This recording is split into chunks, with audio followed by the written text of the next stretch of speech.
Want to know what's happening? Get latest information in sports, politics, lifestyle, you name it. The frequency of choice. Today, 95.1 FM. Today, 95.1 FM.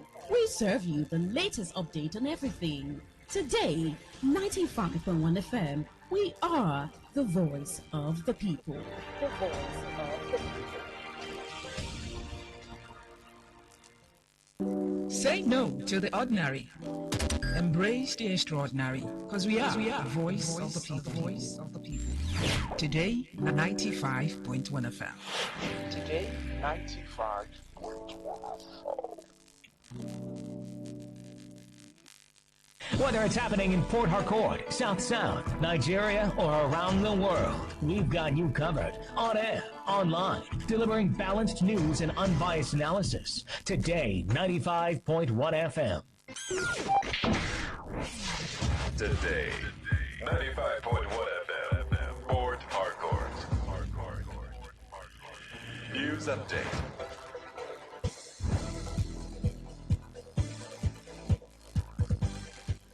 12th August 2026. Welcome to the business news on Today 95.1 FM. I'm Dawn Wilson. Nigerians are increasingly concerned about the impact of value-added tax as rising prices and weakening purchasing power continue to strain household finances. The concerns are especially pronounced among consumers, traders, and small business owners, who say rising prices of goods and services are making it harder to meet daily expenses. Although businesses are responsible for collecting and remitting the tax, the cost is ultimately borne by consumers through the prices they pay. In markets across Lagos and other urban centers, traders say rising operating and restocking costs have forced them to increase prices, further straining consumers. The Ministry of Finance has announced plans to spend about 156.2 billion naira on major projects financed through multilateral and bilateral tied loans in the 2026 budget, with digital enterprise development and student housing receiving the largest allocations. Details of the 2026 appropriation bill show that the largest component is 89.3 billion naira allocated to the Investment in Digital and Creative Enterprises program for the training of entrepreneurs in creativity and digital technology through the African Development Bank. The government also earmarked another 36 billion naira for the iDice program under financing from the Islamic Development Bank. Combined, the two iDice allocations amount to 125.3 billion naira, accounting for the bulk of the tied loan projects captured under the ministry's headquarters budget. However, another 30.94 billion naira is allocated to the Family Homes Fund's housing financing project for student housing. The domestic equities market has closed yesterday's trading session on a bearish note as price depreciation in MTN Nigeria Communications PLC and 25 others dragged the overall market capitalization lower by 1.17 trillion naira. Consequently, the all-share index dropped by 1,806.18 points to close at 246,723.57. Similarly, the market capitalization shed 1.17 trillion naira to settle at 159.26 trillion naira. The downturn was primarily driven by sell-offs in large and medium capitalized stocks. The Chartered Institute of Bankers of Nigeria, CIBN, has advised banks to lend more to micro, small and medium-sized enterprises, MSMEs, using the 4.65 trillion naira new capital raised through the recently concluded bank recapitalization exercise. The Central Bank of Nigeria concluded its 24-month banking sector recapitalization program on March 31 of this year. Nigerian banks successfully raised a total of 4.69 trillion naira in fresh capital, with 33 institutions meeting the new minimum capital thresholds set by the Apex regulator. The president and chairman of the council, CIBN, Dele Alabi, said banks could no longer depend largely on government securities and top-tier corporate borrowers to earn huge income and or in channeling the newly raised funds because margins in those segments of the market are shrinking. According to him, the banking industry had changed, particularly as interest rates and yields on government securities are on the decline. On the foreign scene, the International Energy Agency has sharply reduced its forecast for global oil demand this year as supplies remain crimped by the closure of the Strait of Hormuz and high prices deter buyers. The demand is expected to slump by 1.6 million barrels per day, compared with its forecast slump of 1 million barrels in its previous month report in July. However, crude prices have remained well above levels seen before the U.S. and Israeli attacks on Iran in late February, sparking a war that has seen oil infrastructure damaged in several Gulf countries. Tehran also responded by effectively shutting down tanker and cargo traffic in the Strait of Hormuz, through which around one-fifth of global oil supplies usually transit.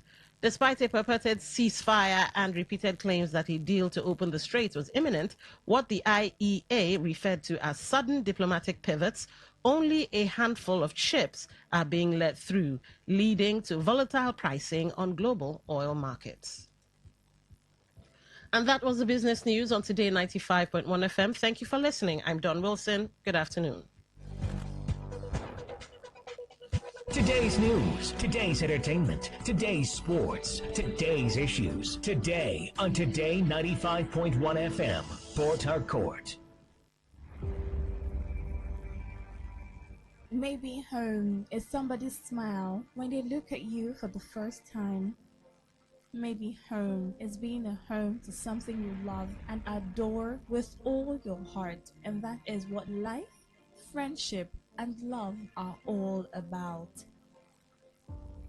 Maybe home is listening to all of your favorite shows on Today 95.1 FM. We create memories. We inspire comfort. We are the voice of the people, and we are home away from home.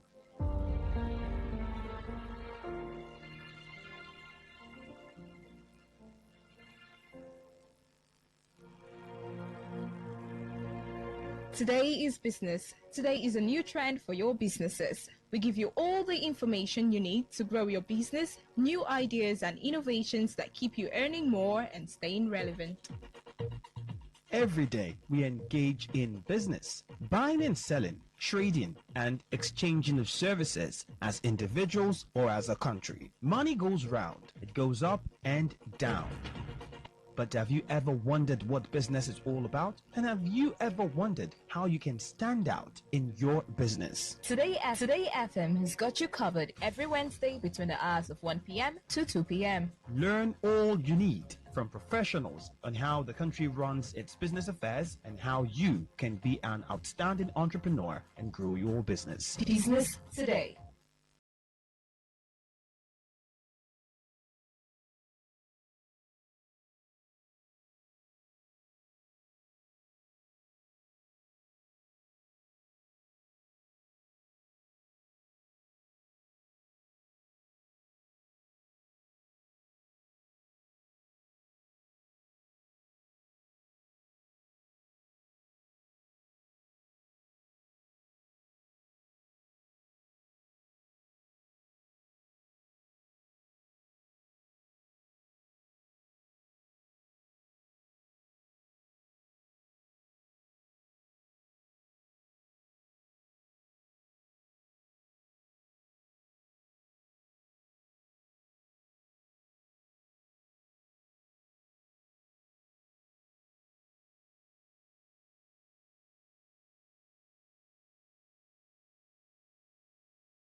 Good afternoon, amazing Port Harcourt people. It's the 12th day in the month of August, and I hear that today we're supposed to experience a solar eclipse.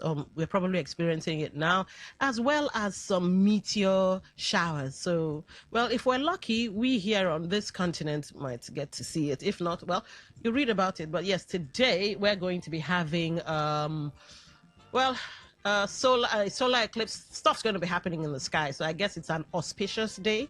I hope. Anyway, it's the 12th day, like I said, in the month of August. It's 10 minutes past 1.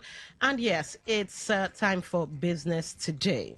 We're going to be telling you, well, business-related stuff that could affect your, will affect your pocket in some way, shape, form, means, or manner, whether from the federal government to the state or local government. But yes, it's going to affect your pocket if you are a business person, an entrepreneur, a creative business person, whatever, so long as whatever you're doing is business inclined and gives you income and outcome. No, that's not a word. Yes, you are welcome to the show.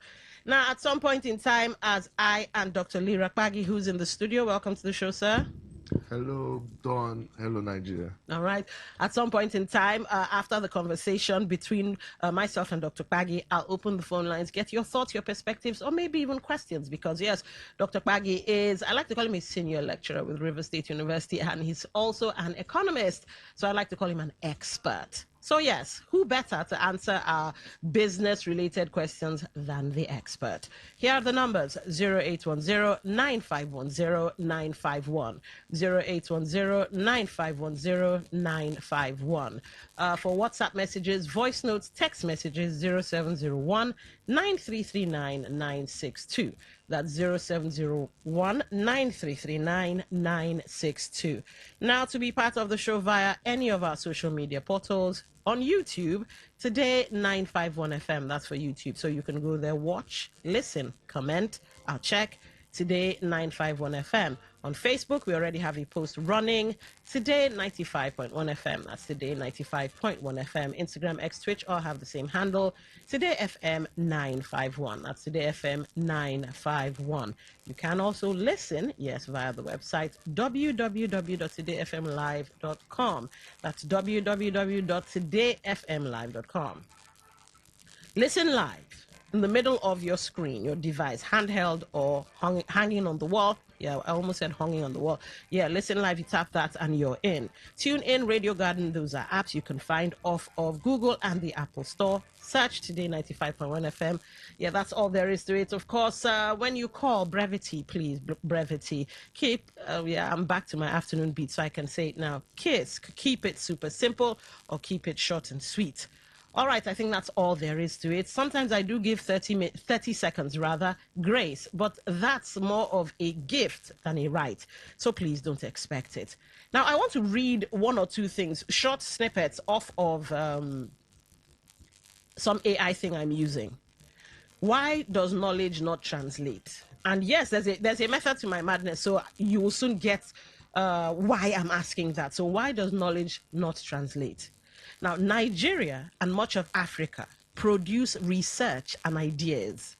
Universities hold thousands of these with practical solutions, but less than 5% of outputs become products or policy. That's less than 5%. That is under 5%. And I'm not saying this to make you feel like, okay, does she think I'm a fool? No, I want the thing to enter our eye and come out from our nose. So less than 5% of output becomes products or policy. And research and development spending sits at 0.2% of GDP versus a 1% benchmark.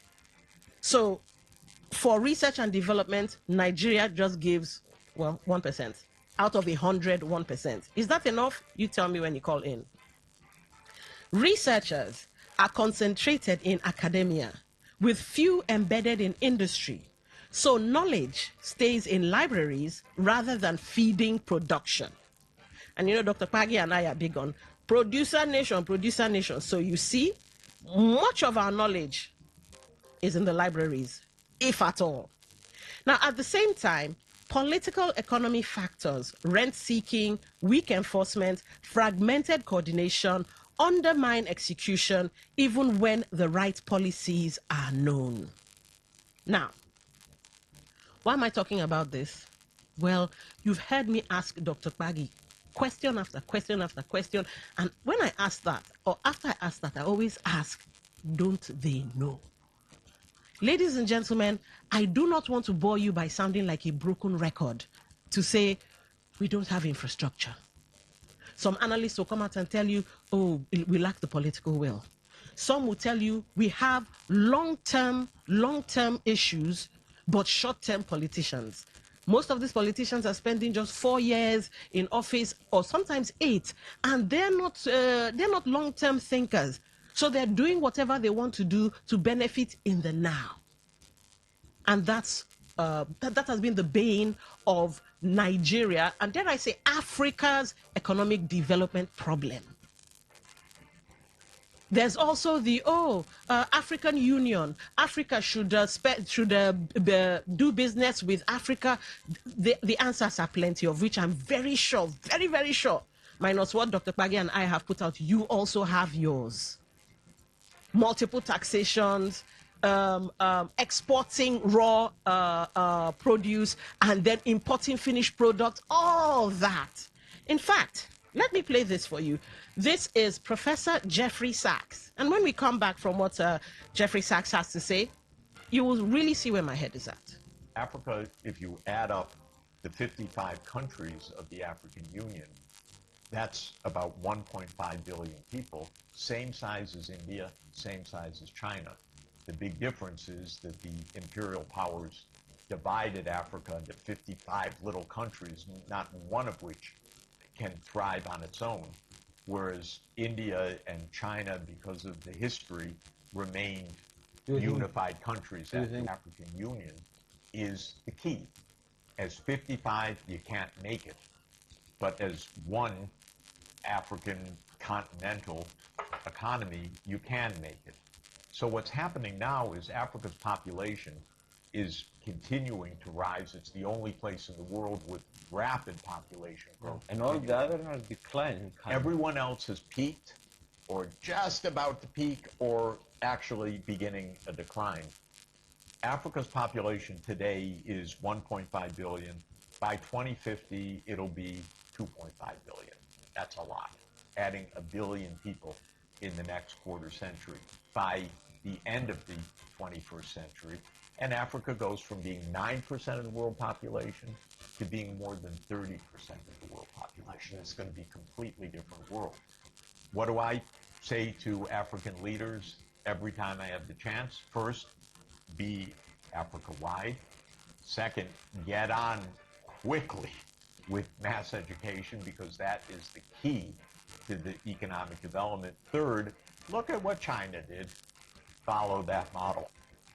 All right, so that's Professor Jeffrey Sachs, and he's an American economist, academic, and global development expert, particularly known for his work on poverty reduction, economic development, sustainable development, and global inequality. Now, ladies and gentlemen, you might be wondering, okay, fine, we have an expert who has told us everything we already know. So what are we using this to do? My issue is this. Will we ever get it right? Will Africa ever get it right? Will Nigeria ever get it right? Because we've established that we already know what the problems are.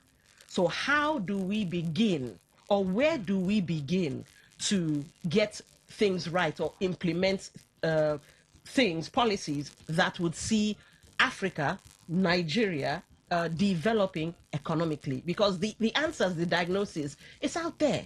Dr. Pagi, any thoughts? Yes, it's a head scratcher. Before we get into other conversations, of course. Okay. Democracy and governance are critical for the growth of any economy, or the transition of any economy from an underdeveloped to a developed economy.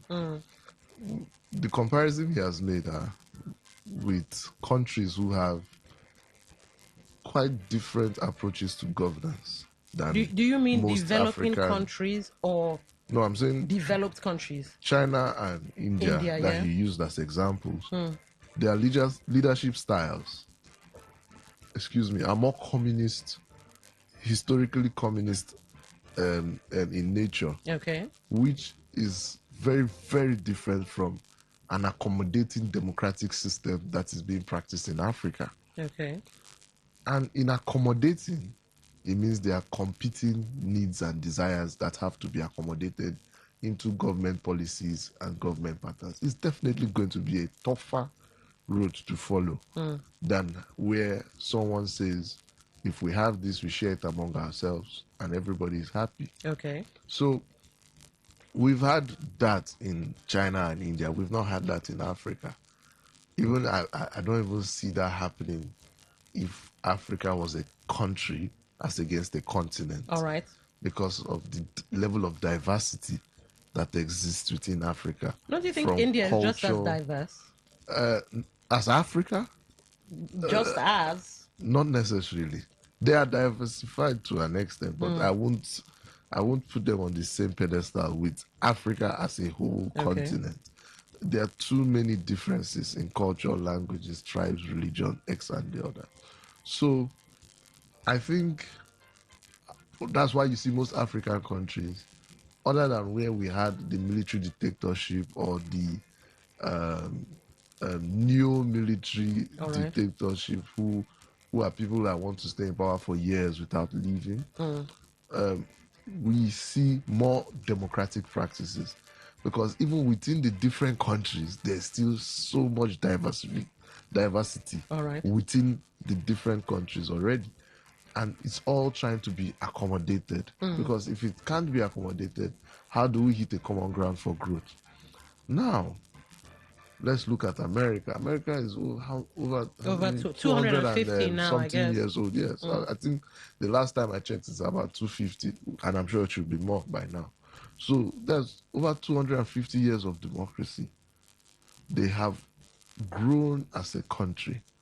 And we can see they are getting the dividends of democracy today. All right. Because the practices, the approach to it, everything has changed over time.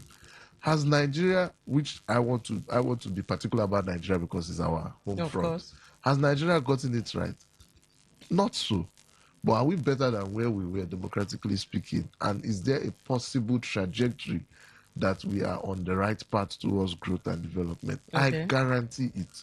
And why do I guarantee it? Are you one of those macro people? This is not about macro, micro. This is about historical trends. All right. We're working with facts and data. Indeed. There was a time when elections were run with very manual processes that could not really be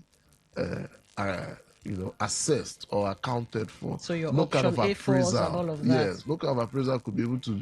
We couldn't do proper appraisal to say. In fact, we started from military all the way to 99. We tried democratic in between, and it never survived the military system until 99.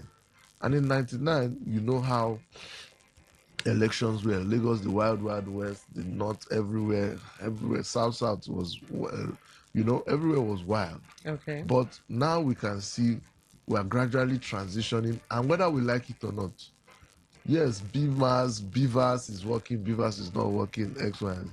We are getting to that point of proper voting techniques that are tech-oriented, which will be properly objective rather than being selective in the processes. All right, now, so when that happens... To the economy part. Now, when that happens... Yes. Or while that is going on, what's happening with the economy? Now you can see there is a spread of knowledge and information because we are no longer in the time where data was moving at slow paces. We are in the jet age now. Information is at the click of your fingers. You can get proper information about what is happening in Kaduna. If you search enough, you will get it. Okay. AI is even making it much more faster. Many people have stopped using the normal conservative search engines and are now searching on AI. So you can get information faster than before. What happens with that? So many things that people are hiding from us, that the democratic leaders, our leaders in Africa, in Nigeria, are hiding from us. It's becoming plain. And it's just a matter of time, because it's accountability that Nigerians can use to determine how the country would move forward or not. All right, let's slow down a little bit. I love the light at the end of the tunnel speech, but productivity has always been our issue. Yeah. You have, use an entrepreneur who has to provide water, security, light, double taxation, and all of that pulls down productivity. Not to talk of the population explosion we're having and not enough competent hands because the jobs are scarce. Then tied to what you're saying, I fail to see the progression. There's progression, especially in energy. You see, the problem we have is, unfortunately, especially within the last, and call me biased if you want, the last two dispensations, we have had people who have just unfortunately been interested in recovering their capital that they invested in politics, rather than engaging in proper democratic leadership. Look, Nigeria has progressed from NEPA to PHCN, yes, from PHCN to Gencos, Discos, and TCN. And now we're even getting the new Electricity Act has accommodations for eligible customer clauses. Then now we also have where states can generate, distribute, transmit power themselves. And we have seen the model work in Enugu State, in Abia State, in some parts of Lagos. So local governments now also have the power to engage in generation. So you can see there is a move that is coming. All we have to do is to continue and try to get it right along the way. We are making our mistakes. Who's this we now? We the people, we the government? We the people, because government is going to continue, is going to be made up of we the people as time goes on. Those that are there will not be there forever. Eventually they will be put out of office by factors of life, naturally speaking, or time and season. And when they are out of there, we the people will still have the opportunity. But if we the people, Jeffrey Sachs makes mention of three things, one of which is education. And we are falling behind in education. So won't we the people be we the ignorant people eventually? No. Let's not see. Jeffrey Sachs is a human being. All right. Let's not think that what he has said is all in all. The truth is this. The dynamics of education is also changing. Homeschooling is now becoming a reality. Yeah. Homeschooling is now becoming a reality. Okay. Homeschooling?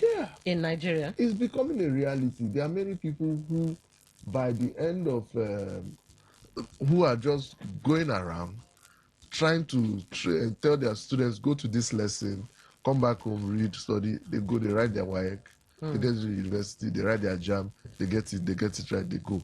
Some people are even anti-university right now. They are learning online, going into different kinds of activity, getting jobs and doing the rest. We are transitioning out of this old model reality that we are seeing. Okay. It's coming, whether we like it or not. And education is not just about go to school, learn, graduate. Exposure is education. Interaction is education. There are different models of learning today. Okay. I've sat down in my house and I will give myself 2 weeks to learn new skills, and I do it. I'm educating myself in the process. So people are sitting down in Nigeria and getting Harvard degrees because they just pay attention to their online courses, submit their assignments when due. And the dynamics of education has changed. Yes, public school system unfortunately has not been given the right attention it's supposed to be. And yes, we really need to give more.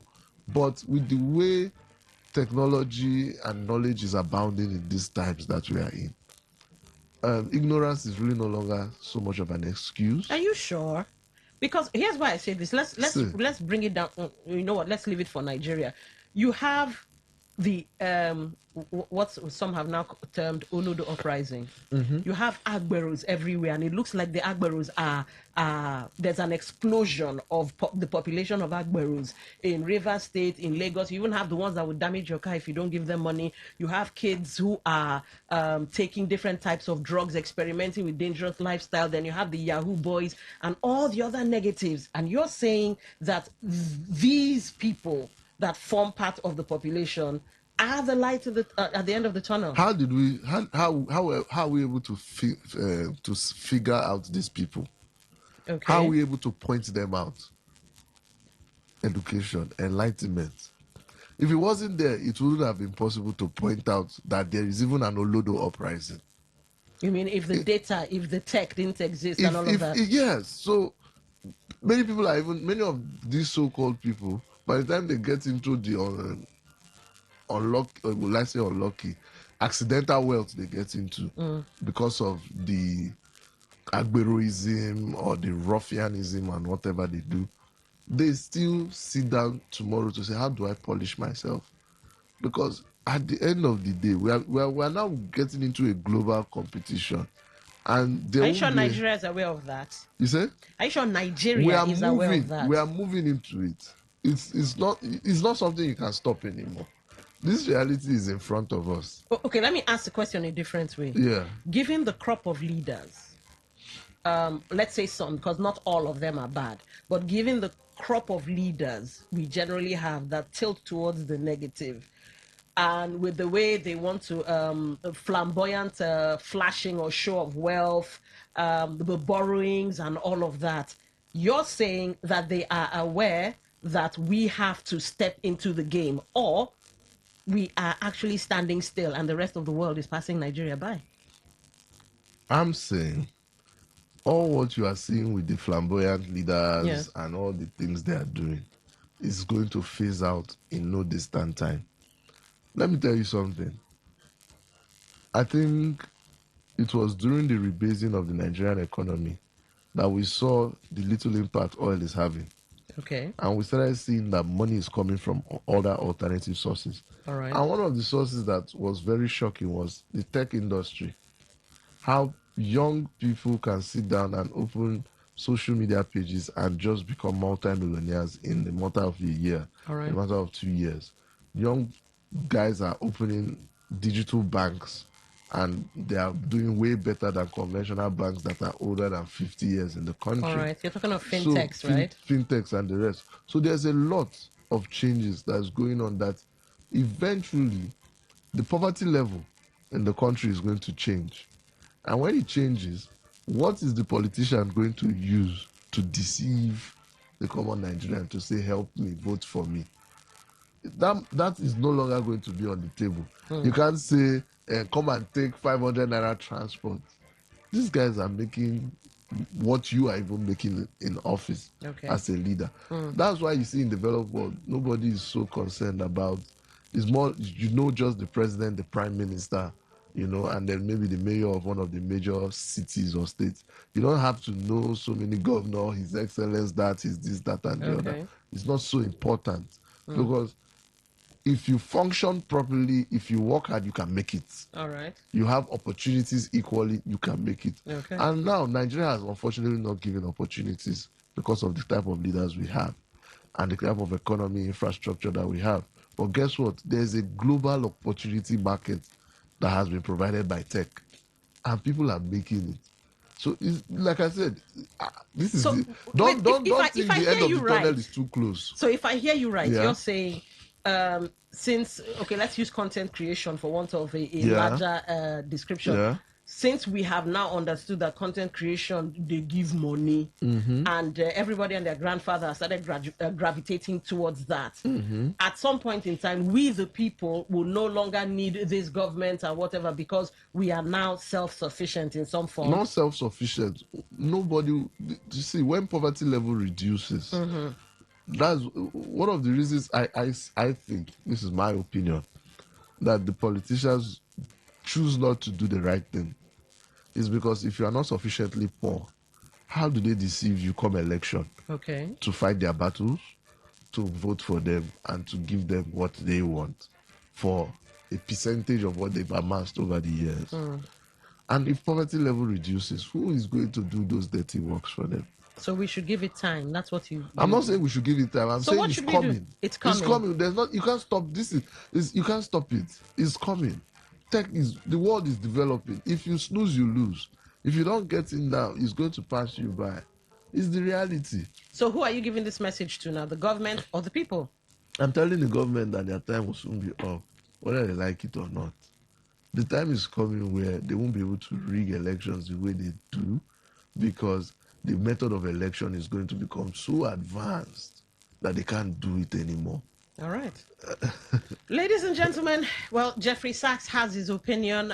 He said education, copy the China model, and, hopefully that could help. But Dr. Pagi is saying no, that the future is slowly but steadily making its way to us.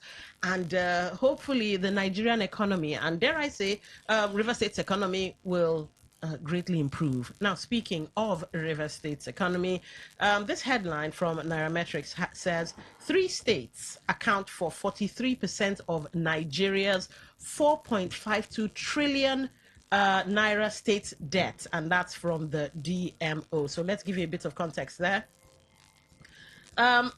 Lagos, the Federal Capital Territory, and River State accounted for more than 43% of the 4.52 trillion naira domestic debt owed by Nigeria's 36 states and the FCT as of March 31 of this year.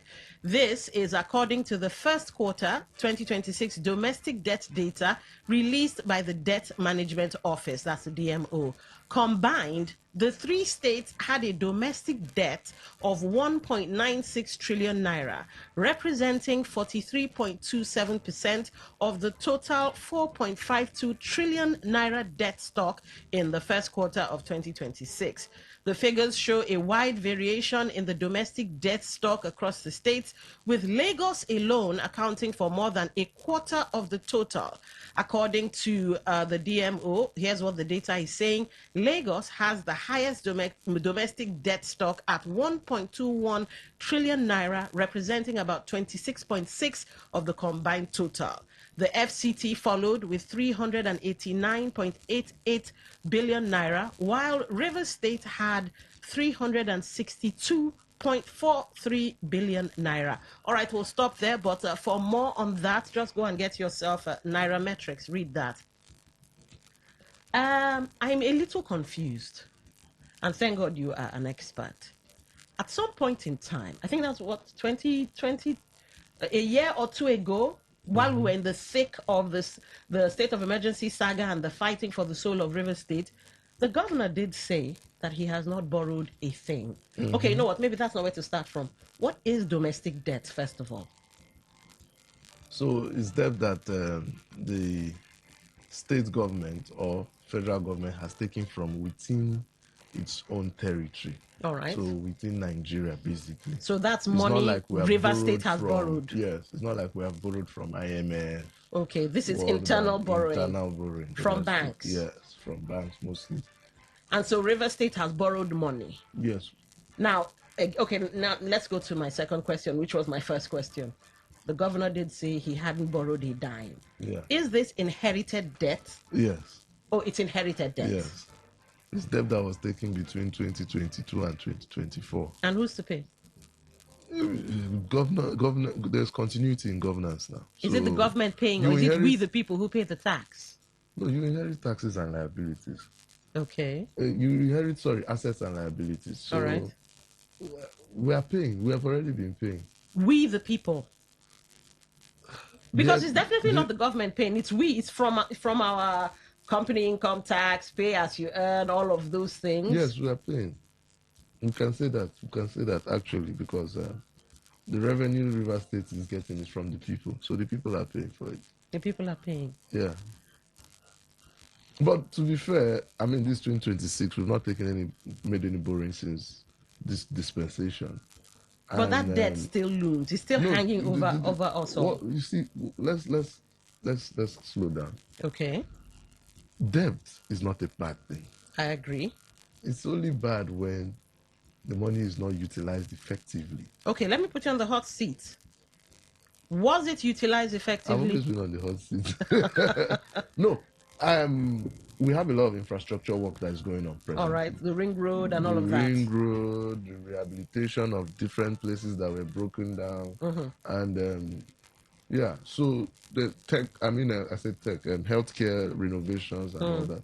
So there's a lot going on in Rivers State. But like I said, most of this money were not taken under this dispensation. All right. What has happened with this new dispensation?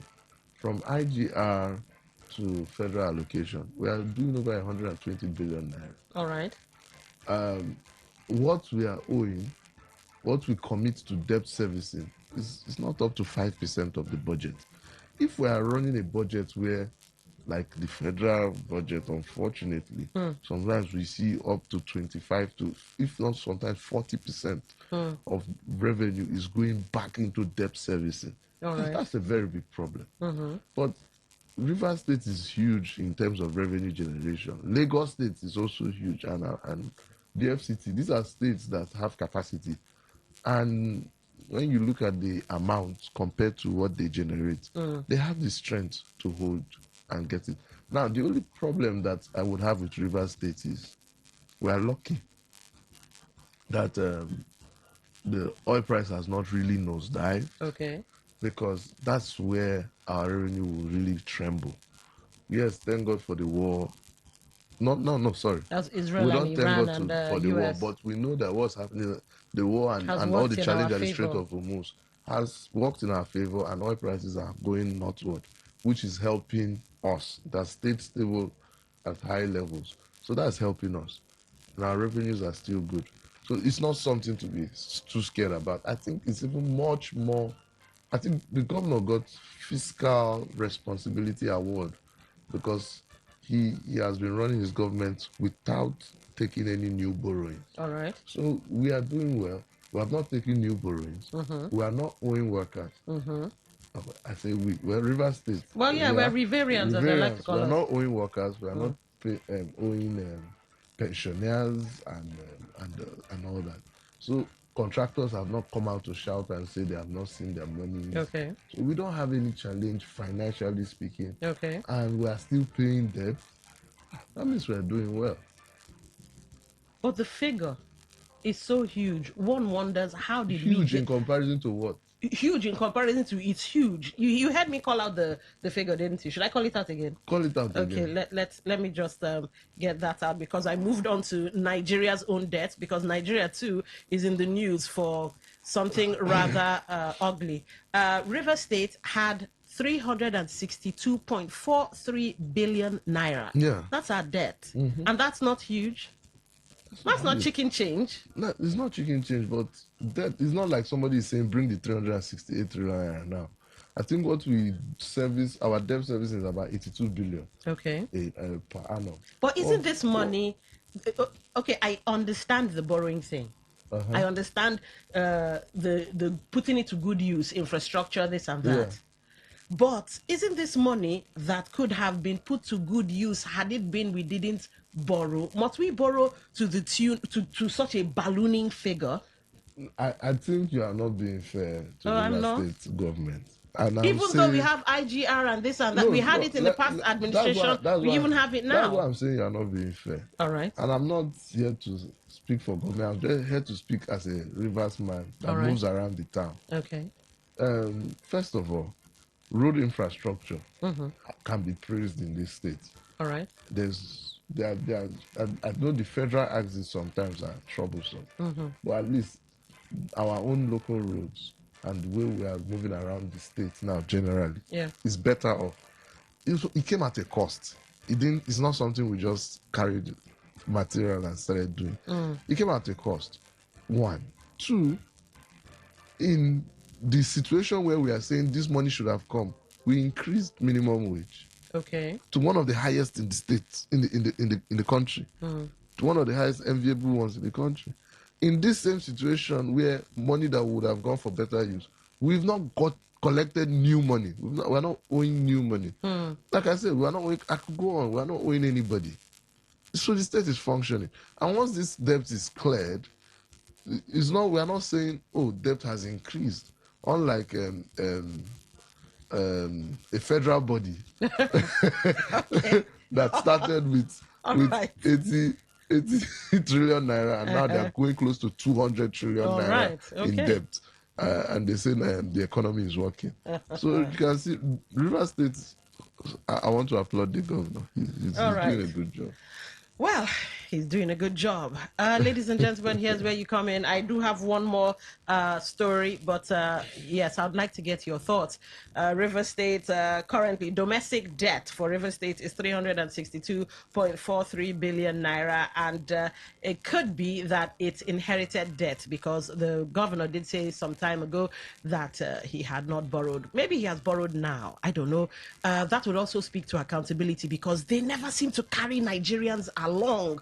So there's that. And of course, what Jeffrey Sachs had to say. Do you see a light at the end of the tunnel, like Dr. Pagi has said? I don't, but let's see. 95.1, welcome to the show. What's your name? Where are you calling from? Good afternoon, Lady D. Good afternoon. I think this is Dr. Chris. Exactly. Good afternoon to the guest. Good afternoon, Dr. Chris. Yes, I found it offensive when the guest said something, and that is that the Strait of Hormuz is on our own advantage. It's not on our advantage. Well, he did backtrack. If you, oh really? He did. He said war is not good, but yeah.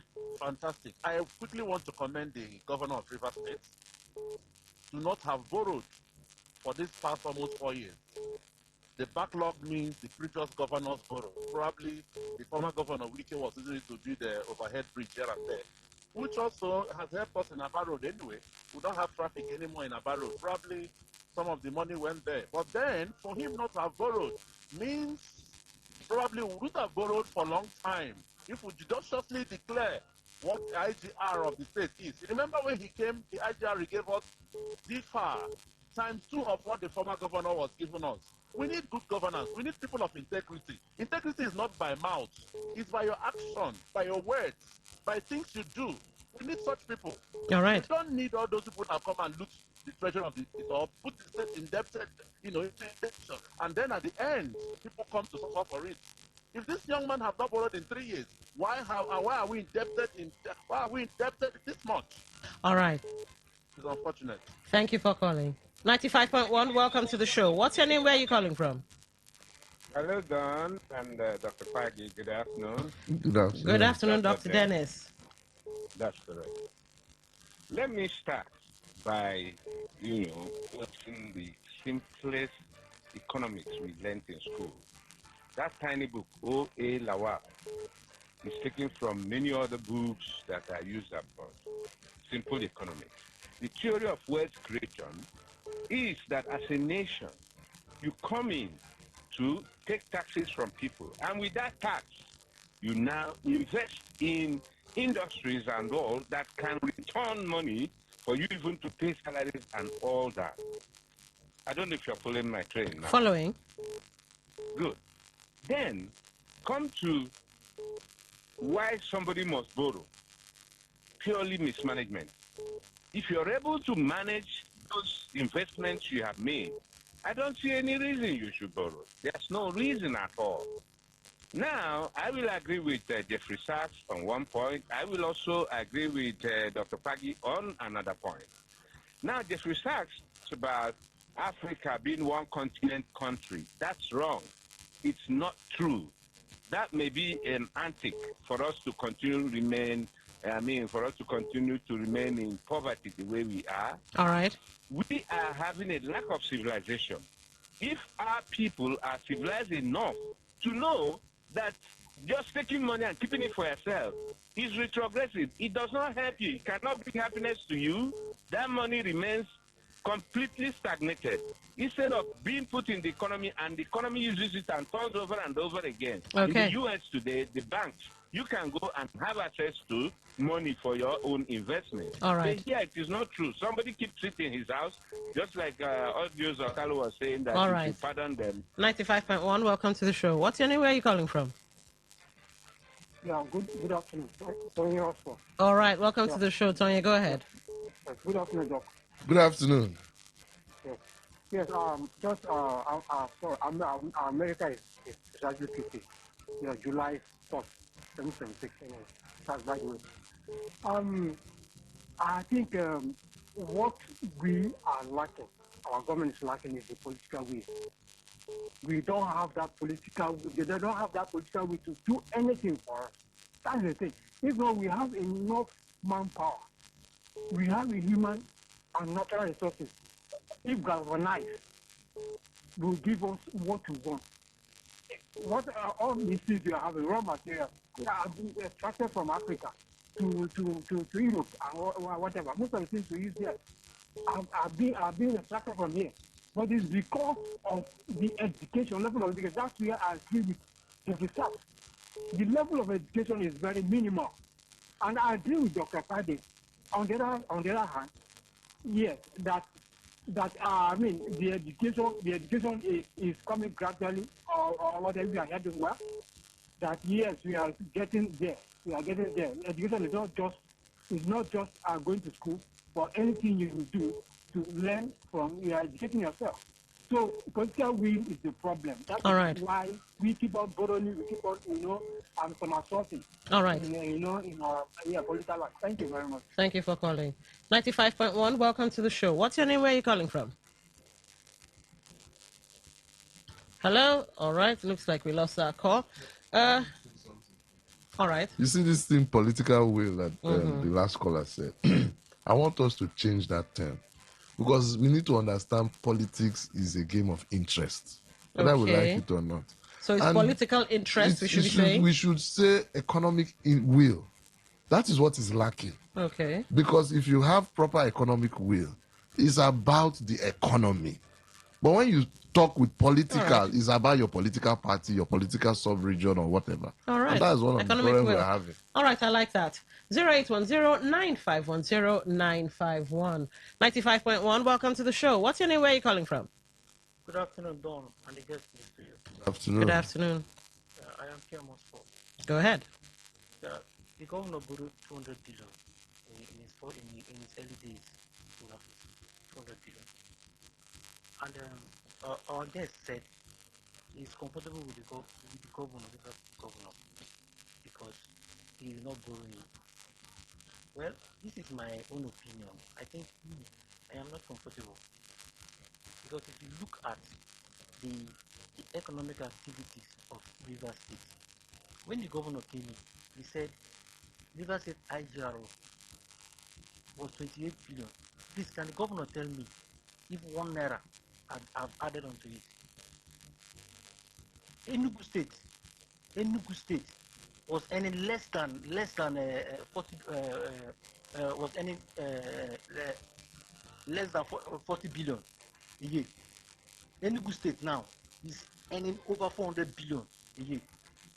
Their non-tax revenue, the non-tax revenue of Enugu State, just find out the non-tax revenue of Enugu State. Let me know the economic position of River State. River State is not borrowing. What is the employment level?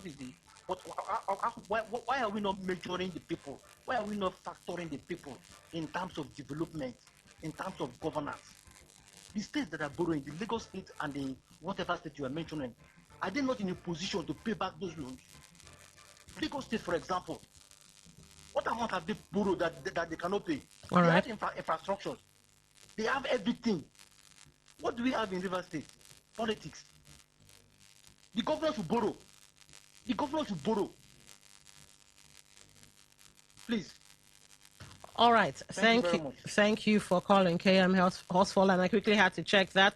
Yes, you're actually right. The governor secured a 200 billion naira loan facility. He clarified that this money was obtained solely to fund the major Port Harcourt Ring Road project connecting 6 local government areas, maintaining that his administration has otherwise avoided excessive borrowing for general governance. All right. So, Dr. Pagi, what have you to say to that?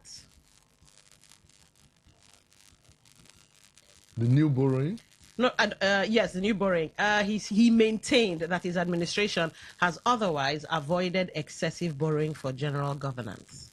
Yeah, like the caller said, he has not gone into borrowing and that he should borrow. Okay. But I remember the other caller, what's that our friend's name again? Dr. Dennis. Dr. Dennis said, if you are borrowing, is it necessary to borrow if you have the funds to engage in what you're already engaging in? All right. And that's very, very, very important.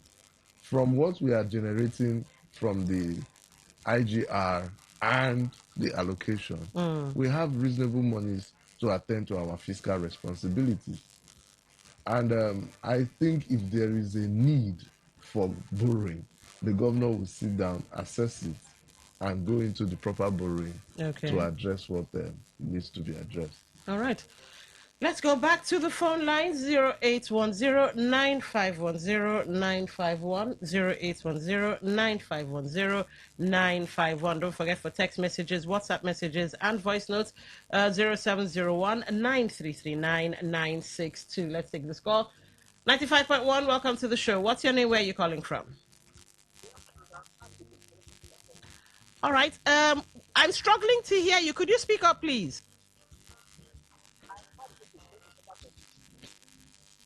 All right, I'm so sorry. I have to let you go. Maybe you can disconnect and call back. I could barely hear you. I think we have some messages. Let's see what the messages have to say. Just a second. Let me get into said message. Okay. All right. Good afternoon to you, Lady Dawn. I'm Iberi of Jesus from Port Harcourt. Let the truth be told, the state governor Sim is trying his best in debt management. For the past 3 years, he never borrowed any money. He is making use what the state can afford. Lastly, let him put more effort into agri sector. There's money there to fund the state. God help us all. Yes, Iberi of Jesus. He's not borrowing per se, but he did borrow 200 billion naira to be exact. Apparently, that was to fund the ring road. Now, one wonders if that can be tied to the past administration, but maybe that's just me trying to be mischievous there. Payment. Final tranche of the payment. All right. So should we be tying it to the past administration, or should we tie it to this administration? Your signature is on the so it's, mandate. It's your debt. It's your debt. Yes. All right. Okay. Let's see. WhatsApp. Let's look into WhatsApp. I think. All right. Let's take this one.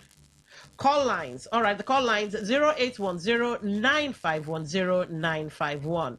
Eroma, I hope you hear 0810-9510-951. That's our call line. All right, you're typing something. Do well to type really fast because I'm about to jump off. How do state governments borrow funds? Who do they borrow from? All right, Dr. Kwagi, this is your field. They can borrow from the banks. They can borrow from that's the commercial banks. They can borrow from CBN. They can borrow from international organizations. Well, and then the federal government, as we know, they borrow from everybody. They have the luxury to borrow from the CBN, or they had. I think one of the things this new government did was to make sure they stopped that borrowing from the CBN.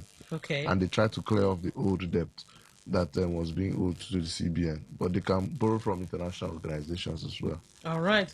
So, ladies and gentlemen, there you have it. I really wanted to talk to us about Nigeria's borrowing, but, well, we're out of time. Apparently, Nigeria and Ghana debt servicing is so high. It's higher than the provision for public health.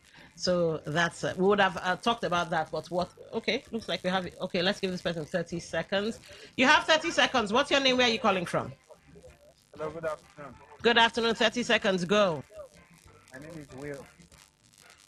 All right. I just want to ask your guest one question. For the past 3 years,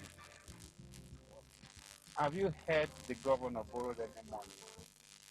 Why is it coming now that they just reconcile? I mean, the Wiki and the governor. Okay, we are really pressed for time, but it looks like you didn't quite follow the conversation thread. The governor did borrow 200 billion, and this story about River State's debt is coming out because It's what's in the news now.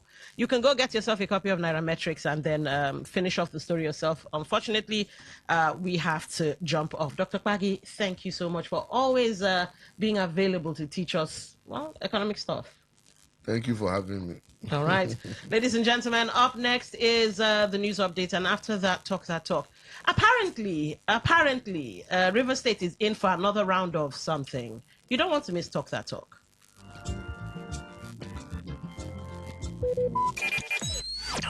Talk radio. I listen to a lot of talk radio. 95.1 FM. Whether it's happening in Port Harcourt, South Sound, Nigeria, or around the world, we've got you covered. On air, online, delivering balanced news and unbiased analysis. Today, 95.1 FM. Today, 95.1 FM, Port Harcourt. News update.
Good afternoon. Here's the news update on Today 95.1 FM. I'm Dawn Wilson.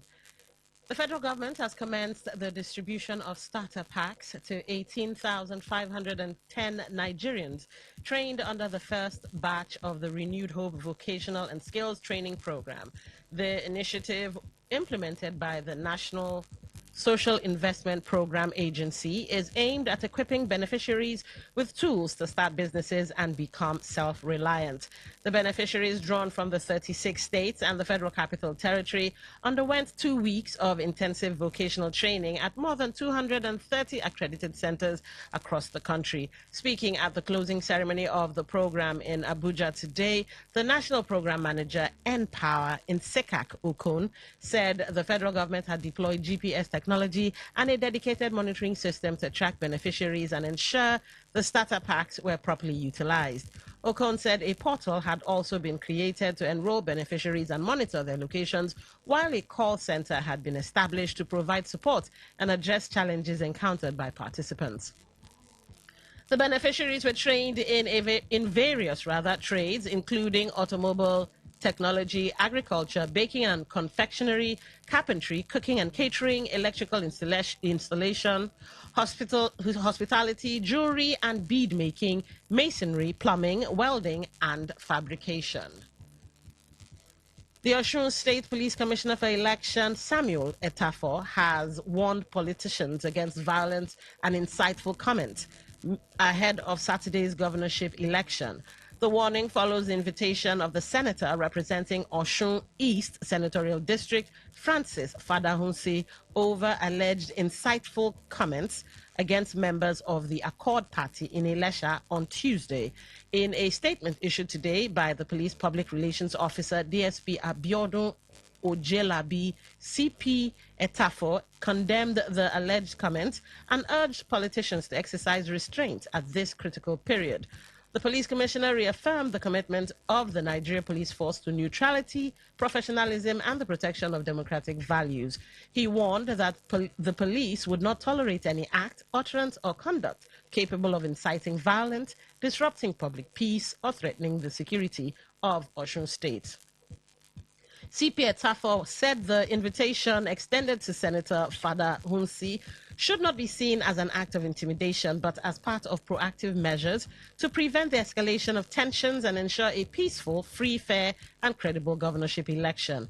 He called on political actors, their supporters, and members of the public to remain law-abiding, avoid inflammatory rhetoric, and channel their grievances through lawful means.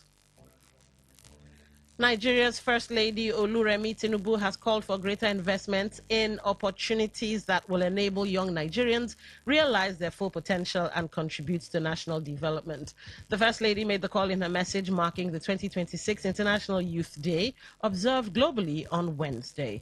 The theme of this year's celebration is Different Contexts, Common Aspirations. The First Lady said although young people come from diverse backgrounds and face different challenges, that they share common aspirations, including access to quality education, meaningful employment, equal opportunities, and a sustainable future. She urged Nigerian youths to remain focused and hardworking while using education, innovation, entrepreneurship, and active citizenship to pursue their aspirations. On the foreign scene, at least 15 people have died after a boat carrying dozens of passengers capsized on Lake Kariba in Zimbabwe. Officials said rescue operations are continuing following the incident yesterday. Police said 90 passengers and 5 crew members were on board the vessel when it overturned, although the boat may have been overloaded. The Zimbabwe Civil Protection Unit said registered ticket sales indicate that 114 adults were on the vessel, with an unknown number of children who may have been traveling without tickets. It noted that 77 passengers have so far been rescued, while 15 bodies have been recovered. And that was the news update on Today 95.1 FM. Thank you for listening. I'm Don Wilson. Good afternoon. Today's news, today's entertainment, today's sports, today's issues. Today on Today 95.1 FM, Port Harcourt. Catch the latest news, real talk, real stories, all on Today 95.1 FM, where you belong.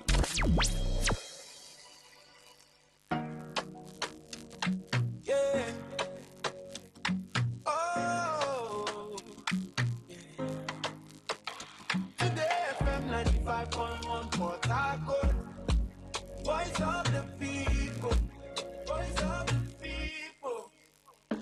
Hey, rise and shine, it's a brand new day. Today's the station leading the way. Breaking news, sports and talk, keeping every heartbeat on the clock. From Port Harcourt to the world we go, sharing every story you should know. Your voice, your people, your destination. We're not just a station. Today FM 95.1, the voice of the people, #1. News and sports, talk all day, keeping rivers on the way. Not just a station, we are the station. Today FM, the pride of your nation. Cross rivers, Bayelsa, Abia too. Akwa Ibom, Cross River, we're reaching you. Around the world, we're live online. Every moment, every time. Advertise your business, make it grow. Millions are listening, let them know. Visit us at Today FM Drive off East West Road, Port Harcourt. Listen, live at your Don't have silence 24. Anyone left to your life, create white. See come, admin hearts, you never mind. Today FM 95.1. The voice that keeps this city strong. News, sports, talk every day. Lighting up your every way.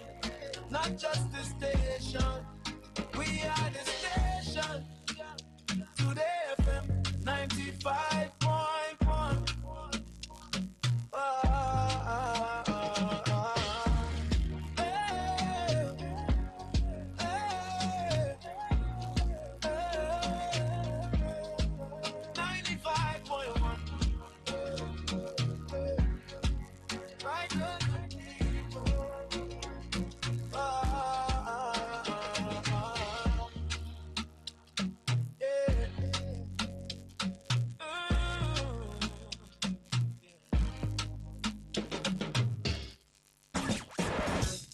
Live your truth. Express your love. Share your enthusiasm. Take actions towards your dreams. Talk your talk. And walk your walk. It was years ago. There's a statute of limitation on this stuff. Make today worth remembering as we discuss issues as it affects Nigeria moving forward. Talk that talk. Weekdays, 2 p.m. Exclusively on Today 95.1 FM Port Harcourt. Voice of the people.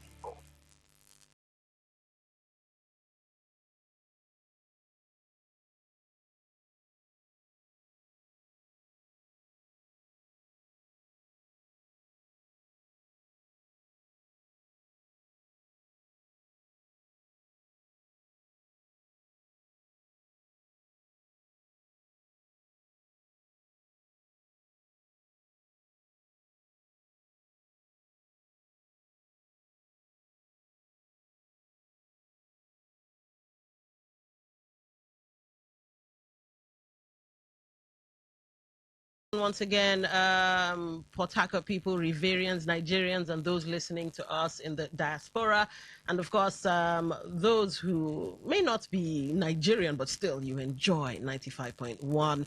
Thank you for being there as always. It's Today FM. My name is Don Wilson. It's 10 minutes past 2, and it's still the 12th day in the month of August. Remember, we're supposed to have some sort of solar experience, so hopefully Nigeria will witness both the solar eclipse that's supposed to happen, if it hasn't already happened. I'm in the studio, so I don't know. And of course, a meteor shower. So at night, there's also going to be some solar extravaganza. I hope we get to experience it. Can't wait to go outside and watch, the meteors streak past. But anyway, yes, today promises to be a beautiful day because it's time to talk that talk. Now, what's talk that talk about? It's basically about River State issues, or sometimes the Niger Delta, incidents, personalities, situations, whatever. But so long as it's focused on River State and the Niger Delta, yeah, we're golden. And today's conversation promises to be no different. Now, at some point in time, I will open the phone lines to get your thoughts, your perspectives across. And it must be said, I think I have to say it now, the thoughts, the perspectives, the feelings of the audience members, callers, guests we have in the studio remain 100% the thoughts, perspectives, and feelings of guests, audience members, and callers. In no way, shape, form, means, or manner does it reflect the feelings, thoughts, or perspectives of Today FM 95.1. I've got the disclaimer out of the way, so nobody comes for my neck. Okay. Now, here are the numbers.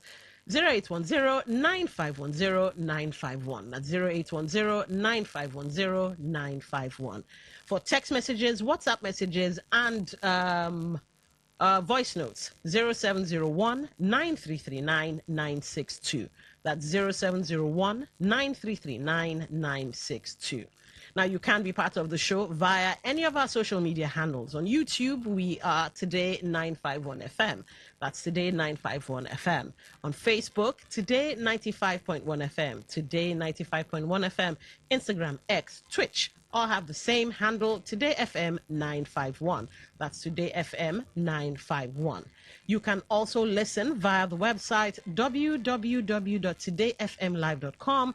That's www.todayfmlive.com. Tune in Radio Garden apps you can also use. Find them off of Google or the Apple Store. Search Today 95.1 FM. Yeah, that's all there is to it. Of course, it also has to be said, keep it super simple, keep it short and sweet. 1 minute, that's the time limit for calls, 1 minute. Where necessary, though, I would give you 30 seconds extra. Where necessary. Gift, not a right. All right. So let's get into the nation. I did drop a little teaser that it looks like River State is about to, a case of deja vu. For those of you who don't know what deja vu is, it's like having a feeling, something happens and you're like, this thing has happened before. But in River State's case, it has actually happened before, and we're sure it has happened before because we all lived it. So are we, going around this mountain a second time, and I'm sure you're like, Dawn, get on with it. What are you talking about? Stop teasing us. Well, according to the nation, Fubara, lawmakers, fresh agreement stall Rivers 2026 budget passage. And I'm pretty sure I heard Mama Nkechi there say, oh, and I don't start again. Well, Mama Nkechi, they don't start again. No. So let me tell you how they have started. Fresh agreements between members of the Rivers State House of Assembly and the state governor, Sir Similai Fubara, have been cited as the reason for the delay in passing the 2026 appropriation bill, a month after its presentation. It was reported that the lawmakers reached undisclosed agreements with the governor before allowing the late presentation of the appropriation bill. Fubara presented his 1.854 trillion naira 2026 appropriation bill to the House of Assembly on June 10, about a month ago, amid complaints from the Speaker, Martin Amehule, that the presentation was behind schedule. Fubara presented the fiscal documents after the budget approved for the former sole administrator, Vice Admiral Ibokete Ibas, expired and the 6-month grace window allowed by the Constitution closed. Most stakeholders were said to be disappointed that the bill they had expected the lawmakers to consider and pass expeditiously to arrest a looming constitutional crisis has been delayed for over a month. A source from the Assembly, speaking in confidence, insisted that fresh agreements between Fubara and the lawmakers were the reason for the delay. The source said, to resolve the lingering political crisis, the governor met with the lawmakers on his 2026 appropriation bill. They had an agreement, and the deal paved the way for the lawmakers to allow the governor to present his appropriation bill. But the governor has not been able to fulfill the agreement. Nobody forced him to enter into the agreement, which the lawmakers know is within his capacity to fulfill. Instead of doing it once, he is doing it piecemeal. When asked about the components of the new agreements, the source said, I don't have details of all of them, but some of them have to do with the lawmakers' benefits and entitlements, especially their constituency projects. The governor has not done anything for them since assuming office, and I think they expect him to pay most of their outstanding benefits, and he agreed to do so, but hasn't kept to his promise. The source insisted that the lack of mutual trust between the governor and the lawmakers following a series of broken promises and unkept agreements had contributed to the bill's passage delay. The House of Assembly does not trust the governor because of a series of broken promises and unfulfilled agreements. So in any new agreement, they want the governor to satisfy his own side of that bargain first. What they are asking for is legitimate. They are not begging for it, and nobody forced the governor to agree to it. They only want him to fulfill it now because they don't believe he will do so. He will do it after getting the budget, he said. In his recent media chat, the Minister of the Federal Capital Territory assured that the budget would be properly scrutinized before its passage, adding that it would surely be passed. The delay has, however, caused concerns in the state, with many warning that issues surrounding the appropriation bill should not trigger another round of crisis in the state. The Martin Amehule-led House of Assembly had, so far, held about 2 sittings since Fubara presented the bill, without mentioning anything about the budget. Though the governor's aides refused to comment on the matter, the convener of Rivers Peace Initiative, RPI, Obinna Ebogidi, called on the Rivers State Executive and House of Assembly to provide clarity on the status of the 2026 appropriation bill and ensure its passage without delay. Ebogidi said the delay was becoming a concern because the budget was presented late and the Assembly leadership had earlier indicated that it would receive accelerated consideration. Ebogidi said Rivers people deserve to know where the budget currently stood and what was responsible for the apparent slow pace of consideration. Now, to quote him, I think the most important thing at this point is for Rivers people to have clarity on where the 2026 budget currently stands. According to him, having been assured of accelerated consideration because of the late presentation, citizens would naturally expect to have seen appreciable progress by now. Now, according to Ebogidi, so naturally, citizens would expect to have seen appreciable movement by now. The concern is not about rushing the legislative process, but about ensuring that the process does not lose momentum, particularly because implementation time is already becoming limited. Ebogidi noted that the budget delay was taking place against the backdrop of significant political realignments in the state ahead of the 2027 elections. He, however, stressed that political developments should not be allowed to undermine the day-to-day administration of the state. We also have to appreciate the political context in which this is happening. There are significant political realignments taking place, and the governor has a relatively short period left in the life of the administration, he said. He added that while political developments were a normal part of democratic engagement, governorship must continue irrespective of the political arrangements ahead of 2027. Now, so for more on that, you know what I always say, go and get yourself a copy of The Nation and read everything else, because it's quite a read. Now, here in the studio with myself to discuss this troubling matter that has come up again, we have Honorable Dixon Idawari in the studio. You're welcome to the show, sir. Thank you very much. Good afternoon, Rivers people. And we also have Ambassador King David Nwaoburu. Welcome to the show, sir. Thank you very much. Good afternoon, our listeners. Come closer to the mic, please. Thank you. All right, so let's start off with the first question. Do you think a looming fight, looming quarrel, looming issue concerning between River State, or rather between the incumbent and the State Assembly, is coming? It's happening again. Yes. First of all, let's take carefully to look at the process of budget presentation. All right. I'll just do briefly, just sum it up. First, you look at the governor as the medium-term expenditure has been passed. They are looking at what they have to spend, what they budgeted for.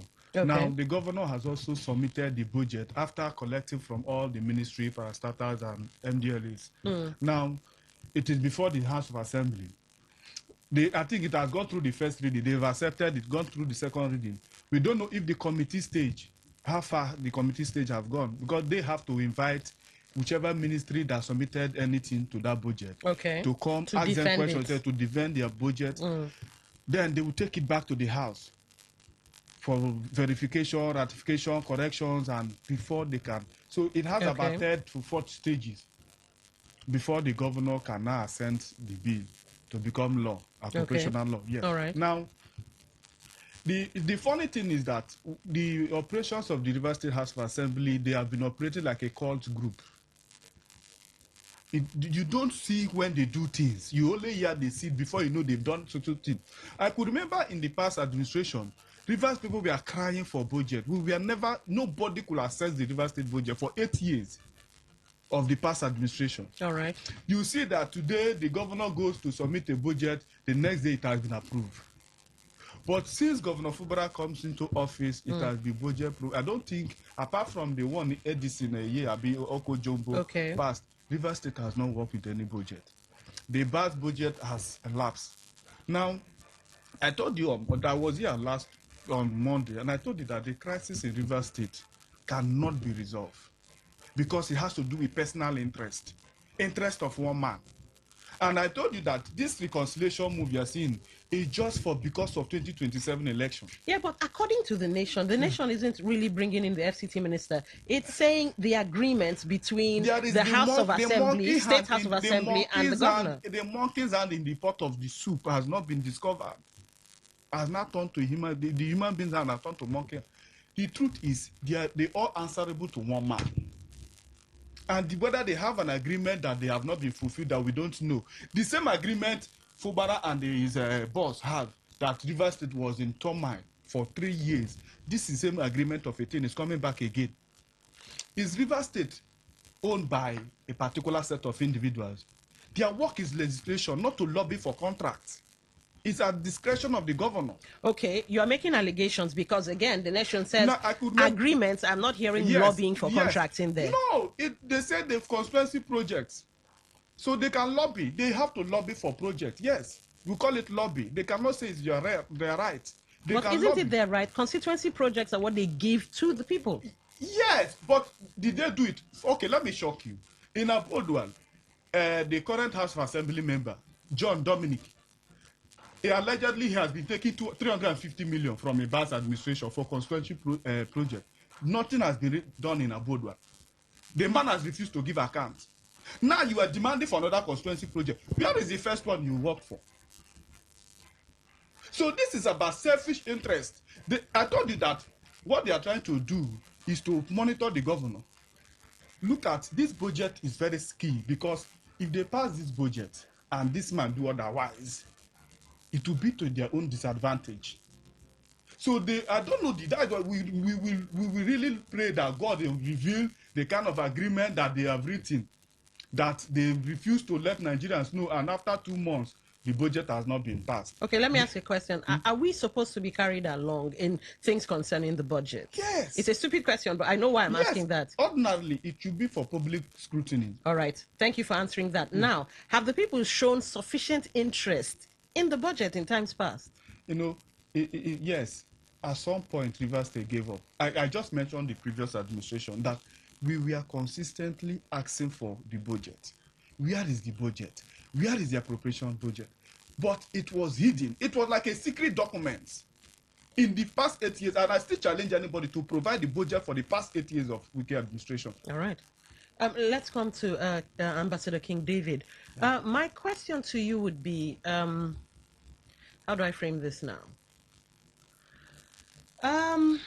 Okay, you know what? Do you agree that the State Assembly might be scared of what the governor would do, and that's why there's this foot dragging to pass the budget? Because once the budget is passed, it's basically the governor that has access to all of that money. Without his say-so or his signature, nothing moves. Do you think there is some fear about that, and hence this drama around agreements and no agreements? Well, thank you very much. As for me, I don't really think that that may be their fear. All right. You see, this very budget is like when two teams are playing and they say 30 minutes extra. Okay. You see them dragging who will score the goal, more especially in those days where once a team scored under that 30 minutes, they will not wait for the time to elapse. The referee will blow his whistle and the match will close. So that is exactly what is happening. These guys, for the past 3 years, I don't know how much they benefited from the first budget, which they passed. The second one was passed by Okojumbo. The third one was passed by Ebas. So if you look at those ones, they didn't benefit anything from those. Are you sure? Budget. I think Ibas gave them cars. I might be wrong on that. That is not what the input. They didn't make any input. Ibas gave them constituency project. Exactly, because I was about to ask that. What is 350 million to an assembly member in Rivers State? We are talking of a billion, and we are talking of 350 million. To them, it's no money. So they are seeing this particular budget as the last hope of the common man. So, to me, I would say that because the agreement is not the problem, but they may want to pad the budget. Okay. Whereas the governor will say no, that is much, because they want to recover all their loss. That is what is happening. Until the governor accepts, because they can also do that without agreeing with the governor. The governor might not. So, to me, that is my own personal opinion. Budget padding. They want to pad the budget in a way that it will benefit all of them to recover their loss. Because just like Wike said that he did not lose anything, that is Fubara. Likewise, the assembly, he didn't mention the assembly. The assembly member, I will tell you that they lose a lot during the last the crisis. So the agreement before the budget may not be the problem. If there is any agreement that may be the problem, is agreement concerning the budget. So I'm not seeing it as something that is their former agreement, not at all. And secondly, let me tell you one thing about this so-called budget. For me, this budget is not Rivers people budget. I have to tell you the honest truth. This current budget, the first budget when Fubara entered office was not Rivers people budget. You know why? There was no project anywhere. The only budget that I will confidently say this was our budget was that of Okojumbo. That was the period that you see Fubara doing this hospital, road, and because I was about to ask you, I get where you're coming from. Here and there. All right. The vast budget was not for Rivers people. That's why we didn't know anything about it in the morning. So this current budget too will not be for Rivers people. I'm a Rivers man. I'm from Oba Ibemandon local government area. All right. It's not for Rivers people. So what, man, I believe that Fubara is still fighting so that the budget will be for Rivers people. Remember that next year is campaign. If not even next year. No, it's I think 19th or so. September, the campaign will start. So, and knowing that the former governor, you know, their method is always, this particular budget is supposed to be meant for election. But Fubara being a man that, a man of peace, somebody that loves his place, he wants to develop the place, may still have that might say, no, let me use it. Okay, let it be like this. Let it be like this. That could be the reason why this budget is not yet passed. All right, so budget padding raises an interesting perspective. But do you think the budget is being held hostage, or do you think Rivers State is being held by way of the budget is being held to ransom? What's actually going on? It's not the budget. Who does this delay favor? It favors one man in Abuja, and then the rest of Rivers people are suffering because you like it or not. There are so many. Wait, stop. Let me stop you there a little. Pardon me for the interjection. But there was a Magnus-led reconciliation stuff that happened. I have told you that reconciliation is neither here or there. It cannot work. These people cannot work together. A broken glass cannot be amended. So are you saying this is the fallout from that? We're now seeing that they haven't reconciled. There will never be a reconciliation, genuine reconciliation. You are talking about trouble, peace. You're looking for peace, interest of which state? Which state that you declare state of emergency? If it is for interest of Rivers State, Wike should have come down to meet people like Odele, start begging. He should have led the team, not Magnus Abe. So the only option now is to hold the state or the budget to ransom. They feel they are, to them, they feel like they are tormenting Fubara, but they don't know that it's affecting Rivers State and the businesses in Rivers State. Because you like it or not, as an individual, January, you start thinking of, you have budget for house rent, budget for school fees if you're a family person, different plan. You look at how much are you going to get for this year that you will service this budget you have. Okay. Now, if for any reason you cannot achieve this between 1 to 5 months, it affects your children. It affects that of your feeding. Okay. It affects that of your house rent. That is for an individual. Now, as an institution, as a government, they partner with different parastatals and agencies. Once this budget is approved, it goes to different agencies. Those agencies carry out certain projects, implement certain policies that will benefit the citizens. Okay. Now, they are not looking at that. They are looking at if Fubara, like he has already postulated that it could be budget padding. I am seeing reasons with that. It could be that these persons are saying, oh God, will they leave? Like some Martins and maybe there's no coming back to the assembly. So he is looking for take home. But I think he's running for national. No, he has nothing to do with Rivers State again. All right. So maybe they are looking at what is our take home? What project, what contract are you giving us to take home? And maybe what they are proposing may not be convenient with the man. So they have to argue. And you know their own fight. They fight internally. When they are done, when it is no longer possible. Chetan Wala, Barrister Chetan Wala, alleged this morning that they are demanding for 2 billion naira each. Or 2 billion naira. It has been assumed that 2 billion naira has been given to these people. Each of them. For compensation and whatever. But yet maybe they are not still satisfied. So these people have seen Rivers State as their own property, as their father's inheritance. Nobody exists in Rivers State apart from these 27 lawmakers and their cartel. And it is right time Rivers people rise up. Okay, just leave the rising up thing there so that it doesn't come off as inciting. Many people would say the governor has rolled over, he has surrendered Rivers State and all of that. That's the sentiment that's been going round. And now you have this issue on ground. So which one do we now accept? Has the governor surrendered belly up? Is the governor still fighting? Or there's something more we're not seeing, hence this, shadows, cloak and daggers, as it were? The governor is looking for a soft land, the safety of his own life and reputation. You mean after office? Yes, because you like it or not, in as much as some certain persons will assume that they've won election, nobody knows the next governor of Rivers State. Nobody knows the next administration that will come into office.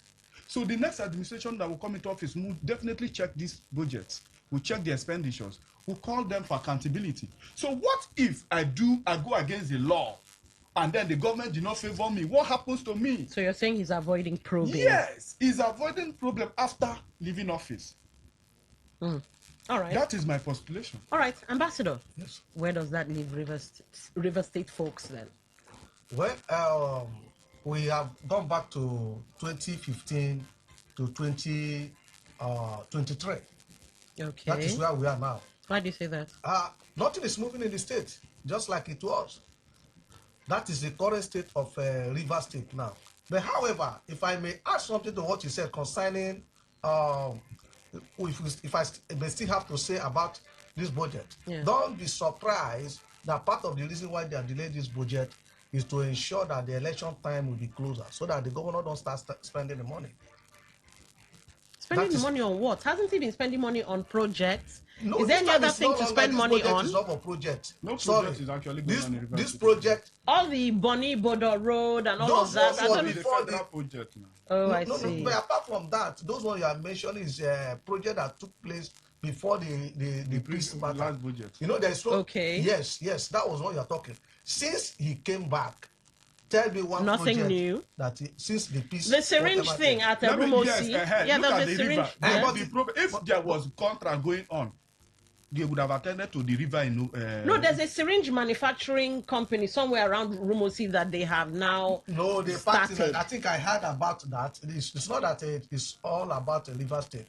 I think there's a company that want to partner with them. Oh, PPP. So I don't really think that was a pure River State this thing. Project. Is that what we need most? Go to Warfare Road.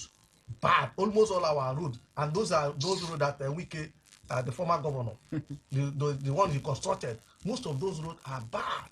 Rumwala Road is bad. NTA Road, Ajip Road, going from flyover to Ajip Company, bad. Going to, what do they call it, Egu Island, bad. But he just worked this NTA Road. And Obirikwere, I saw them doing some touch-ups. Are those not... just passion. You don't see what they did in that this thing. So what I'm trying to say is that, unlike in those days, when those things were like that, that is where we are falling back to now. I see. Our current state of River State is like 2015 to 2023. All right, so my question still comes back. Yes. What should Riverians, that's River State folks, do? The best option. No inciting comments, please. No, yes, I said the best option is to agitate, seek for what is our rights. Pray, give them this privilege, take 6 months to go. And Rivers people should make sure that a new government that Wike will not have influence over comes to take over. Else, we will not have any way forward. A new government, a fresh breath is what we need in Rivers State. Not a government from these cabals, these people who think that Rivers State is their father's property. Okay. Yeah, that's the only alternative, a new government. Because even if this budget is passed into law, nothing will still happen in Rivers State. It's just to service election. I challenge them. Nothing will happen in Rivers State. Whose election now? Gubernatorial elections or federal? Both federal and state election. The only thing they will do is to come to my local government, Abodwa, and look for one road and say they flag up. You hear me? Okay. And that road will be creeping. Giving the people hope that they've already started something. All right. So that they will entice the people to vote for whoever they want to vote. And unfortunately, if they did not win, whether they win or if they did not win, fine, the new administration can take over. But if they win, that road will be abandoned. Let me tell you, and the truth is, 2027, if they are, like I said, and I'm crying, Rivers people should hear me. If these people take over government again, Rivers will be worse than this. All right, let me throw some sand into that gear. Ambassador King David. Yes. According to The Nation, it says the stalling might be because of benefits and entitlements. Yes. And they also said in times past, the governor hadn't fulfilled whatever he agreed to. And in some cases, he was fulfilling it piecemeal. Are they not entitled to their benefits and entitlements, though? The state assembly members, are they not entitled to it? No, they're entitled to them. Okay. They are entitled to all that they are supposed to. In as much as the last judgment is concerned, Okay. It means that they are entitled to all that. But you see, it's not something they are going to get once. Because if you put the whole thing together, it's going to be a whole lot of money. All right. You understand? Being that the budget of Oko Jumbo, the governor did not, that budget may not have covered them, except the few House of Assembly members. Okay. So for you to service those their entitlement, it will require a gradual process, if I may say, because the money was not in the budget. All right. You understand? So that is the issue on ground. However, we are yet to know what is happening. I don't think that all these things that we are debating here might be the reason. We are yet to know what is happening. Okay. Let me tell you, no matter whatever thing we are saying here, if one man in Abuja just blow whistle, pass the budget by 12 midnight, they will pass the budget. So to me, I will say neither the House of Assembly member is the problem, neither is the governor the problem. Is the FCT minister. Because if he speaks now, those boys, those House of Assembly men and women, they don't have power of their own. They don't have power. They are like somebody that they asked to climb a palm tree and they remove the ladder. So they depend on the man who is holding the ladder. The man who is holding the ladder is the FCT minister. So if you give them order, no, 12 midnight, they will pass the budget. All right, ladies and gentlemen, here's where you come in. The post running on Facebook. Here we go again. Fubara lawmakers' fresh agreement stall Rivers 2026 budget passage. We spent almost 3 years watching the political class fight over Rivers State. Now they appear to have reached new agreements, but the 2026 budget is still stalled. What exactly did they agree to? Who benefits from those agreements? Is the budget being held hostage, or is it being used as leverage to enforce agreements already reached? Where does the balance lie between political interest and public interest? Let's get your thoughts. 95.1, welcome to the show. What's your name? Where are you calling from? Hello? All right, looks like that call dropped. Do well to call back. 95.1, welcome to the show. What's your name? Where are you calling from? Hello, good afternoon, Ms. Don. Good afternoon. Chimadike? Chimadike. I greet your guests too, your visitors there. Yes, good afternoon, Don, sir. this whole shenanigan that is happening in River State, it means that somebody is enjoying it. You understand? And it is very considerable for us to see who is enjoying it. The governor is enjoying all these things. Because he is thinking that River people are so gullible when it comes to governance or politicking. Now, whatever thing that the lawmakers have asked, it is applicable in every democratic government, which they blend it with constitutional projects. It is there. Even when Buhari came out as a president, he was stubborn about it. They called him to order, say, "Okay, you go do it." Go to American, it is there. You lobby. How they call it? Lobby. So the thing is that you will go and have an agreement with them. Then when you finish, you will come out, and later you will say you don't want to take it because you want people to begin to support you. All right. So you are enjoying the whole problem that we are facing now. Okay. From number one to number finish, he has been the cost of all. All right, Nobody thank you. him to go. 95.1, welcome to the show. What's your name? Where are you calling from? Wilson. Mascot, welcome to the show. My God, the God of all ages, will bless you. Amen. I greet you and two guests in this studio. Good afternoon, sir. Thank you so much. What the problem is done is that Kumala Mpoka is a man of high moral standard. I tell you. If you watch the incident of that man since I assumed office as the governor of River State, he is not the type that wants to favor away the resources of River State. And that is the bane of his failure. But I think the burying of Seminaya Fubra, the issue of political hatchet to the president, Mr. President. Responsible, because they have already won the city minister in this fight. All right. But the scrupulous and direct intervention of Mr. President. That is why I tell the Rivers people to punish this president with their vote in January 2027. All right. Thank you for calling. There will be no. Do I conclude? It's all right. You hit the 1 minute mark. Thank you. We get your thoughts.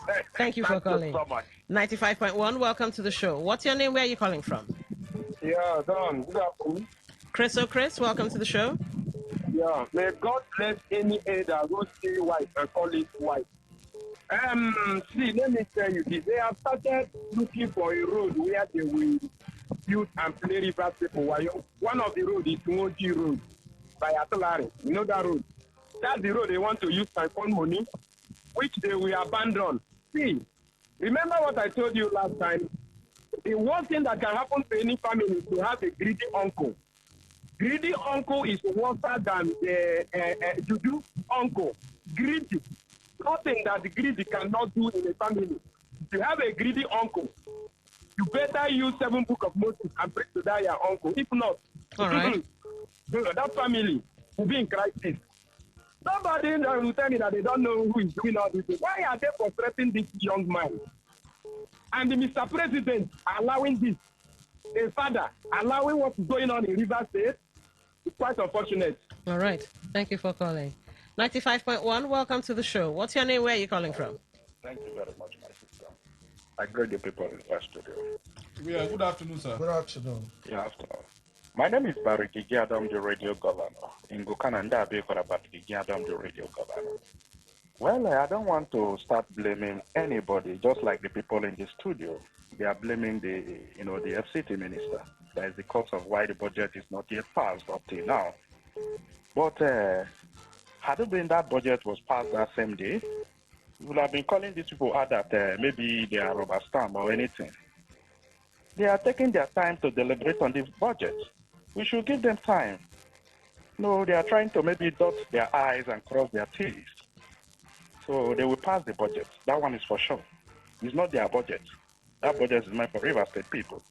So they will surely pass the budget. Thank you very much. All right. Thank you for calling. 95.1, welcome to the show. What's your name? Where are you calling from?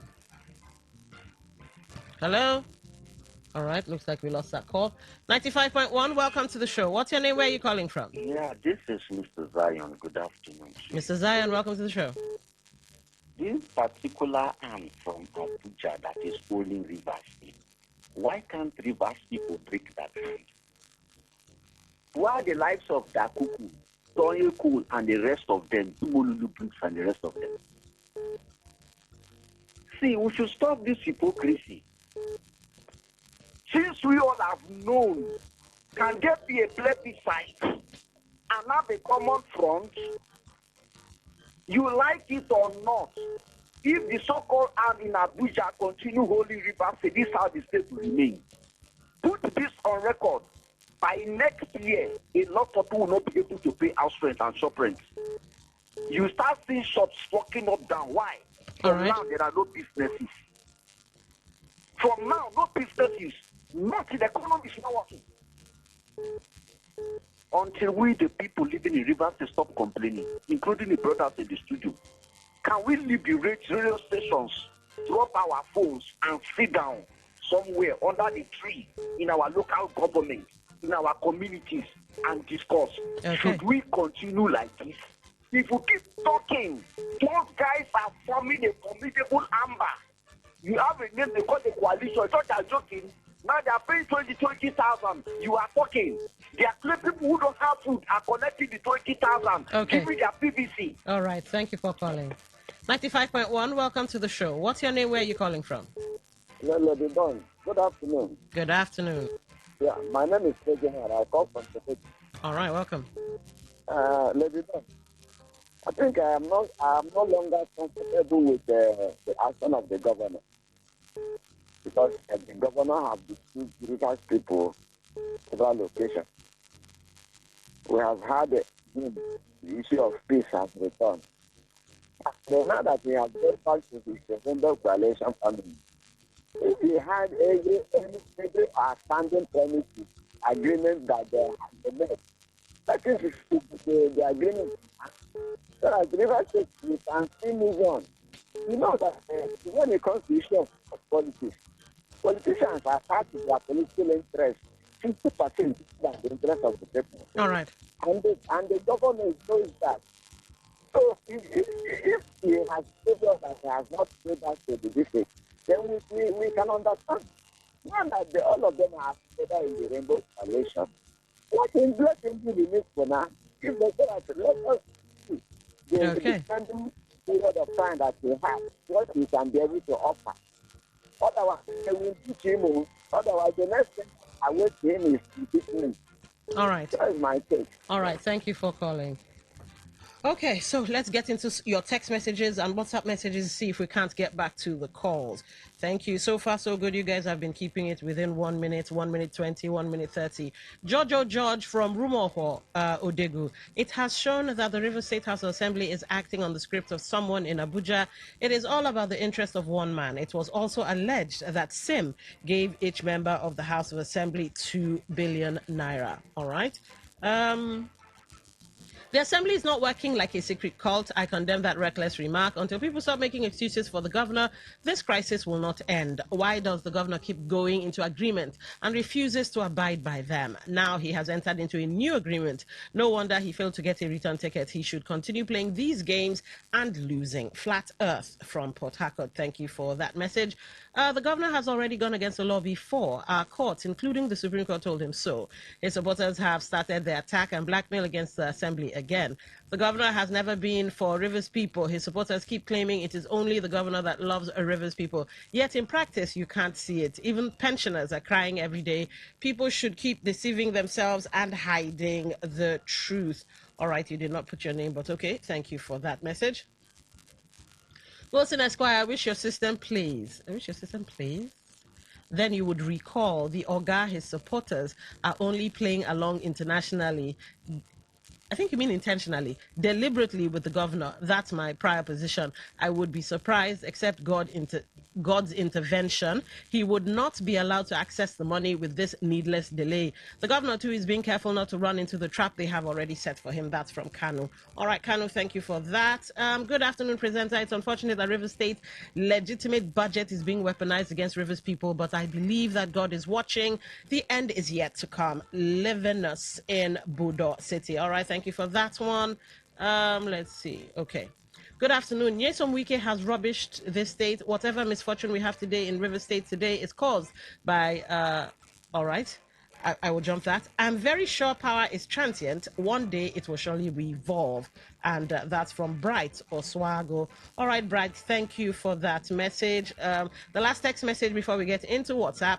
Good afternoon to you all. I am Ebere of Jesus from Port Harcourt. Let the truth be told. River State people need good governance, peace, security, and employment. Let both the state governor and state assembly members consider this path. God help us all. Thank you, Ebere of Jesus, for that. Let's get into WhatsApp and see what's what. All right. I'll read the messages, then get to the voice notes. Hi, Lady Dawn and guests. Your guest has said it all. The budget truly, as he said, is not for Rivers people because allegedly heard some people are damaging 400 billion, while some 4 billion. So in this case, tell me how the budget is for Rivers people. A lot of greed. I think you mean greedy people pretending they care for the people are now in corridors of leadership. We are all helpless people. That's from Eric. Eric, thank you for that. Some people will say Fubara should settle them, but later they will come to radio and complain, no road, no school, etc. All right, and you did not put your name, but okay. Greetings, Dawn. It is really a pity that River State found herself in this mess, where a single individual dictates the fortune of the state. In all, River State citizenry talk too much and not known for taking action to liberate themselves. Honorable Marlon. All right, thank you, Honorable Marlon. Last message before we take the voice note. Greetings, Don, the guest in the studio and Rivers people. Please help me tell your guest that he should stop complaining. All right, Nigerians and Rivers people should start preparing for protest nationwide. Henry Woko, thank you for that. All right, let's get to the voice note and then see if we can take one or two more calls. All right, you sent in a message and you sent in a voice note. My name is George. I'm from Romeo Odegu. First, this passage passage of budget. George, I think I took your message. I think I took your text message. So I think that's fair. I've dealt with everybody. Let's just go and make sure. All right, let's take a call and then let's look into Facebook while this call connects. 95.1, welcome to the show. What's your name? Where are you calling from? Yeah, good afternoon. Please, can you hear me? Special Douglas, welcome to the show. Yes, please. Good afternoon. Lady, I've been laughing my heart out because what I'm hearing from your studio sounds like the upper gossips from started alcohol, drugs. Why are you doing that? What you do know you're insulting the guest, right? I'll tell you why I'm saying so. Because no such reason emanates. Nothing of such exists. And they cannot give any empirical fact to that. They are neither members of the Executive Council nor members of the State House of Assembly. So what are they talking about? And they didn't talk about budget padding. Yes, but here's the thing, Special Douglas. This is emanating from newspaper reports. It's not like it was pulled out of thin air. The Nation is actually carrying this story that agreements have caused the stalling of the 2026 budget. Anonymous, from sources unknown. Go check out. Yes, but that's what's in the news. That's what's in the news. Anonymous. Now that's what I say. It's a Biafra gossip. Anonymous. So why should we be pressing about this? I mean, River State is far better than this type of side comments. If there should be any such problem again, I assure you, take my word, the governor will be impeached within few days. So we should not be pressing about anything. There is no qualms. If there's any qualms, the state would know. All right. I want to advise that man, what do you call him? He comes to the studio almost on 2 days basis. I've forgotten his name, Awari or whatever. Idawari Dixon. The uprising that he is calling for will consume him, so he should be careful. All right. For calling for uprising. That's where I have to draw the line. Come on, you first insulted them. We told you where the news came from, and you're still going back to insults. Come on, Special Douglas, you shouldn't be doing that.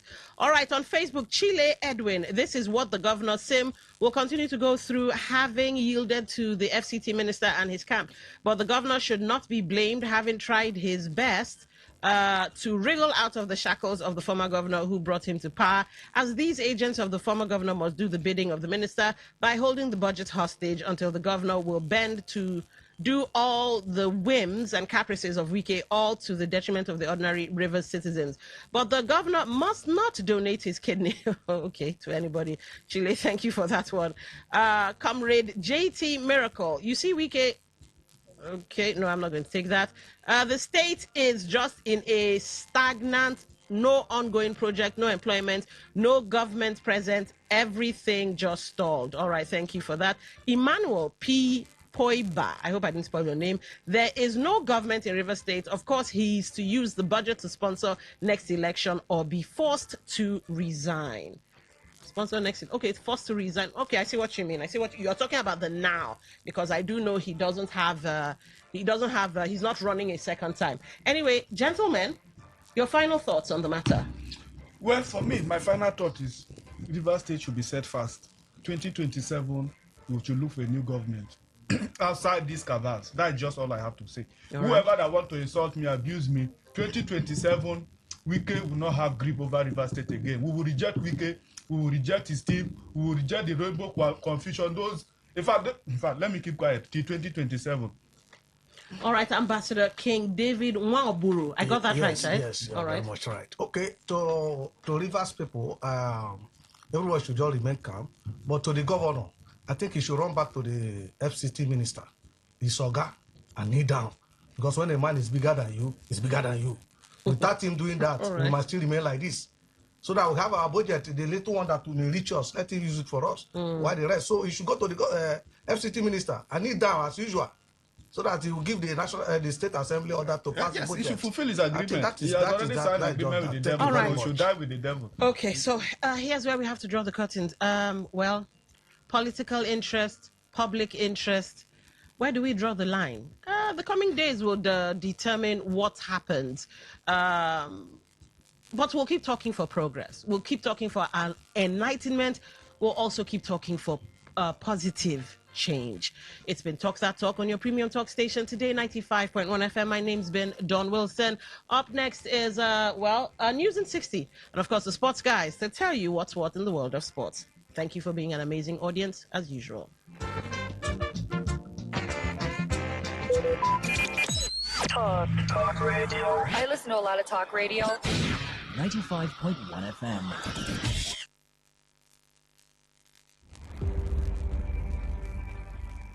Maybe home is somebody's smile when they look at you for the first time.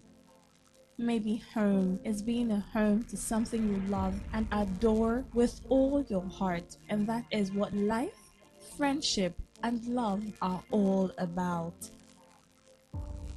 Maybe home is listening to all of your favorite shows on Today 95.1 FM. We create memories. We inspire comfort.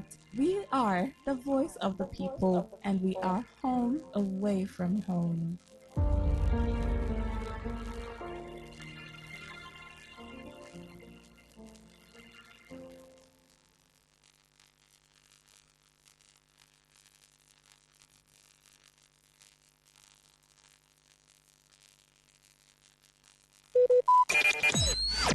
Talk radio. I listen to a lot of talk radio. 95.1 FM.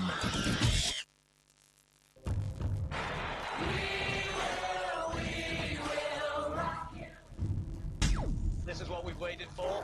The showdown. The fastest men in the world. Hearts racing. One light, two light. They're backing off and backing.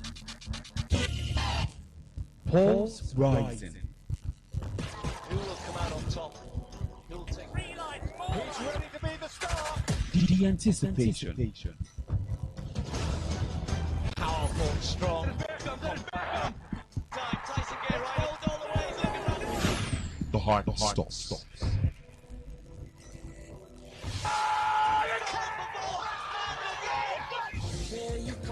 Catch the sports game on Sports Attack Mondays through Fridays, 6:30 a.m. and Today's Sport Live, 3 to 4 p.m. and also on the weekends, 1 to 6 p.m. Only on your premium sports radio. Today, 95.1 FM.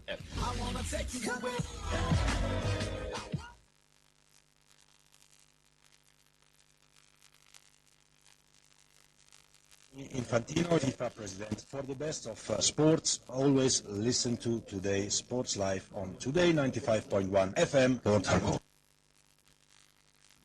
Hello, my name is Kanu Wanko, aka Papilo. For the latest and trending sports stories, always listen to Today Sports Live on Today 95.1 FM, Port Harcourt.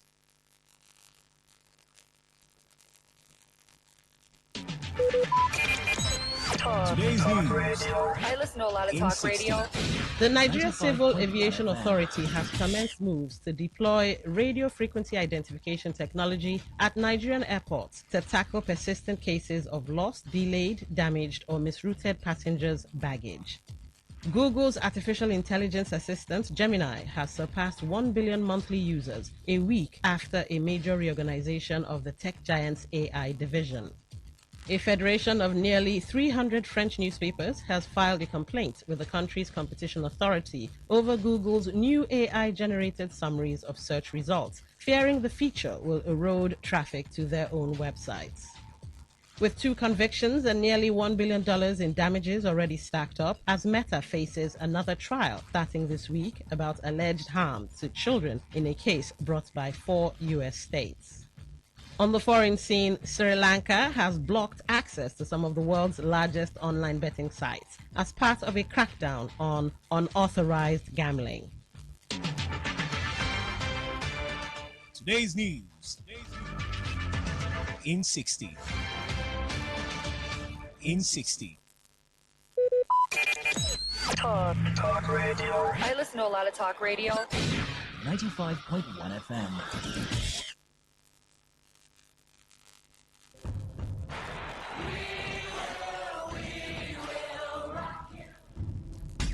This is what we've waited for. The showdown. The fastest men in the world. Hearts racing. 1 light, 2 light. They're backing off and backing. Pulse rising. Who will come out on top? Who will take 3 lights forward? Who's ready to be the star? The anticipation. Powerful, strong, compact. Time, Tyson Gay right, all the way, he's looking right. The heart stops.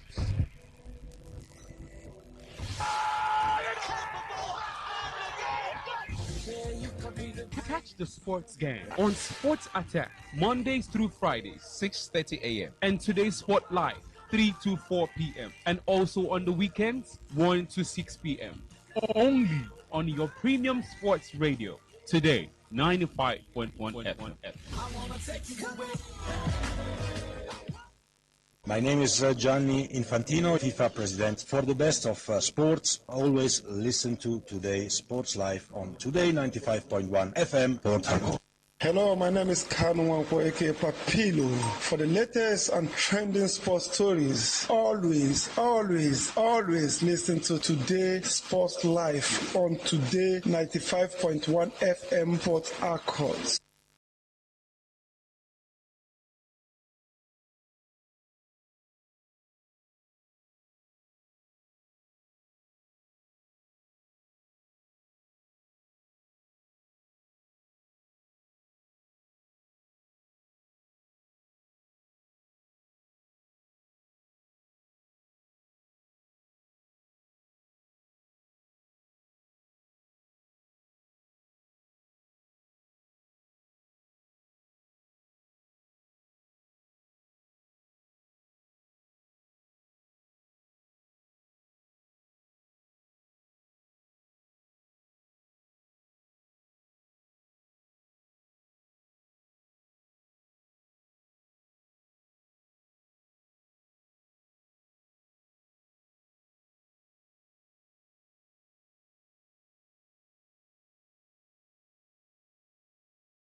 Bayana tomorrow, but today it's, I won't say Champions League action. Champions League final is next year, but European football starts today. It's going to be the champions of the UEFA Champions League against the champions of UEFA Europa League. It's going to be Paris Saint-Germain against Aston Villa. Who takes the first European trophy of the season? I have Somto Isaac here with me, ready to get down to the nitty-gritty, add his own season and spice and everything nice to the topics we've got for you on the menu this afternoon. Somto, good afternoon to you and welcome once again. Hi, Ovi. Good afternoon to you. It's another exciting edition of the show. It's Wednesday afternoon, by the way. I think the weather stopped having mood swings in River State. It was a constant mood swing. I preferred the other weather. You prefer rain? Yeah, I prefer the rain. People like me will get one cloth now. How we go do now? But I'm excited to do this again. I mean, it's come rain, comes on. Whether there's gridlock, whether everywhere is blocked, we would always be here. So I'm excited to do this with you. Good afternoon to you. Yeah, good afternoon to you, Somto. And yes, the feedback platforms are always open for you to join in on the conversation, as the show can never be complete without you. The phone line is 0810-951-0951. For the SMS and the WhatsApp portal, it's 0701-933-9962. You can also catch us live on YouTube. If you want to see how lovely we're looking this afternoon, just go to YouTube Live and search for Today 951 FM.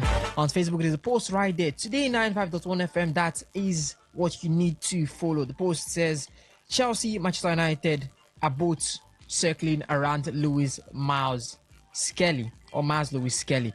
Could the 19-year-old be making a move? And the Champions League back-to-back UCL champions, Paris Saint-Germain against European League winners Aston Villa. Who do you see taking the first European trophy of the season? Can Paris Saint-Germain do a back-to-back Super Cup, being the first since Real Madrid?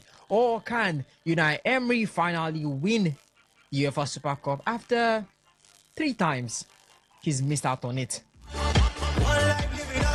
Yes, Instagram is also there. You can search at Today FM 951, on X at Today FM 951. You can stream us live on Twitch at Today FM 951. You can also go to the website and just search for www.todayfmlive.com to listen to us audio only. And if you have the Radio Garden app, just search for Today 95.1 FM. So if you're ready and I'm ready, let's get into the action. One life, live it up, cause you got one life. One life, live it up, cause you don't get it twice.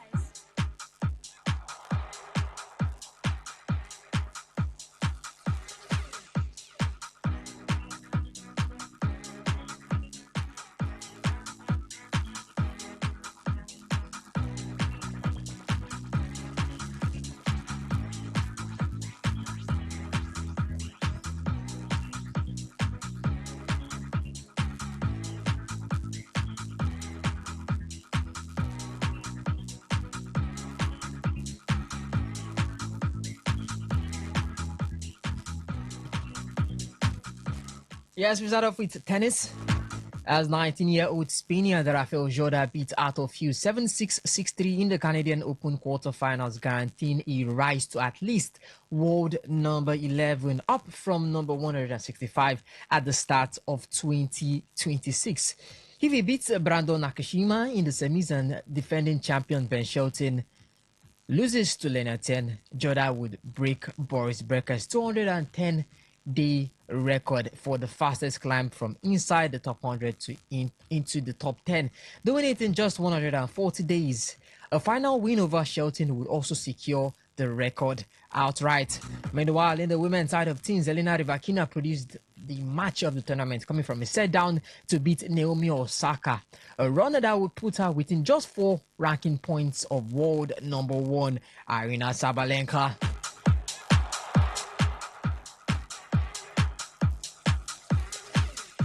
Yeah, so let's start off with Jorda's rise.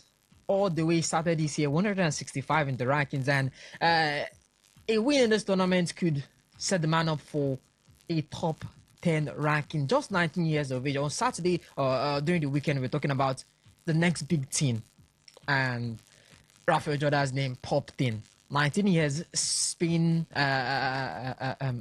from Spain. I don't know what's wrong with these Spain boys, and when it comes to tennis, and Rafael Jorda, 165, almost getting to that top 10 in 140 days. If he does it, he will pass Boris Beker's record. That was 210 days. Quite a massive gap, almost 100 days gap. And the record has stood since the 1980s. But how much of this historic climb is it down to his genuine dominance on the court, and how much has been helped by the opportunities created by the lack of the big boys in the game, Sina, Alcaraz, missing a number of these events? For Rafael Jorda, he's been impressive. His overall play in the couple of matches I've seen him, I think he gets into the semi-finals, like you said. Brandon Nakashima is the next man he faces, and that'll be today. Today. So against Brandon Nakashima, and then obviously all other opponents in Montreal that he faces are men from the United States. I mean, the other semi-final is Leonard against Ben Shelton. So for him, it's a big thing for him. I mean, beating Arthur Fields before now, also beating Yuri Lehecka. These are not any unknown names. I mean, just like Jorda, who's been climbing up, and you can say the most notable one was that round of 32 win against Lorenzo Musetti. So obviously, he's been a man who's been climbing up the ranks. And when I have a look at his statistics, in all tournaments this year, he's had a win rate of around 78%. That's 47 matches won out of 60 matches. So he's been putting in some good bits of play in 2026. And you'd see that when you watch him, when you hear the name Rafael Jorda, it's no fluke. And let's even look at holistically his performances on both grass, clay, and of course hard courts. Grass, he obviously missed a ton of the grass court season, just playing 3 matches, 6-7% win rate in that one. On clay, though, by the way, he played 5 tournaments, won 1 out of it, and he won 19 out of 23 matches on clay, and 83% win rate. Now go to the hard court. he has currently 76% win rate, 26 out of 34 matches won. So he's showing that it's no fluke, however his performance, however he's performing. And on all surfaces, now there's one, very good part of his game, I would break down because I'm trying to look at all of this, the statistics for all of this. His tie breaks, 10 out of 19. Break point saves, 184 out of 295. That's 62%. So why I looked at statistics for him is because we're analyzing his performances, how he's climbing up and every other thing. So his performances are no fluke. This guy is someone that should be watched out. When you talk about this Spanish lads, I mean, Carlos Alcaraz somewhere, I think he should be returning very, very soon. Well, or he has returned. He hasn't returned. I mean, he was slated to play in Cincinnati. Yes. But then didn't work out. He pulled out of Cincinnati, both him and Yannick Sinner. Yeah. So we are hopeful we get to see him at the US Open. At least let's see him for one more Grand Slam before the year runs out, or before we don't see any Grand Slams for this year anymore. But you talk about the Spanish dynasty and how these guys climb up.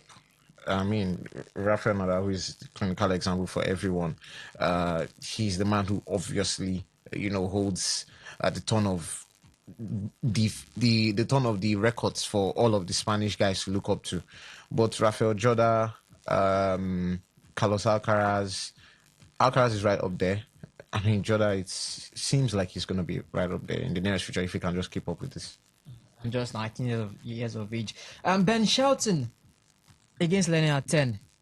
Could this be an easy way for Ben Shelton, knowing that he's the defending champion? And if he does get to the final, let's say if the final is going to be between Ben Shelton and Rafael Jorda. Ben Shelton hasn't dropped a set all week. He beat Jakub Mensik in the last match in under 76 minutes. Could he be the biggest obstacle standing between Jorda and that possible record?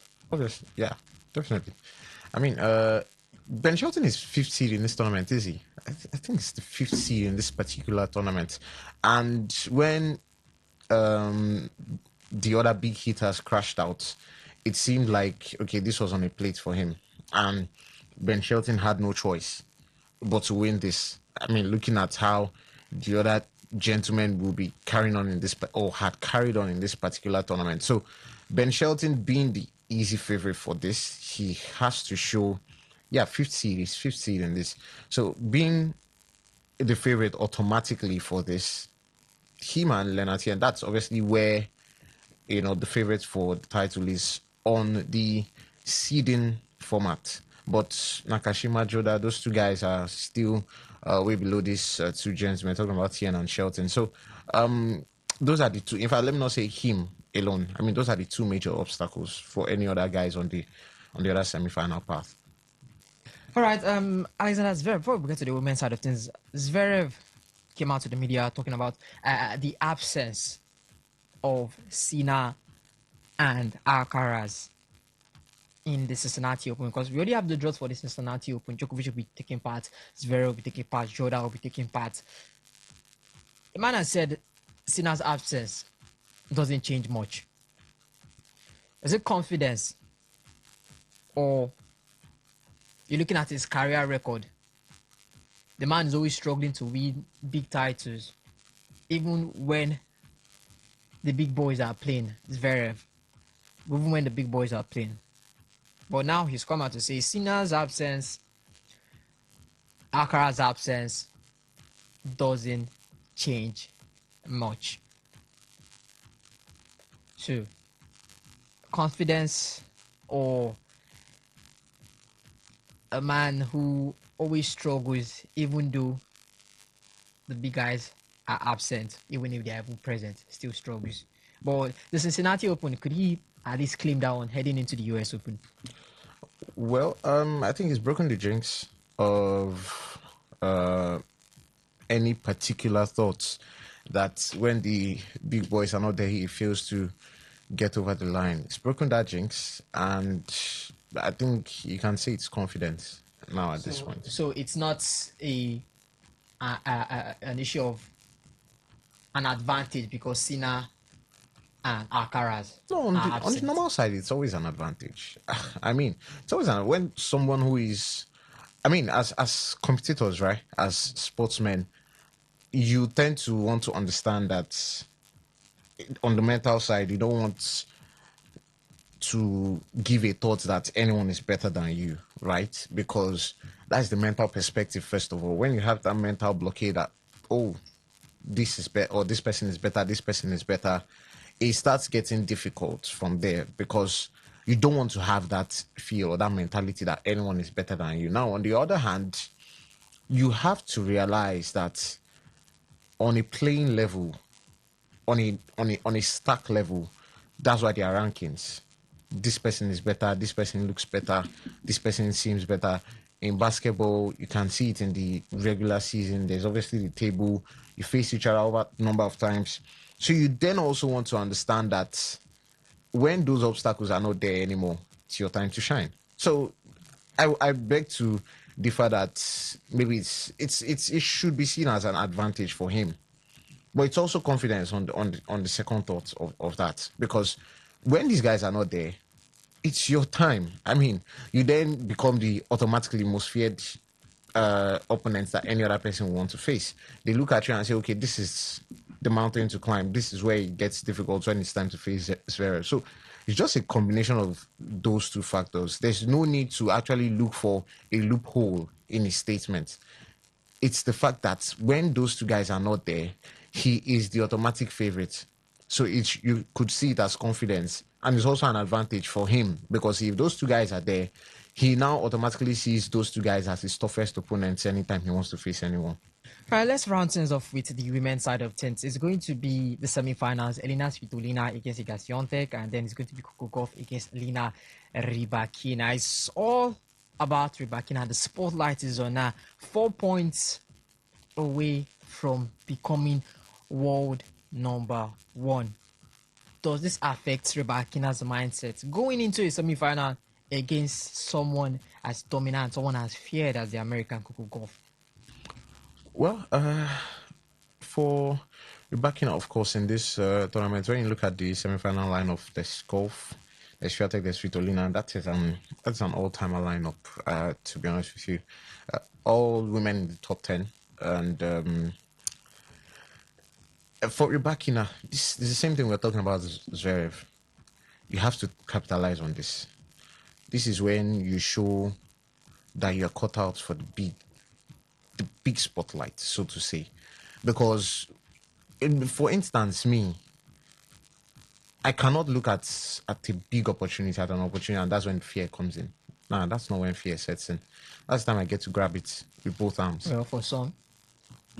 Maybe that's for them, but for you who know you want to hit the big time, for me, I see that as a golden opportunity, and I grab it with both arms. So for her, the way I've seen her, of course, how she's played along the line before now, I think she's a woman who never fears anything. She's one who would get into whatever she wants to get in and make the most out of it and get that win. So against Coco Gauff, first of all, going to be pretty tough, and I've had a problem with Coco Gauff in this light.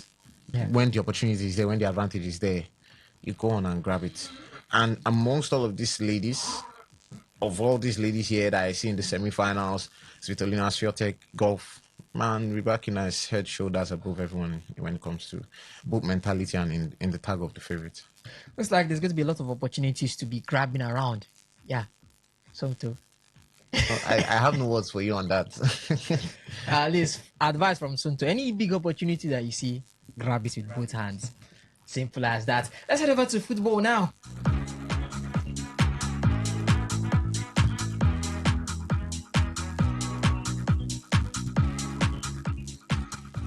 Yes, it's the NPFL, and they have lifted the suspension on Bedell Insurance head coach Kennedy Oboye, allowing him to return to the dugout with immediate effect.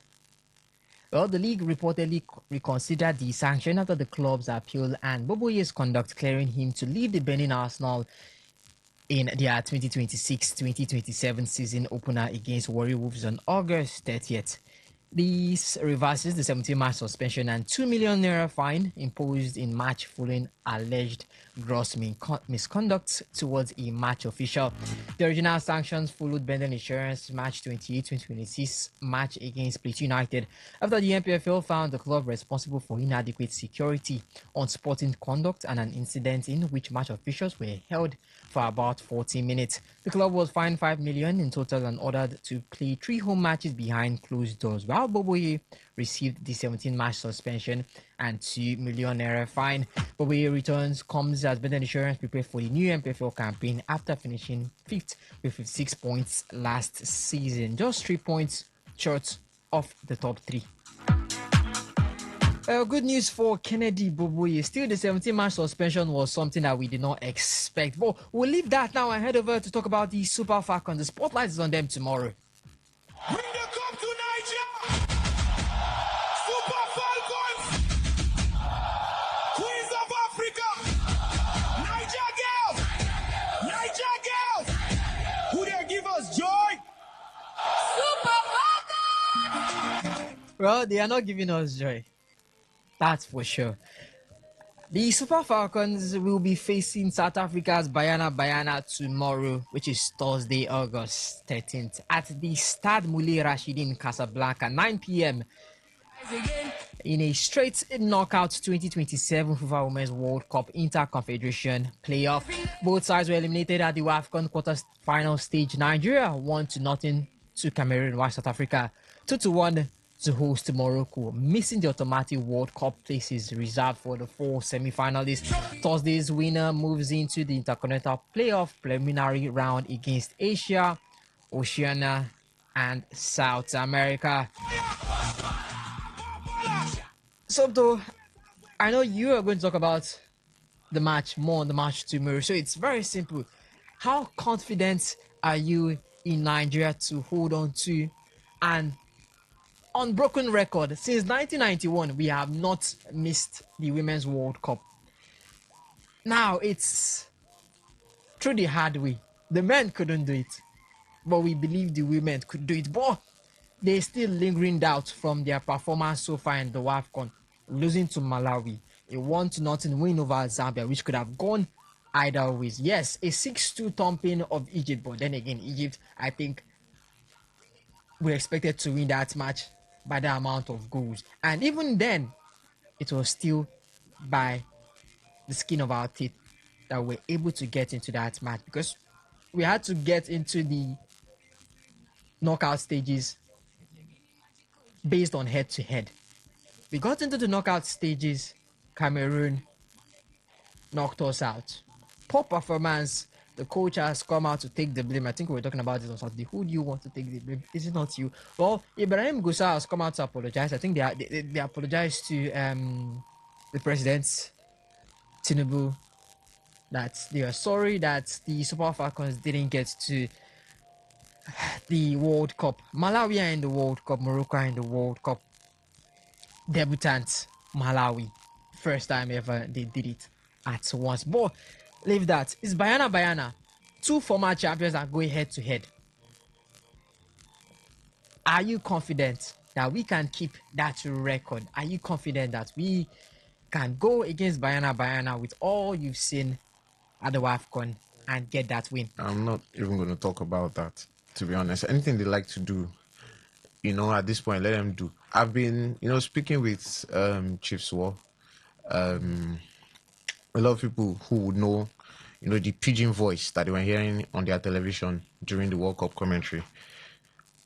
She will be live with me tomorrow, because I'm tired of speaking. I don't even want to speak anymore. So let her come and, give us her thoughts, tomorrow on the show.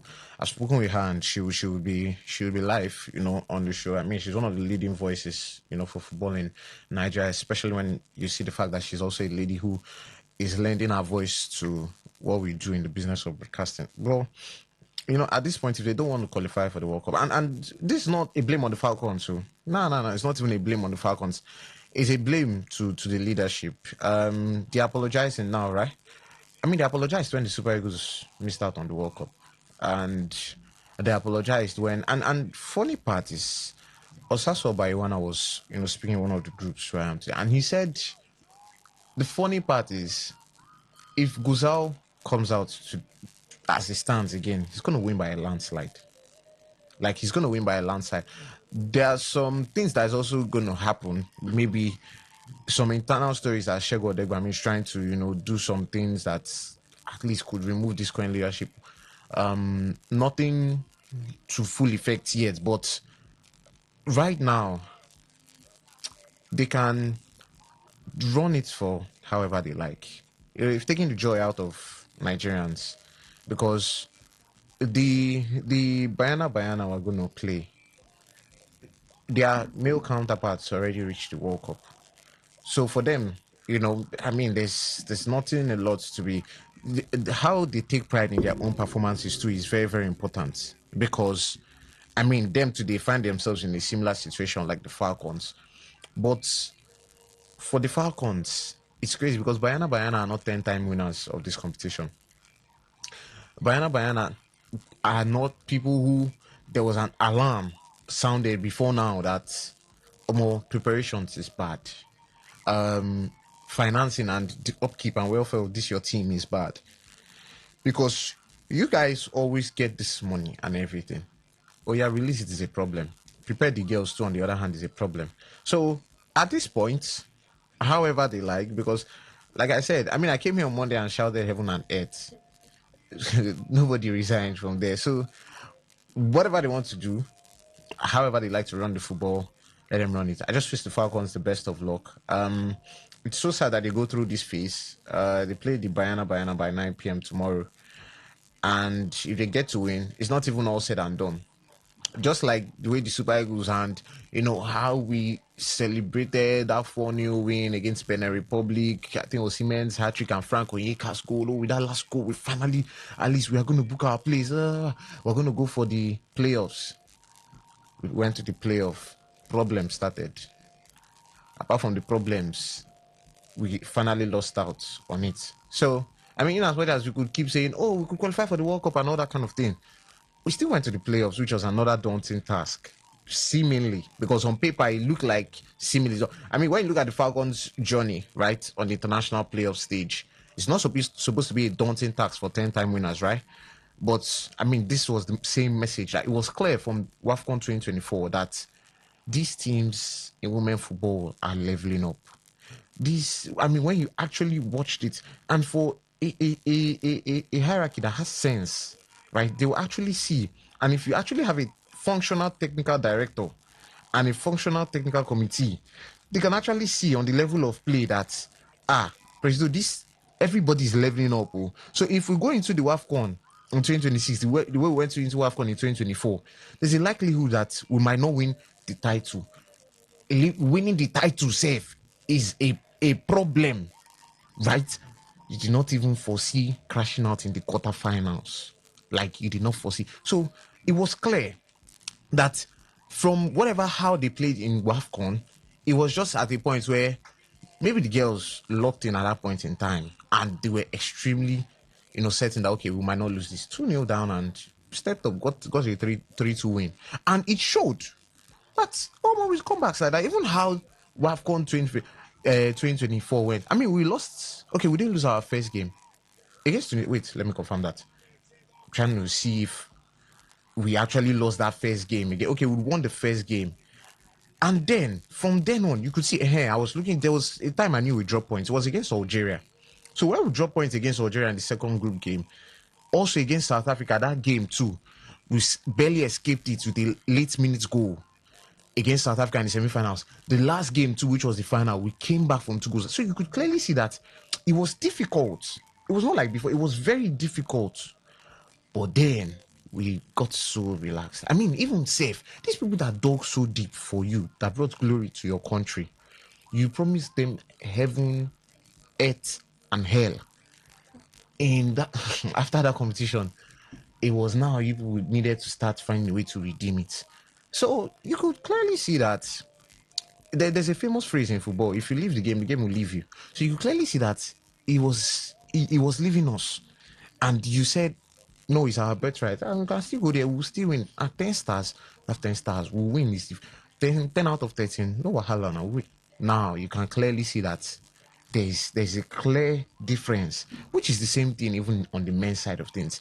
But I don't understand how there's a technical director, there's a technical committee, there's an executive committee who can literally see all these things and not pay attention to the tiniest details. I mean, you're there in office and you get paid to pay attention to these things, to promote and make your own game progress. But here you are serving us apologies after all is said and done, when these apologies could have been avoided, because you literally have the best team in Africa. You literally have the best team in Africa. And Malawi with 2 stars in their team can actually get to a semi-final. But you that have both experience and stars around the team, you cannot be able to. And I said it weeks ago that in a functional system and in a place that understands what they are doing, you should have gone past this level of saying you should qualify for the World Cup. You should have actually started knowing that, oh, getting to this stage is not a problem. To qualify for the World Cup, I mean, for teams like Morocco right now at senior stage, not even the women, the men, qualify for the World Cup is not their priority. I mean, the last qualifiers, Morocco had like a 90-something% win rate for the World Cup qualifiers. So they're not even focused on qualifiers. They're focused on what they are going to do on that world stage. Now, mind you, it's not them looking past the qualifiers or downgrading qualifiers. No, because in their own system, they've set it to understand that, okay, this should be child's for us, because for you to be looking ahead, you understand that your journey towards that place, you've already understood that getting to that place, you set systems in place and you're well capable of getting to that spot. So I'm already speaking too much, like I said, but I wish the Falcons the best of luck. Tomorrow, obviously, is that game, and whatever we got at this point is deserved. It's so sad on the players, right? So sad on the team. And it's so sad that they still get to be under the tutelage of Justin Madugu, but it's what it is. We know how to get out of these situations, but we're not just ready. All right, I'll leave that for you tomorrow to dissect more on that. But let's head over to what's happening this night.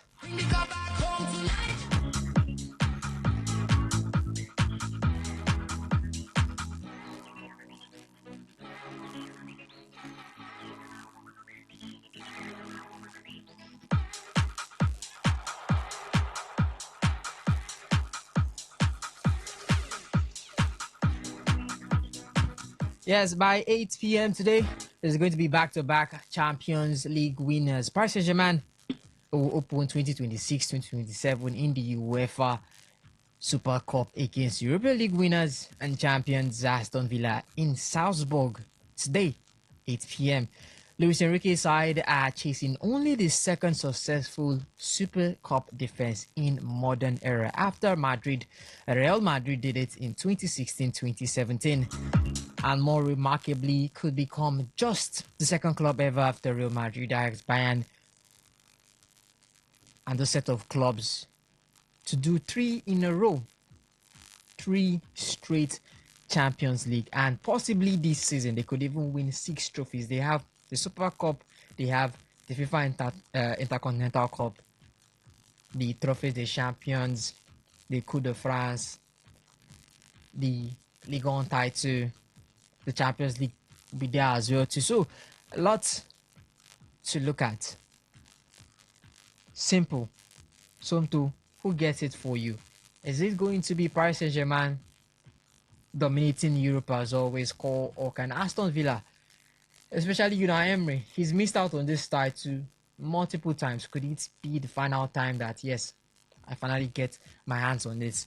Aston Villa will be without Oli Watkins, Emilio Martinez, and Ezri Konsa.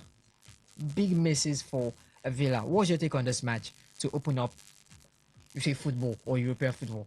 Funny enough, you know how I talked about, that Falcon story and saying, when you set targets, lofty targets, you already know that, the journey to get there, at least to a certain, you understand it. Yeah. Enrique is already talking about equaling the record of Real Madrid on the 3 peats. Why is he talking about? Because they've already won 2 times. Yeah. they are not talking about, oh, we should try to progress from the knockout or we should try to qualify again. They're already talking about winning it.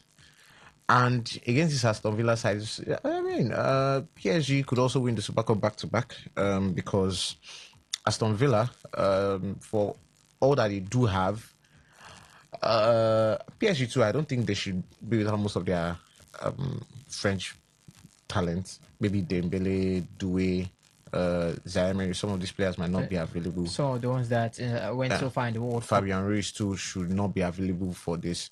So I think it's two teams that, you know, this thing is starting quite early because the regular leagues has not started, and I mean you're seeing the Super Cup, so you could understand that because of the World Cup, you know, the leagues have sort of taken at least a 1 or 2 week break as opposed to when they regularly start.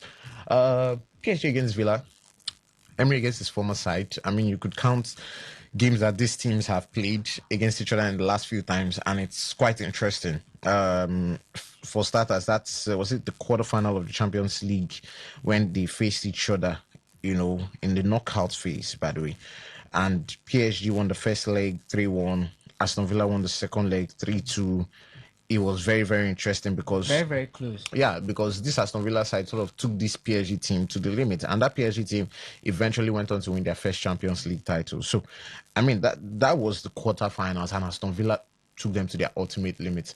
And Emery again with a chance to win silverware with this Aston Villa side. Of course, Morgan Rogers netted in that Europa League final. It's not with them anymore, but they still have some other players. I mean, John McGinn is another player that's experience will be very, very valuable in this. But I look at the Aston Villa team who should likely be available for this. And will there be any match to PSG? I mean, Garnacho, Buendia, come on. I think this PSG or their day, you know, Victor Varaskelia should be available for this one. Likes of Vitinha and João Neves should be available for this. Marquinhos should be available. Pacho should be available. Mendes should be available. Safonov should be available. So I think, except Luis Enrique wants to tweak things, you know, maybe try some players he hasn't tried before or something. But this should be a very, very clear win for PSG against Aston Villa. Not because I'm underrating this Aston Villa side, right? But I just think with the expertise that this PSG side have, also with the fact that Aston Villa should be missing some key players. Like I said, Rogers is not with them anymore. Buendia is another. Watkins is another player that has not properly resumed with Aston Villa. But then you look at how they've performed in the last few. Look at their preseason loss to Bayern. Also got some wins against Pathum United. These are not sides that we should be turning our heads over. Lost to Sociedad and Porto also in preseason. So, like I said, it should be a pretty straight win for what's their name, PSG. I'm forgetting Tillemans too. Was another player who scored in that final against Freiburg. He's no longer with Aston Villa. So they've lost a pretty handful of players, and Martinez is not available for this one, like you said. So for me, just based on what the two teams have available, again, I'm not doing this to underrate Aston Villa, but you look at who they have available, who PSG have available, you can understand that there is a certain level of the favorite stag to go to PSG first of all. So for PSG, the last time we faced an English side in this, I think it was Tottenham Hotspur, took them to their limit on penalties. So again, I would not underrate an English side, but just because of what PSG have, it might be a tad too difficult for Aston Villa to get one over them. So, yeah, I think PSG should get the win. Not going to really be an interesting game for me, like I said, because of the absence of some of the key names. But hey, I mean, it's still football, so we can still expect some level of interest in it. Speaking of interest, Chelsea, Manchester United interested in 19-year-old Miles Lewis Kelly, circling around him like vultures. Now, the reason why I'm saying it might be possible is because of this man, Bruno Guimaraes, coming into this team. So far, so good. Miles has started Arsenal's 3 of their last 4 preseason friendlies. He started in the Champions League final over Martin Zubimendi. And now with Bruno Guimaraes coming in, doesn't that stunt his growth? Does it stunt his chances for more regular starts? in the team. And could that really push him away? Arsenal have not put him up for sale. They've not put him up for loan. So it still stays as it is. The man says he does not want to leave. He wants to fight for his shirt. He wants to fight for his jersey and no more. Does that warrant the flies coming around? When I saw, the reports, I reached out to an Arsenal source that I know to an extent, I tried to pick his brains on it. And even later on, he did post. And for a lot of people who may not know this source, it's Hands of Arsenal on Twitter. But he and I actually wanted to put him on the show this afternoon so that maybe they don't hear it from my mouth again. And maybe tomorrow. No. That's the thing. I cannot. That's the thing. He would politely want to remain here. So when I saw it, I was actually worried for a second because I can understand where that report is coming from. And what he just had said was that Skelly's Arsenal through and through. And another major part is that he said the noise, because there was reports from, I think I saw it from the Telegraph first, that Skelly was offered through an intermediary to both United and Chelsea. And what he said was the noise did not come from the player side. And in fact, they are shocked at reports and quite confused. Now, he said, although Skelly loves Arsenal, but the interest is real, right? The interest from United and Chelsea or any other team, it's actually real on him. But a player that started the Champions League final, a player that in the run-in for Arsenal's season, which we know was barely decided with the last 5 games, somebody who played a key role in that. And then some people just from feel left back to midfield. Some people just feel a certain arrival of another player is going to knock him off his perch. Ha ha. So I want to get to the phone lines because I laugh because no one is talking about the other players that are below the pecking order. It's Luis Kelly who started the Champions League final, the biggest game in Arsenal's history. That's where they feel they can come and get. Oh, please go do that with Robin van Persie and Alexis Sanchez. That era is gone. It's fully gone where you come and get the best players over the Emirates. Now it's gone because, much respect. You're talking to the champions. You're talking to a team who was in the final of the Champions League. No, I'm not. It's facts. You're talking to a team who was in the final of the Champions League. So if you think there's not going to be enough games, they're not like one team who's not going to go on an aeroplane this season. They're actually good. There's actually going to be a lot of games for people to play. There's going to be a lot of games. Go and check, if you browse, who is the youngest player to win the Premier League title ever? You'd see one name. No, it's not.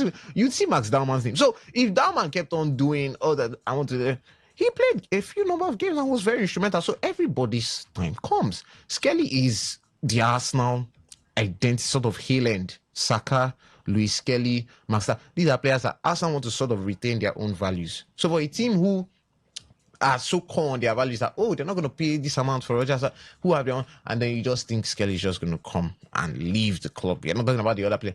Declan Rice is not even fully fit, to be honest. Declan Rice will not play Arsenal's preseason game today.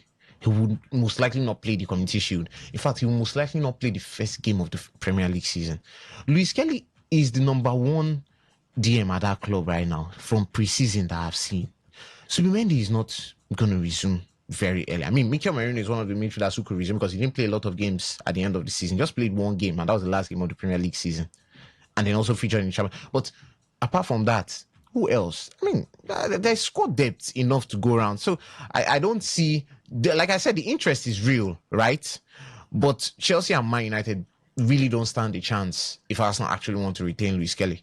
And if they actually want to get him, I think the quotation for his transfer should be very high. And I would be extremely disappointed. Breaking the British record. He should go for £120 million than Elliot Anderson. He should go because, what if Arsenal even attempt to sell him? It's going to be extremely disappointing, to be honest. But like I said, I don't think teams like Chelsea and Man United don't stand. Stay with your Henderson and Santos, please. All right, let's head over to the phone lines now. You can join in on the conversation. 0810-951-0951. That's for the phone line. For the SMS and the WhatsApp port, so it's 0701-933-99628. There's also the post on Facebook at Today95.1fm. Your comments will be read out later. Hello, caller. Good afternoon. Welcome.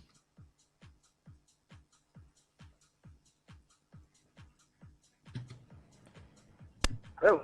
Hello, yes. Yeah. Hello, I can hear you. Yes, I can hear you. Go on. Good afternoon. Yes, good afternoon. Lucky. Yes, Lucky from Abia State. Yes. Arsenal make up their mind to sell Luis Kelly. They don't make up their mind. No. They aren't selling. There's just interest. Okay. My brother, concerning Super Falcon and South Africa tomorrow. My brother, for me, this tournament, they don't host them like 13 times.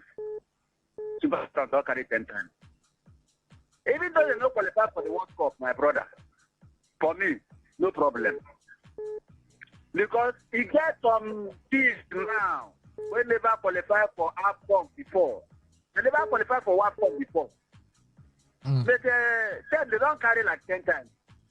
My brother, if they don't feel qualified for the World Cup, let the rest. NFF, everybody from A to Z and NFF, go home. Thank you, my brother. All right, thank you, Lucky. Hello, good afternoon. Welcome. Hello? Hello, yes. Who am I speaking with? Hello, good afternoon. Good afternoon. Who is this? Let me call back. Network. Okay. Sorry, Dave. Good afternoon. Who is this? Good afternoon. Abioge. Yes, Kabulabari. Yeah. Don't I greet you also? Good afternoon, my brother. Good afternoon. Yeah, for me, I don't got anything to say about Nigeria football today. Because those people, then they use us to play. Then just they do like say when our mouth don't smell, now we the top. So I don't got anything to talk. Either them go win. That was not concern me. I just happy say league don't they come back. Yes. I just happy because tonight might be the curtain raiser. So tonight the match will do somehow. It will do somehow. But I wish the better team to win. Thank you. All right, thank you, Kabulabari. 08109510951. That's for the phone line. For the SMS and the WhatsApp portal, it's 0701-933-9962. Hello, good afternoon. Welcome. Hello? Yes, hello, yes. Who's this? Hello. Something, call another line now so that we can call. This line is disturbing me. Well, that is the line you have to call. 08109510951. If you can't reach us via the call line, the SMS and the WhatsApp portal, it's there. You can drop a message there. I will read it out later during the show. 0701-933-9962. Especially for you, I will let a voice note be played. 0810-9510-951. That's for the phone line. Hello, caller. Good afternoon. Welcome. Hello, good afternoon. Yes, this is Samuel. Please, I want to ask you, this match is Super Falcon will play tomorrow. Where will this be getting? Yes, I didn't get you. I mean the match Super Falcon will tomorrow. Where will the venue be? It's going to be in Casablanca in Morocco. Okay, that's a neutral ground. Yes, it's neutral. Okay. That is no problem. Both South Africa and Nigeria, none of them is one. So let them sort themselves out. All right, thank you, Samuel. Hello, good afternoon. Welcome. Hello. Yes, Radio Governor. Yeah, my name is Bariti, Giadom, the Radio Governor. Ogukana Bariti, Giadom, the Radio Governor. I greet everybody in the studio. Yes, we greet you too. Well, Chelsea Man, you both reportedly cycling Lewis Kelly. This guy is a midfielder, left back. He can play both. He can play both. But which one will they really play? Well, he started out as a left back and then moved into midfield. He moved into midfield. I think this okay, he started as a midfielder and then moved into left back. Oh, okay. I don't know. There's nothing special about this guy. This Lewis Kelly. There's nothing special. I don't know what's in the place. If you like say this thing are just mere rumor. Chelsea cannot be, targeting this kind of player now. I think this guy they play. Then as for PSG and Aston Villa tonight, Super Cup. Well, there's a thunder, not they strike one place twice. Maybe within our people talk. Because these two sides they met last time and PSG defeated them. But this time around, I'm going for Na Emery to win this particular match. Aston Villa will win this because they've signed a very good winger, fantastic winger, in the name of Garnacho. So I feel say Aston Villa will win. Thank you very much. All right, thank you for that. Hello, Kala, good afternoon. Welcome. Please turn on the volume of your Good radio afternoon, Mr. Mondo from Port Harcourt. set. All right, Mr. Monday, go on. Yes. For the Falcons, I think they should allow these girls, let them go home and rest. They will not spill their blood on the field for NFF. When the NFF, they are ready, they will plan for these girls and then they will do the needful. The NFL, they didn't plan for them, no good friendly, nothing. And so you expect them to go to the field and perform miracles. It is not possible. I wish South Africa would eliminate them tomorrow and let the girls go and rest. So that NFL, they will realize that Nigeria is not the only country in this continent that can play female football. Thank you. All right. Thank you. Sir, hello, Kala, good afternoon. Hello? Yes. Who is this? Is it Osas? No, this is not Osas, it's Ovie, but I do get that.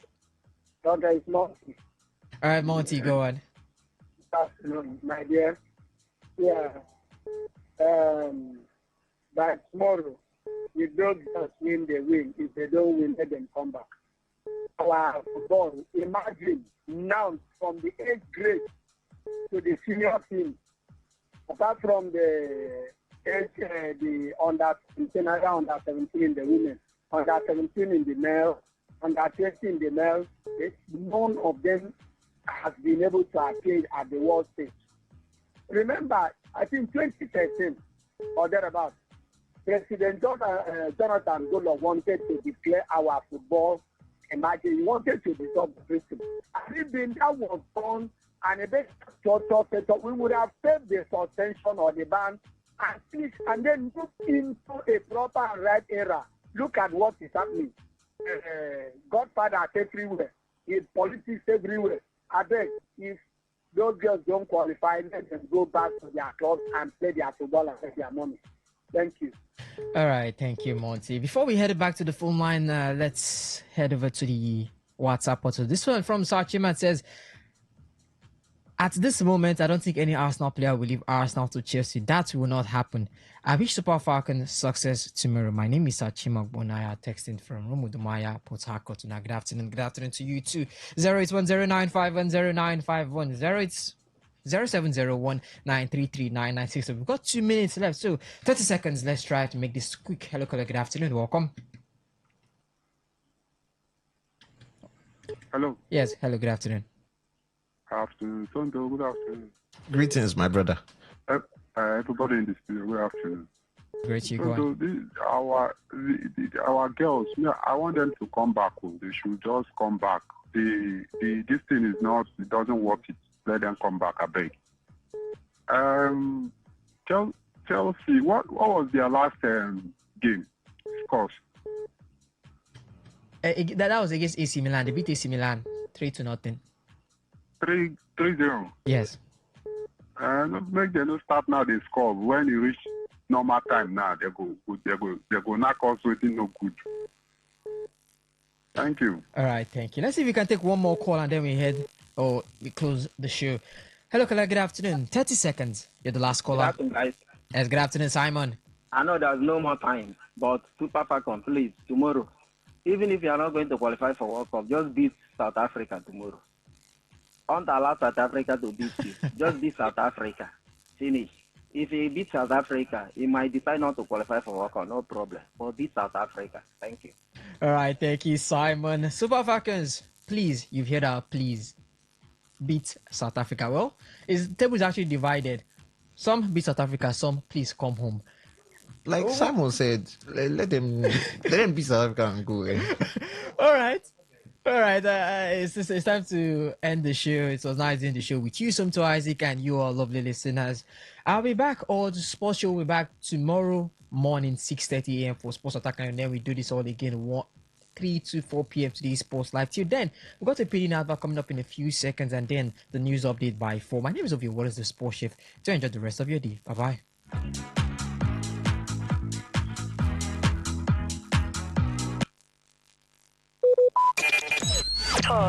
Talk radio. I listen to a lot of talk radio.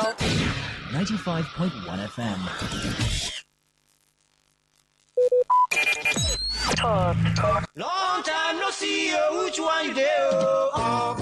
Oga builder, Oga contractor, long time no see. That thing where they look for Sokoto, it don't land for Shokos of say, we don't carry our product enter River State, but say we still there for Aba. Anywhere where you did Agnes roofing product, go find you come, our product don't enter market, long span, made couple, step tie, small gutter design. As big man consign, we still get stone coated roofing sheet, shingle, mineno, glass, board, wood shake, and roman. No forget saying that Dr. Agnes one man with the manufacturer Agnes one man data tooth powder. Nice to carry this open product enter market to Wakaskele Wugali has not only enter our office waiting for kilometer 20 Aba Port Harcourt Expressway. Equated by Akaso bus stop behind Antwerp filling station or Bigbo LGA or Port Harcourt. You feel Waka enter our head office waiting for kilometer 7 Aba N Expressway. Ositema Aba for Abia. For more inquiries, call us on 0816 719 5073 or 0811 201 2831 or 0803 500 5489. Agnes Aluminium Roofing Product, I'm the product where go make your house the smile, whether under the sun or in the rain. Talk radio. I listen to a lot of talk radio. 95.1 FM. Catch the latest news, real talk, real stories, all on Today 95.1 FM, where you belong.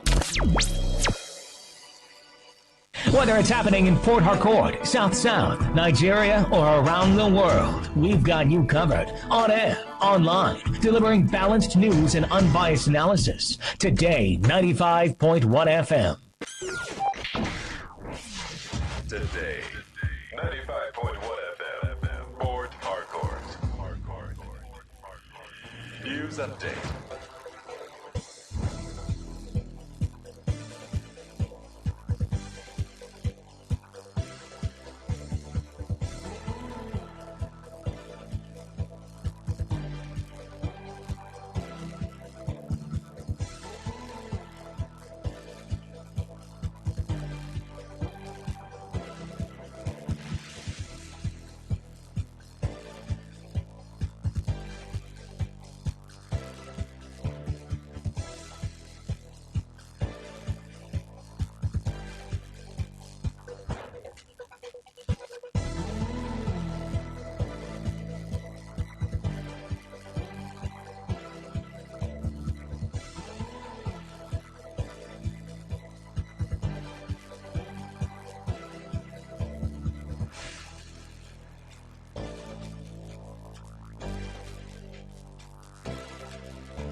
Good evening. Apologies for beginning the news late. Here is the news update on Today 95.1 FM.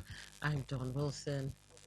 The Senate Public Accounts Committee, PAC, has given Seplat Energy, Network E&P Nigeria Limited, and 2 other oil companies a 48-hour ultimatum to appear before it and respond to queries contained in the 2021, 2022, and 2023 audit reports of the Nigeria Extractive Industry Transparency Initiative, NITI.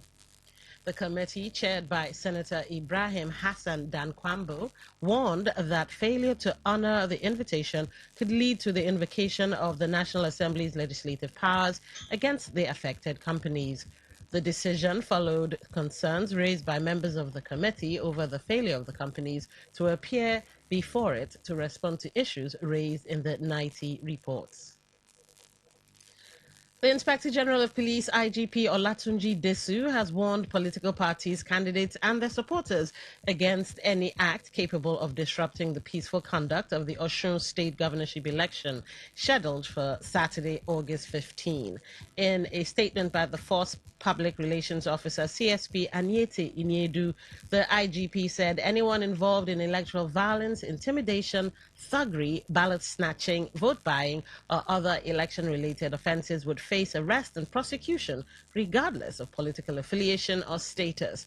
The Nigeria Police Force also barred the Western Nigeria Security Network, Amotekun, vigilante groups, the Joint Civilian Task Force, Hunters Association, neighborhood watch outfits, and other non-state security formations from participating in election security operations. According to the police, the groups are not authorized to escort electoral materials, guard polling units, mount checkpoints, or bear arms in connection with the election. The force stressed that election security remains the responsibility of constitutionally recognized agencies, including the Nigeria Police Force, Department of State Services, Nigeria Security and Civil Defense Corps, Nigeria Immigration Service, Nigeria Correctional Service, and the Federal Road Safety Corps. In a related development, the Civil Society Legislative Advocacy Center, CISLAC, has raised serious concerns over the growing threat of electoral violence, political intimidation, and vote buying ahead of the August 15 governorship election in Osun State. CISLAC said available findings from independent monitoring, media reports, and ongoing assessments of the electoral environment indicate a worrying pattern of violence, intimidation, and alleged voter inducement that could undermine the credibility of the election and discourage citizens from participating freely. The organization, in a statement by its executive director, Awal Musa Rafsanjani, said several election-related incidents have been recorded across different parts of the state in recent months, with reports of killings, shootings, clashes, attacks on political gatherings, destruction of property, and other forms of intimidation. CISLAC noted with particular concern reports of the killing of a 14-year-old boy, Ezekiel Olakbade, in Ilobu, Irepodun local government area after he was reportedly struck by a stray bullet during a clash. Other reported incidents include the killing of Kolade Eluyera in Irewole local government area, as well as the shooting of a political office holder in Oshogbo and the killing of a political youth leader in Esa Oke. The statement said while the circumstances and responsibility for some of these incidents remain subject to investigation, CISLAC said the reported loss of lives and increasing tensions across parts of the state demonstrate the urgent need for all stakeholders to prioritize peace and the protection of citizens. In the meantime, the Independent National Electoral Commission, INEC, has added the Social Democratic Party SDP candidate Francis Ajala and his running mate Fasheke Oladipo to the ballot for the Osun State governorship election. The action by INEC has raised to 15 the total number of political parties contesting the election, which will be held on Saturday. INEC said the decision was taken in compliance with the judgment of the Federal High Court, Abuja, delivered on July 22 of this year in a case between the SDP and Ajala on one hand and INEC on the other. INEC said that the court had ordered the commission to forthwith recognize, accept, upload, process, and publish the name and particulars of Ajala as the candidate of the SDP. The commission said the reproduced ballot papers would arrive in Osun State on Thursday, August 13, and will, same day, be moved to local government area offices across the state, in line with its standard distribution procedure ahead of the election. On the foreign scene, at least 44 people drowned after an overcrowded ferry capsized on Zimbabwe's Lake Kariba. This is according to an update by police about the toll on a day after the disaster. An eyewitness told newsmen soon after the government ferry sank in rough weather on Tuesday that bodies could be seen in the water as rescuers tried to reach the vessel. It was carrying 114 adult passengers, 5 crew members, and an unspecified number of children when it went down. And that was the news update on Today 95.1 FM. Thank you for listening. I'm Don Wilson. Good evening. Today's news, today's entertainment, today's sports, today's issues. Today on Today 95.1 FM, Port Harcourt. It all begins with breaking news. Now make no mistake, this is a difficult mission, and it will remain difficult for some time. Then it keeps trending. Events, issues, personalities, all struggling to gain attention. But in the race for deadlines, the intrigues, power play, on the currents are often missed or underreported. Insecurity here is basically a product of poverty. But not anymore. As the platform on radio steps in to fill the missing links on events, issues, and personalities in the news. I'm not afraid of anybody. Yeah! The platform on radio serves only the hottest topics and trending issues. Only on Today 95.1 FM. 95.1 FM. Port Harcourt. Weekdays, 4 p.m. Get on the platform on radio and be served.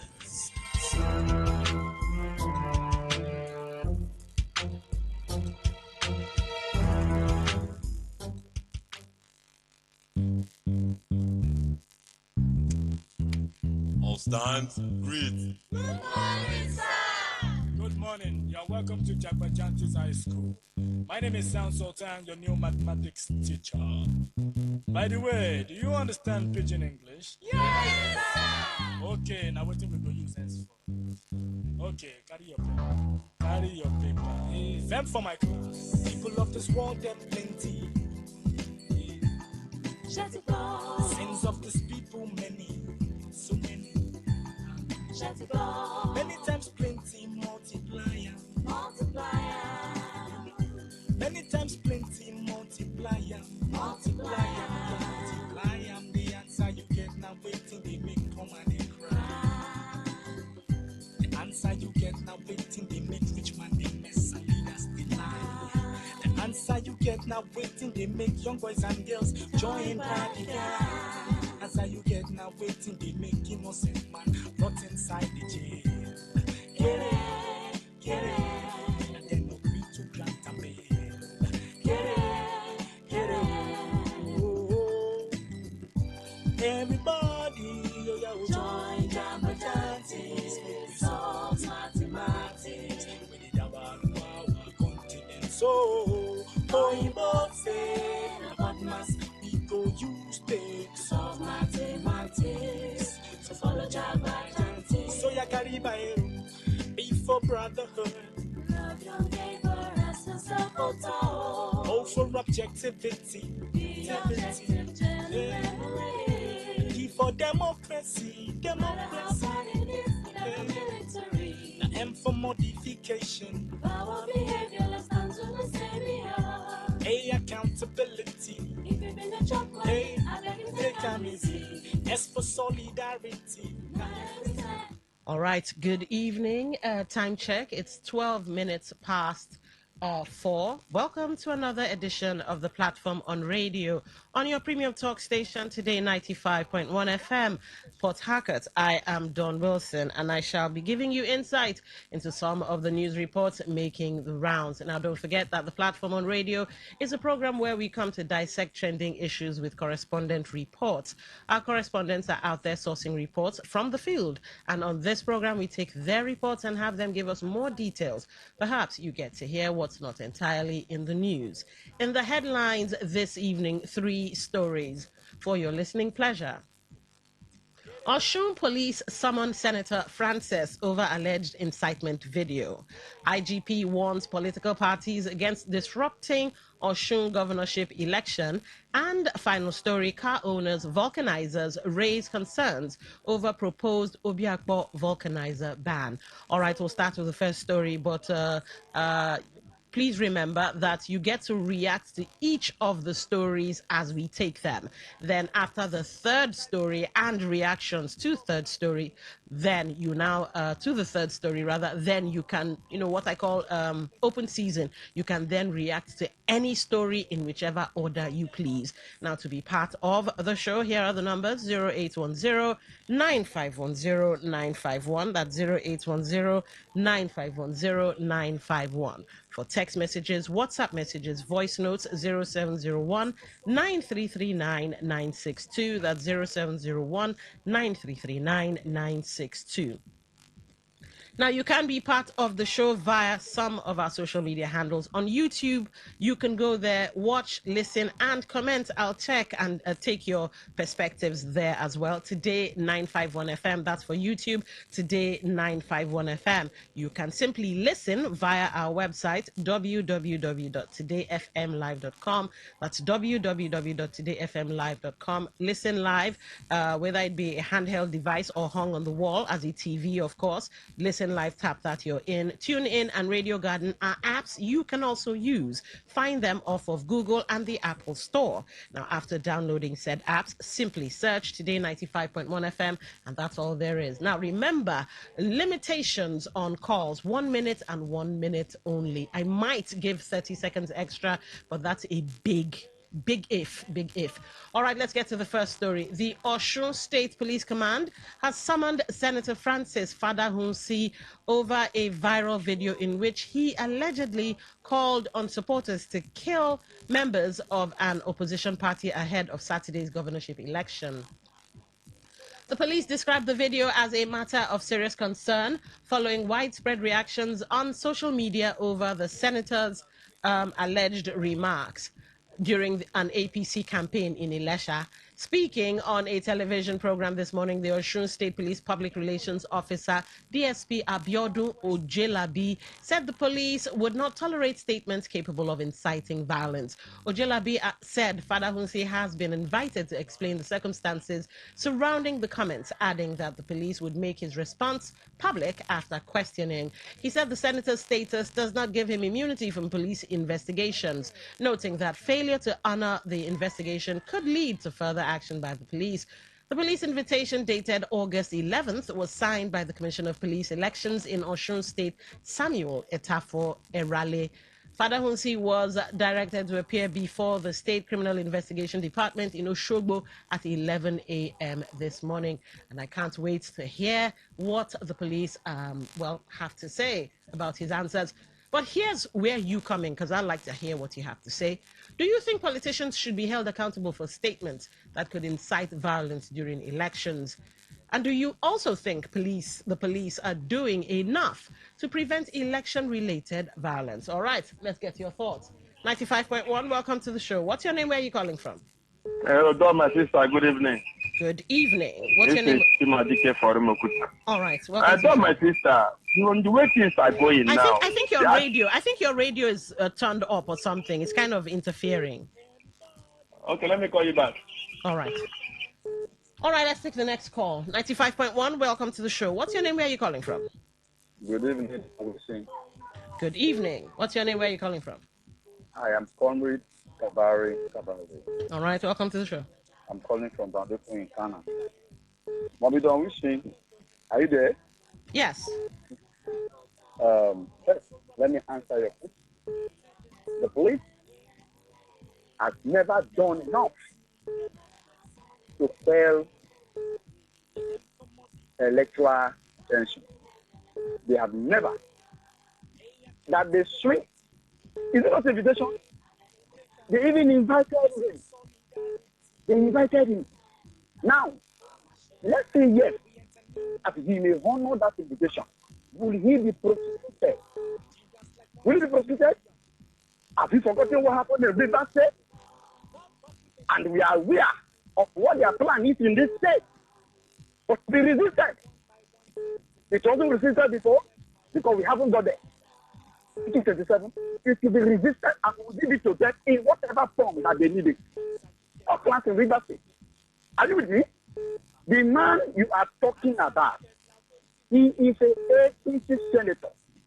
He hammered on what we know this ruling party to be selling to Nigeria. All right. They have nothing to convince the populace about, other than to force you to stand on that mandate. All right. Thank you for calling. 95.1, welcome to the show. What's your name? Where are you calling from? Don, it's Chimadika. I called back. All right, much better. So Go my ahead. sister, do you see the reason why I was against when the president said that the ban on the Osun State civil servant account should be lifted? Can you hear me? Loud and clear.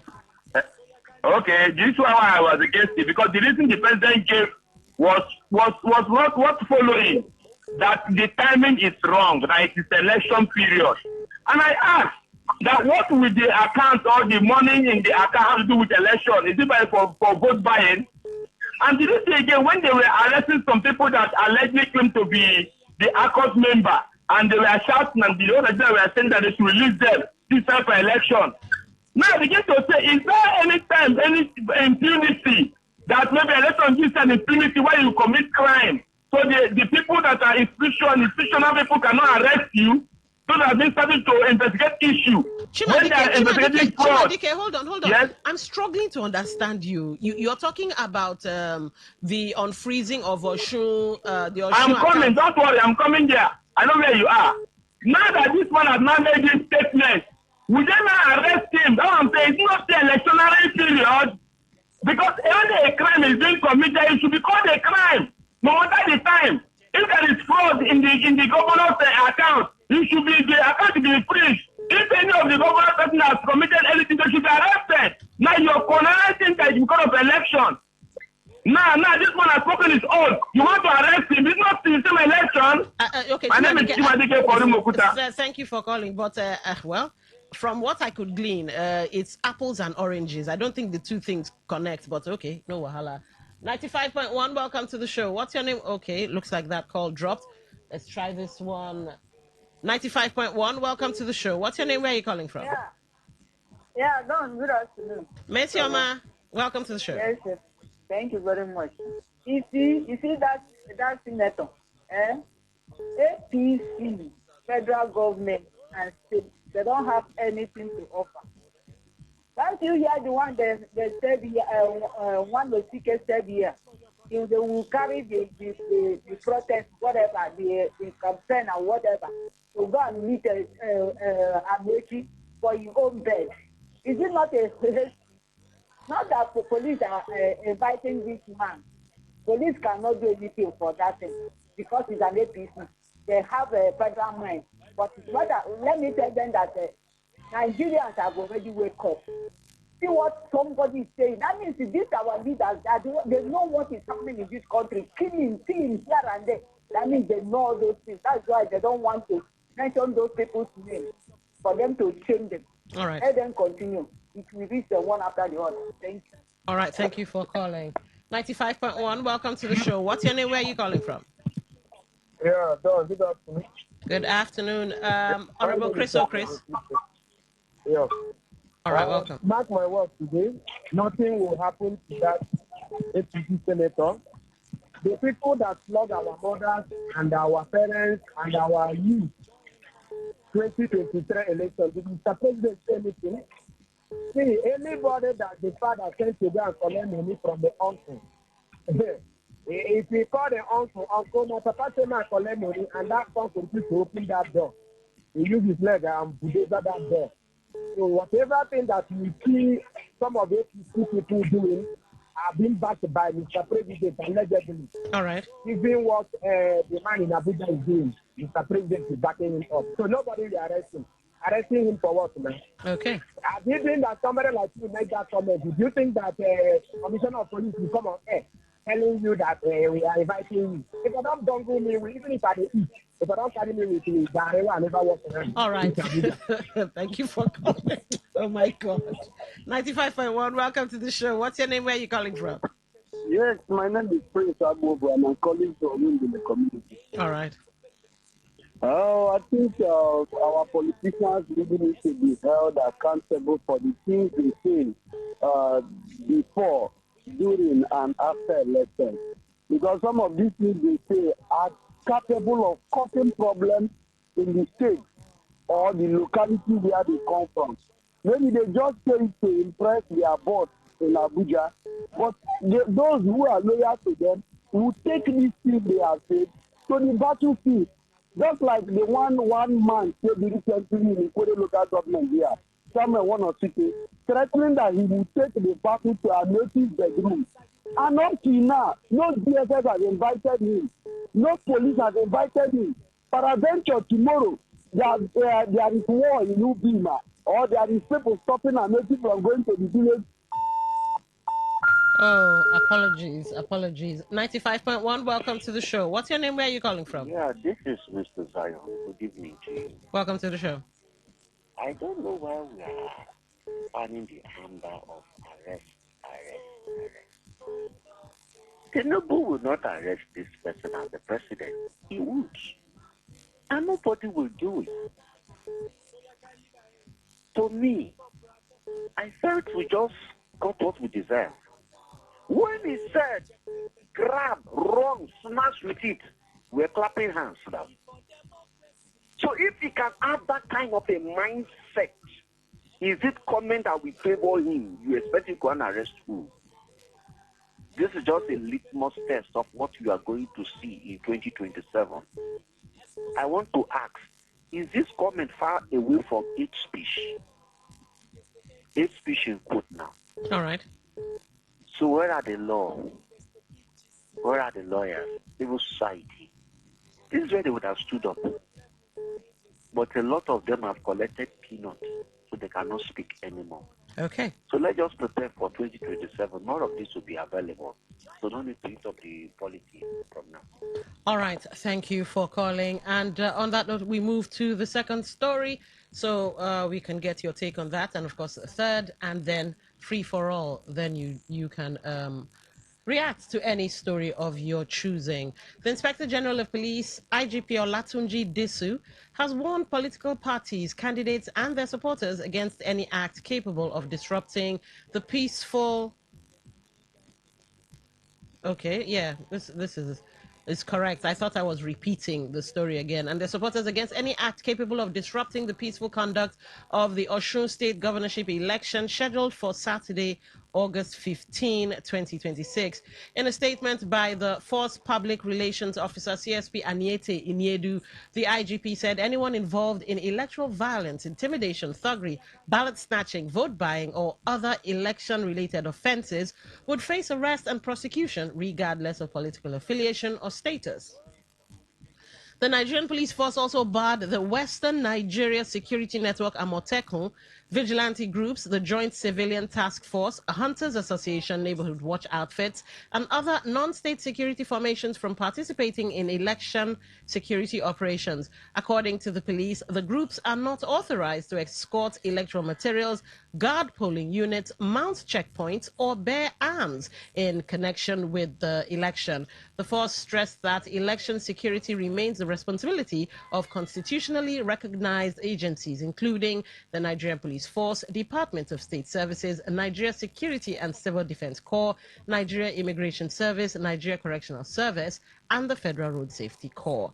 The police disclosed that joint security personnel would be deployed across all 30 local government areas of Osun State to secure polling units, collation centers, electoral materials, election officials, observers, journalists, and voters.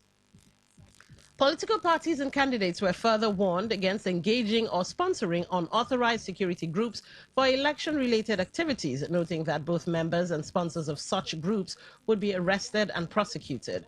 The force reiterated that firearms, dangerous weapons, and other offensive materials are prohibited at polling units and collation centers, except those lawfully carried by accredited security personnel on election duty. The IGP also directed all security personnel deployed for the election to remain professional, impartial, and respectful of human rights while carrying out their responsibilities.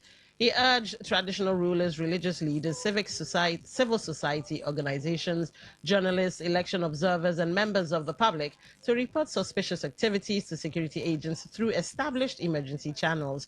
The police assured the Independent National Electoral Commission, political parties, candidates, and residents of Osun State of a secure environment for the election, stressing that no individual or group would be allowed to undermine the democratic process. All right, that's a good one. How reliable can police be without the input of local vigilante? And do you think the IGP's warning will help ensure a peaceful election in Osun State? All right, let's get your thoughts. 95.1, welcome to the show. What's your name? Where are you calling from? Mr. Zion from Port Harcourt. All right. The comment credited to the IGP should not be taken serious. In fact, he has just exposed how incompetent he is in that office. A body that has been known for security in that region, you have disbanded all. Why don't you ask them to work in collaboration with you? Yeah, but Mr. Zion, he didn't particularly disband them, and they are not exactly recognized by law. The police and the other agencies are the ones given responsibility or saddled with the power. Amoteku is a creation of the Western governors to give them internal security in assistance of what the federal government provides. Yes, but so why is but the election really under Amoteku's purview? That this is where you need to find collaboration. Let's work together. Not you telling me to stay in my house that day. Put this on record. You will see pictures from Osun State, how even security agency will be dragging ballot box. You will see that maybe they are even the one. They might even be the one sharing money. All right. Must put it on record. See, we have been here. When you ask hunters, come and submit your locally made guns or your hunter's gun. In the next 2-3 days later, here Bukara Mabata. All right. So what the IGP has done does not show professionalism. Okay. He would have worked for a closer cooperation with these agencies as security to protect voters. Since they already comment, why hasn't it ordered for the arrest of the senator that made that comment? Okay, thank you for calling. 95.1, welcome to the show. What's your name? Where are you calling from? Hello, my sister. Good evening. Good evening. My name is Chima. I am from the Forum Okuta. All right. What the IGP is a very good one in the right direction. Now let me say something. Now, we have been having security problem in Nigeria. Everybody that called from north to south, who did they call? It's not the interested authority, the army, the police, the commissioner, the IG. No, do you hear about all those roadside security people that they call to go and rescue people from that have been kidnapped? Do you hear anything? Now, this person now that you're saying that they should come and involve in the election, I'm not partisan. Who sponsors them in that state? It's not the governor. The essence is that we have a constituted body, a conventional government. All right. Whereby this should be followed accordingly. Like I said before.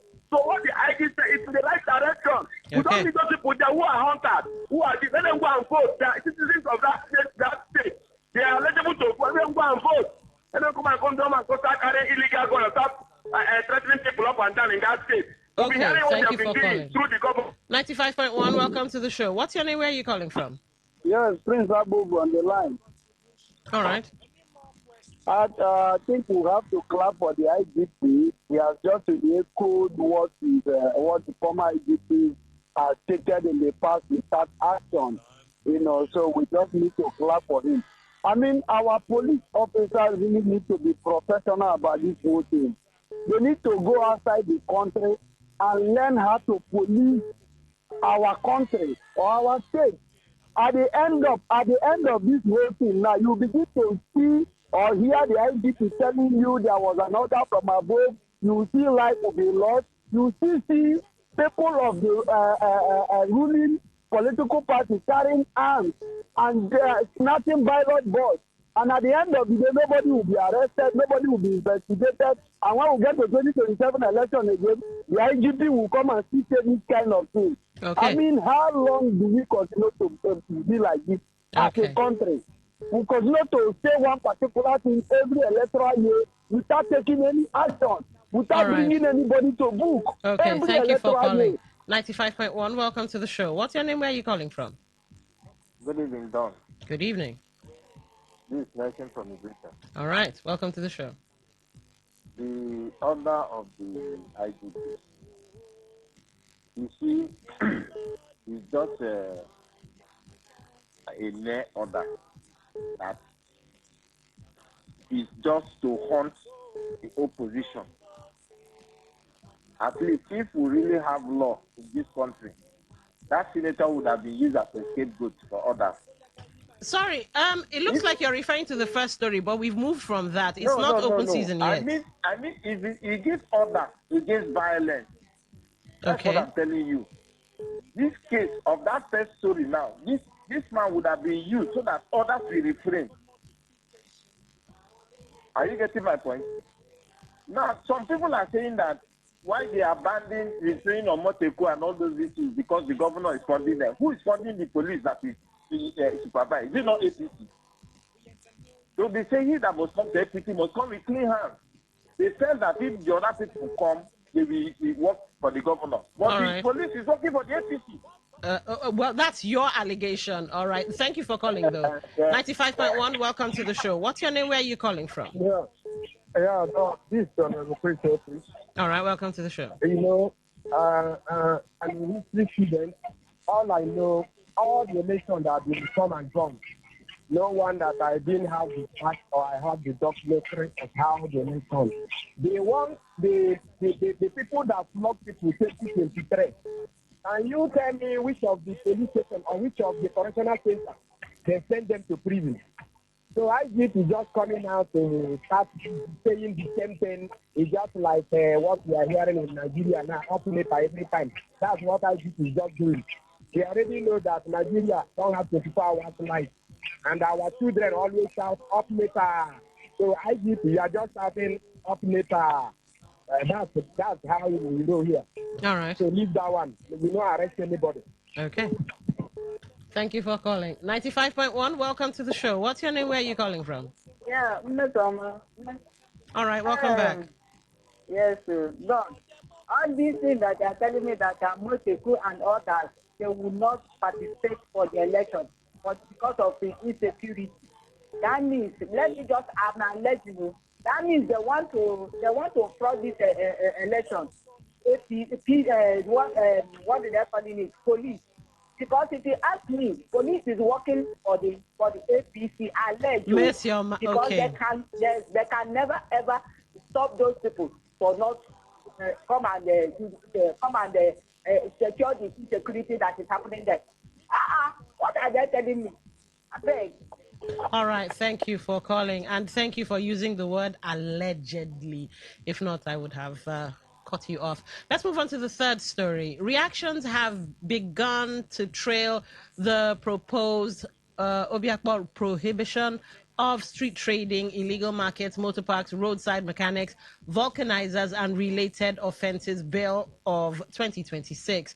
A vulcanizer and car owner who spoke with Today FM correspondent expressed fears that the proposed regulation could affect their means of livelihood and transportation, while a vulcanizer lamented that many families depend on the business for their daily income. Car owners advocated for comfortable places for vulcanizers to enable vehicle owners access them easily. The car owners said the government should consider providing designated locations where they can legally operate instead of completely stopping their activities. Just that they warned that removing roadside vulcanizers without providing enough alternative locations could make it more difficult for motorists to access the service, particularly during emergencies. Let's listen to what was said. Man, don't go there inside. In the inside, vehicle where they pass, no go see them to pump tire, or bike, no go see them to pump tire. You supposed to do those side. So when you see them, you can stop, pump your tire, or patch your tire. Shop, they call, bigger shop, like from 500 go up. How much do they make when you go find shop? The idea of removing vulcanizers out of the road and then telling them to go and get shops, this is where government comes in. That means government should be renting shops or build a particular store mainly for Port Harcourt vulcanizers and then give them for free. These vulcanizers that stays by the roadside have saved a lot of us a lot of stress, because currently, except my mechanic, I do not know any nearby place that I can easily get my tire pumped. One time when my tire got locked, I was rushed. It was an emergency. I had to locate the nearest vulcanizer to come help me. Removing them from the road is going to cause harm. Sometimes they're not the one that used to have the money. There's someone that want them with that engine that they are using to do their vulcanizers. So for me, it's not a good idea. If possible, they should look for a way to support them. All right, so do you support the proposed regulation or possible ban of vulcanizers in parts of Obiakpo? Why or why not? And should the government completely ban roadside vulcanizers, or should it provide designated areas for them to operate and follow specific environmental rules? Now, here to shed more light on that is Today FM's correspondent, Odinakachi Celestine. Welcome to the program. Thank you, Don. So now, how do you see this issue? Because I heard some of the people talking about being in situations of emergency, and the vulcanizers right there on the road help them out. Do you think the government has thought this bill through? Okay, Don, I won't say I'm against the bill. Okay, but I think the reason why any government we want to regulate these kind of things on the road is just to keep a clean environment and make sure that the city is free from traffic or whatsoever. Okay. So I am not against the government doing that. But before you were able to do that, at least there should be an alternative for them. Okay. I mean, these are fathers and uncles on the road trying to make ends meet, right? They have family and all that. So you stopping them from operating on that road, and you know that road is where they need to see people who wants to, let's say you're a keke driver, minibus driver, okay. Yeah, let's say private vehicles, yeah. They break down on the road, maybe tire or whatsoever. You know that you can easily call any vulcanizer on the road to amend your car for you to continue your movement. But whereby you remove them from the road, and then, where are you sending them to? Okay. We're not saying you should not stop them, but do you have an alternative for them?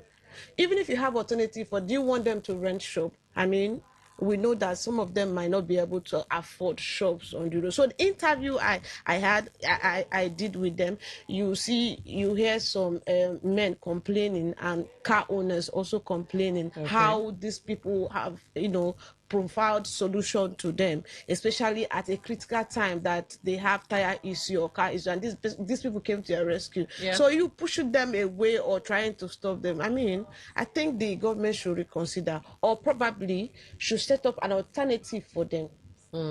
Okay, fine. I understand street trading because of dirt. I understand illegal markets because of obstruction, road obstructions. I understand motor parks because, again, road obstructions. But when you look at roadside mechanics and vulcanizers, those two are sort of like essential services. Exactly. So, maybe they could build little, I don't know, kiosks or something.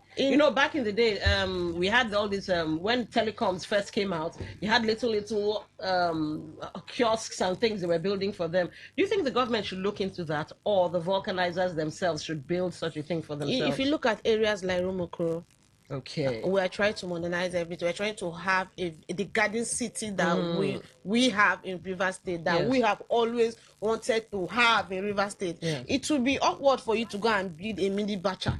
Maybe in a well-structured environment, you go and build a mini bacha for it doesn't look nice. It doesn't look nice. But removing these people from the road, for me, I don't think it's not our major priority for now. Okay. Because they are essential, in as much as you and I will agree. They are very important persons in our life, because our car can just break down at any time, and we need these people. Whereby you're not seeing them, most of us will be stranded.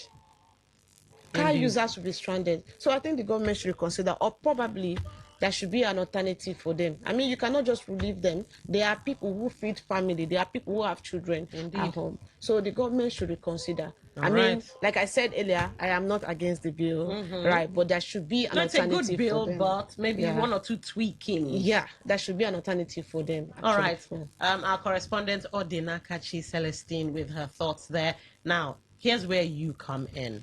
Do you agree? Do you not agree? Let's take your thoughts. 95.1, welcome to the show. What's your name? Where are you calling from? Yes, my name is calling from. All right, go ahead. But please speak up. Yes, talking about the vulcanizer. I think there was a law then banning vulcanizer from both sides. They asked them to go to a civil station because I'm a car user and I know they are very, very expensive to people. So asking them to go and rent a shop. How much are you pumping tire? If they say 300, I see some people fighting at 200, I can manage 200 there. Can they use 200 there for 1 year to pay shop rent? Would they eat? Would they buy fuel?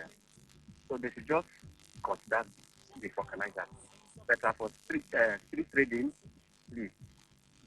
If you go to Rumokuro in the evening, my dear, it is hell because of this street trading and the motor park. So they should look away for the motor park and street trading. But for vulcanizers, they should let them do. All right. Thank you. All right, thank you for calling. 0810-951-0951. That's 0810-951-0951. Text messages, WhatsApp messages, voice notes 0701-9339-962. That's 0701-9339-962. On the table at the moment, third story, we're debating the Obiakwa prohibition of street trading, illegal markets, motor parks, roadside mechanics, vulcanizers, and related offenses bill. And yes, I think I last call, I do kind of vaguely remember such a thing happening. Don't know what happened to that law. Was it repealed? I think I might have to do a little fast fact checking, but let's take this call. 95.1, welcome to the show. What's your name? Where are you calling from? Yes, good evening. This is Archie from Element. All right, welcome to the show. I completely disagree with that view. That view for me does not make sense. In fact, the supervisors of such they should go to court and make sure that was not true. But now, let me ask you this. Before the whole local government channel keep this violence organized along the road, when you see my parents or your parents, you will carry it on the head or you will remain there. This is good. So let the local government chairman figure out that gift. Everything cover it and again and again. It's not good for me. Thanks. All right, thank you for calling. 95.1, welcome to the show. What's your name? Where are you calling from? Wilson, good afternoon. Good. All right, good afternoon, good evening. Welcome to the show. Good evening. This is Chinda calling from Chinda. Go ahead. Yeah, this my brother. He's an educated man and he's a lecturer. He just left. I think he lectures in Uniport or I don't know, but he shouldn't behave like uneducated person. Removing tax force, removing organizer, he's creating more tax forces. Because if you stop organizer, you will create tax force to monitor organizer. You will create tax force to monitor bike. We have stopped bike now. That is like they are moving compound to compound to look for bike. Even if you pass it in the house now, they will come and drag it out. He's multiplying, yes, Dr. Gift is multiplying tax force, they are poor. Because stopping all these things, how can you stop organizer? Even all the lead did it didn't work. He consulted stakeholders. They told him that you can't drive into a street that you don't know. So if I'm going now, my tire form, I would drive enter a street to look for organizer. Do you think the person, the car owner can come out? You don't know all the streets that has Icelanders and Greenlanders. All right. Somebody moving on the street now will divert into a street to look for this thing. Okay. Please tell Gift Walu to behave like a lecturer. All right, thank you for calling. All right. Yes, I was correct. And penultimate caller, thank you for that. There actually is a River State law banning roadside mechanics, vulcanizers, and street trading to clear major roads and manage traffic. I think it was in 2019. For want of time, you might have to go and Google that yourself. But I did check if it had been repealed, and it's still in effect. So yes, we already have that law up and running, but well, I guess the Nigerian way of doing things, we've forgotten about it, and hopefully maybe this one too will die a natural death, as the 2019 one sort of died a natural death. But well, we live to see. Let's get into your messages. Start off with this one. Gift from Port Harcourt. The statement by the police on Osun election is just a mere talk to make the public think they are working. Why didn't the police drag the senator the same way they dragged Osun SSG and commissioner? Instead, they merely invited him. Good question. Let's see. Osun police invite senator that said people should be killed for him and his party to win election in a democracy so that he will get more millions of naira and dollars in his bank account.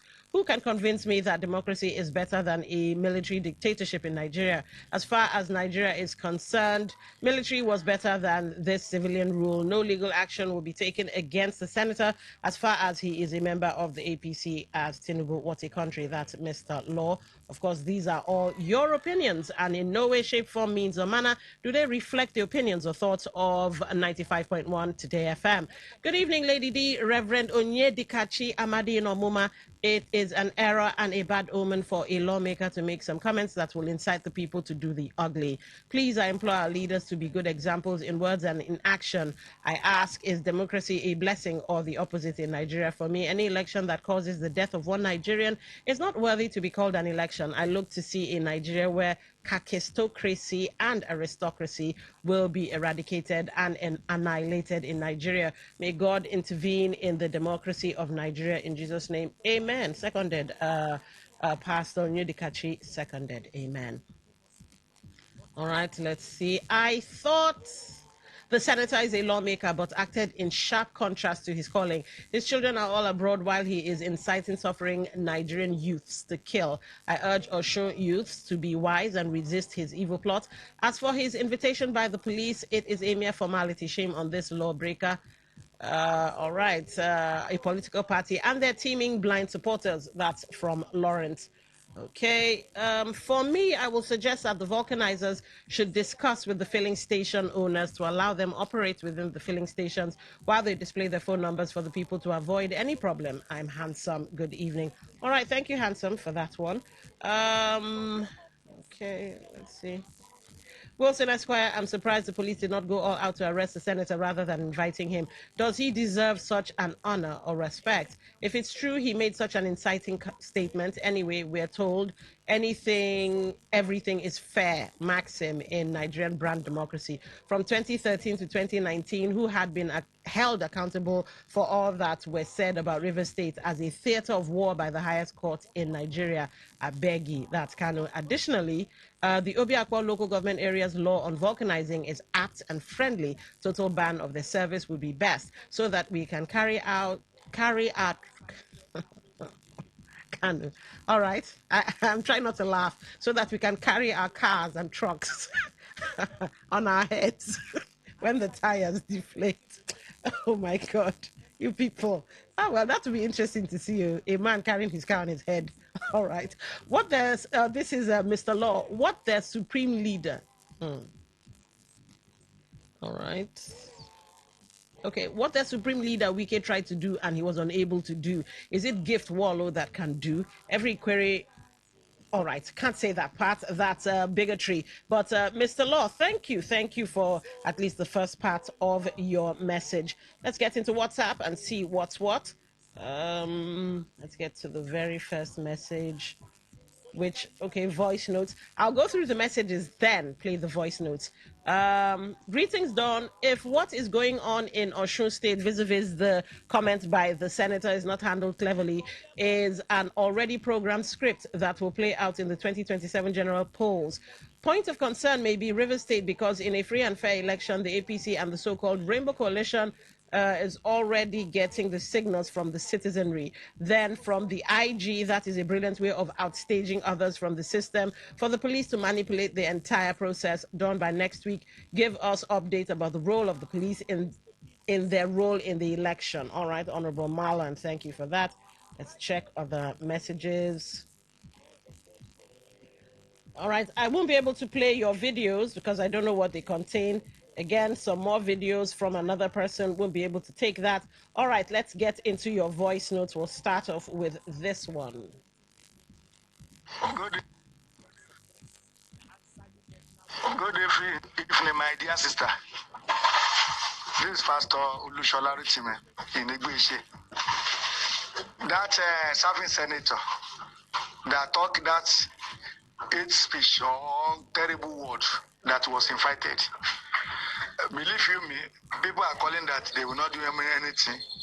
But if this one as obvious as this problem is, and the federal government of Nigeria and police, all the security agents that supposed to do something, they don't do anything. They are present this nation in a like because the whole world is watching. Why would somebody that is breaking law say, kill him, do this, do that, and they say they invited him? No, it must not be finished or end there up in invitation only. It must be dealt with.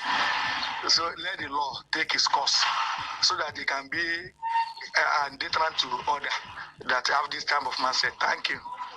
All right, thank you for that message. We'll move on to the second one. Don, good afternoon.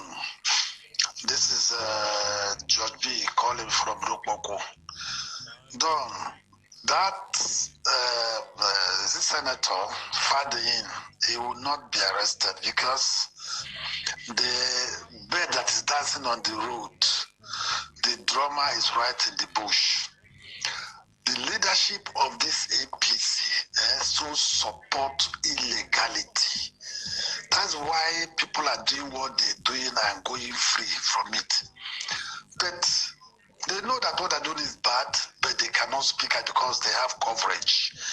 That is why I blame these data boys in River State who sheepishly support one man, somebody from Rubokota, one from Rumodomaya, one Gokana, one Bayelsa.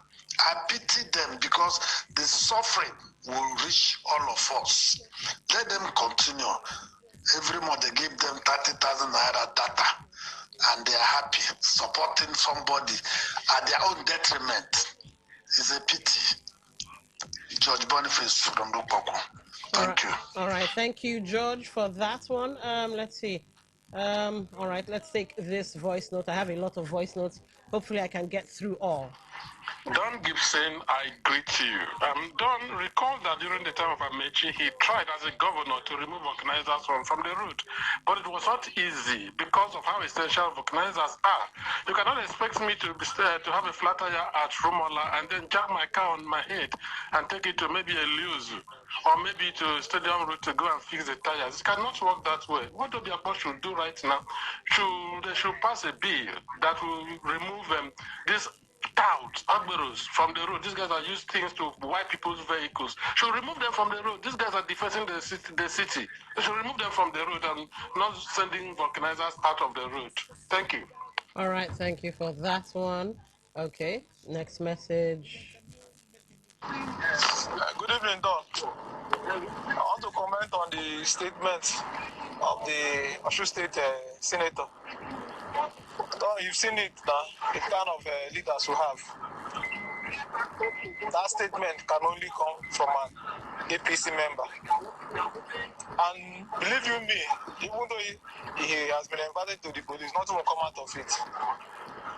This will claim they've done well, yet everything about them is violence and how they will rig election. And he's coming out to tell children that it's AI generated, that they did what he said. Who is he deceiving? That he said they should kill them with their vote. So people can make fool of themselves. Oh, apologies. I had to cut that because at 2 minutes to the top of the hour we have a. Abi, am I correct? Yes, I think. I'm correct. We have a commercial or something coming up. So this is as much as I can take. But anyway, never fear. We'll do this again tomorrow. Don't forget the platform is produced by the news department. So till same time tomorrow, do have yourselves a lovely, lovely evening. Up next is I think Waiting They Happen, and MC Justice and myself have already bumped fists. Mary Queen and myself. What? I think Waiting They Happen. I beat you. I think Waiting They Happen, and that they are yeah bell. Anyway, the laughs have already started. So yes, enjoy what's coming up next. Mary Queen, MC Justice. Kuro the show. No Kuro. All right, just Mary Queen and MC Justice to make you listen to serious things in an unserious manner. I've been Don Wilson. Good evening. Which man gonna be major city? Major city. Try at AJ and major city all together. Talk radio. I listen to a lot of talk radio. 95.1 FM. Maybe home is somebody's smile when they look at you for the first time. Maybe home is being a home to something you love and adore with all your heart. And that is what life, friendship, and love are all about. Maybe home is listening to all of your favorite shows on Today 95.1 FM. We create memories. We inspire comfort. We are the voice of the people, and we are home away from home.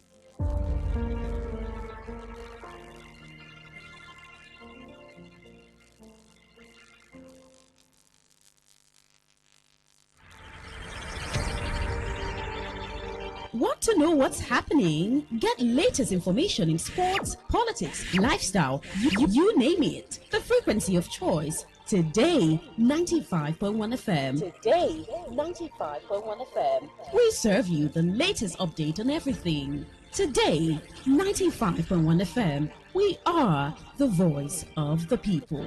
The voice of the people.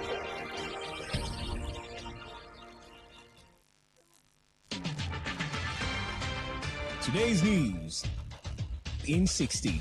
The Nigeria Civil Aviation Authority has commenced moves to deploy radio frequency identification technology at Nigerian airports to tackle persistent cases of lost, delayed, damaged, or misrouted passengers' baggage. Google's artificial intelligence assistant, Gemini, has surpassed 1 billion monthly users a week after a major reorganization of the tech giant's AI division. A federation of nearly 300 French newspapers has filed a complaint with the country's competition authority over Google's new AI-generated summaries of search results, fearing the feature will erode traffic to their own websites. With 2 convictions and nearly $1 billion in damages already stacked up, as Meta faces another trial starting this week about alleged harm to children in a case brought by 4 U.S. states. On the foreign scene, Sri Lanka has blocked access to some of the world's largest online betting sites as part of a crackdown on unauthorized gambling. Today's news in 60. In 60.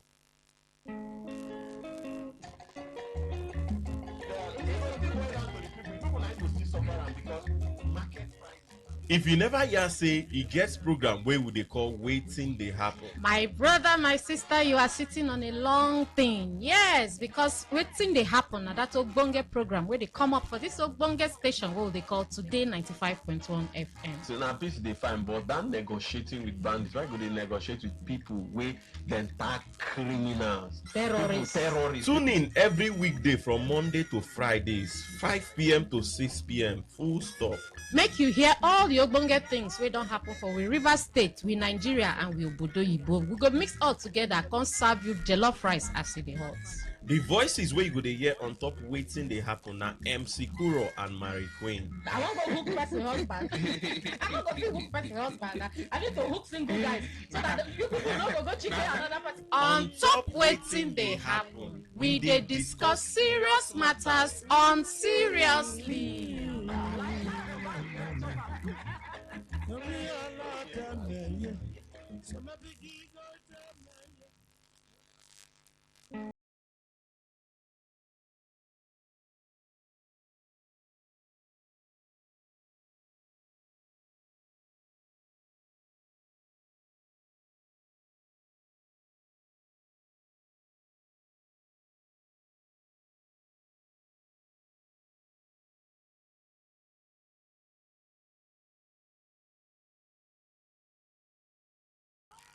If I am President Tinubu, because if you can forgive everybody and tell them all Nigerians having money abroad, whether they ship it out or they carry it out, to give them window of pardon and tell them whether you stole it or whether you do anything, return back the money here. In the next 2 years, I will not touch you. Return it back to our economy. The central bank governor will be very happy. The Nigerian people will be very happy. The economy will be healthier. Even if you go, we are not supposed to be using dollar, Mr. K. You cannot compete with your own currency.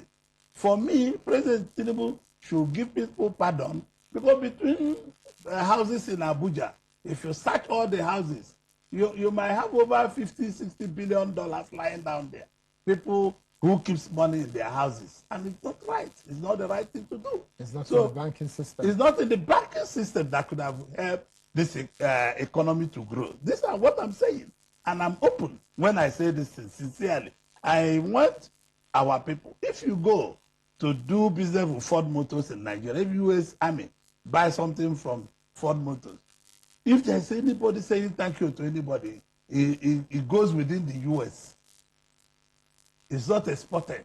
So I would like President Tinubu to give a window of 2 years and say, no matter from 1960, no matter where you keep the money, return it to Nigeria, nobody will touch you. You are pardoned. So let people repatriate this money and use it for the benefit of this economy. This is an economy that, if we harness, will be the 5th largest economy in the world, if not the 3rd. We have the potentials. We have the human resources. We have the raw materials. We have everything. As an entrepreneur, this is what I look at.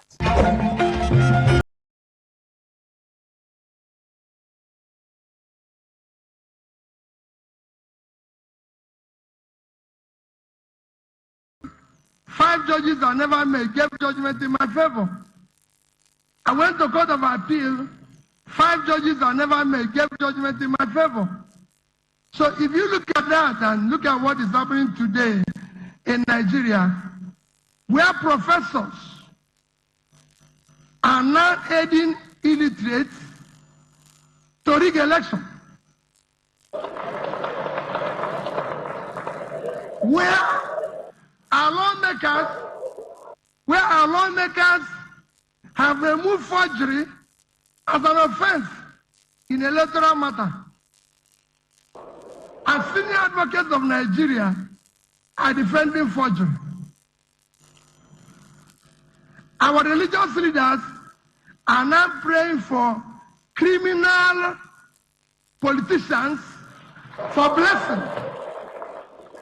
We have a crisis. And above all, our judges are now singing, "On your mandate we stand."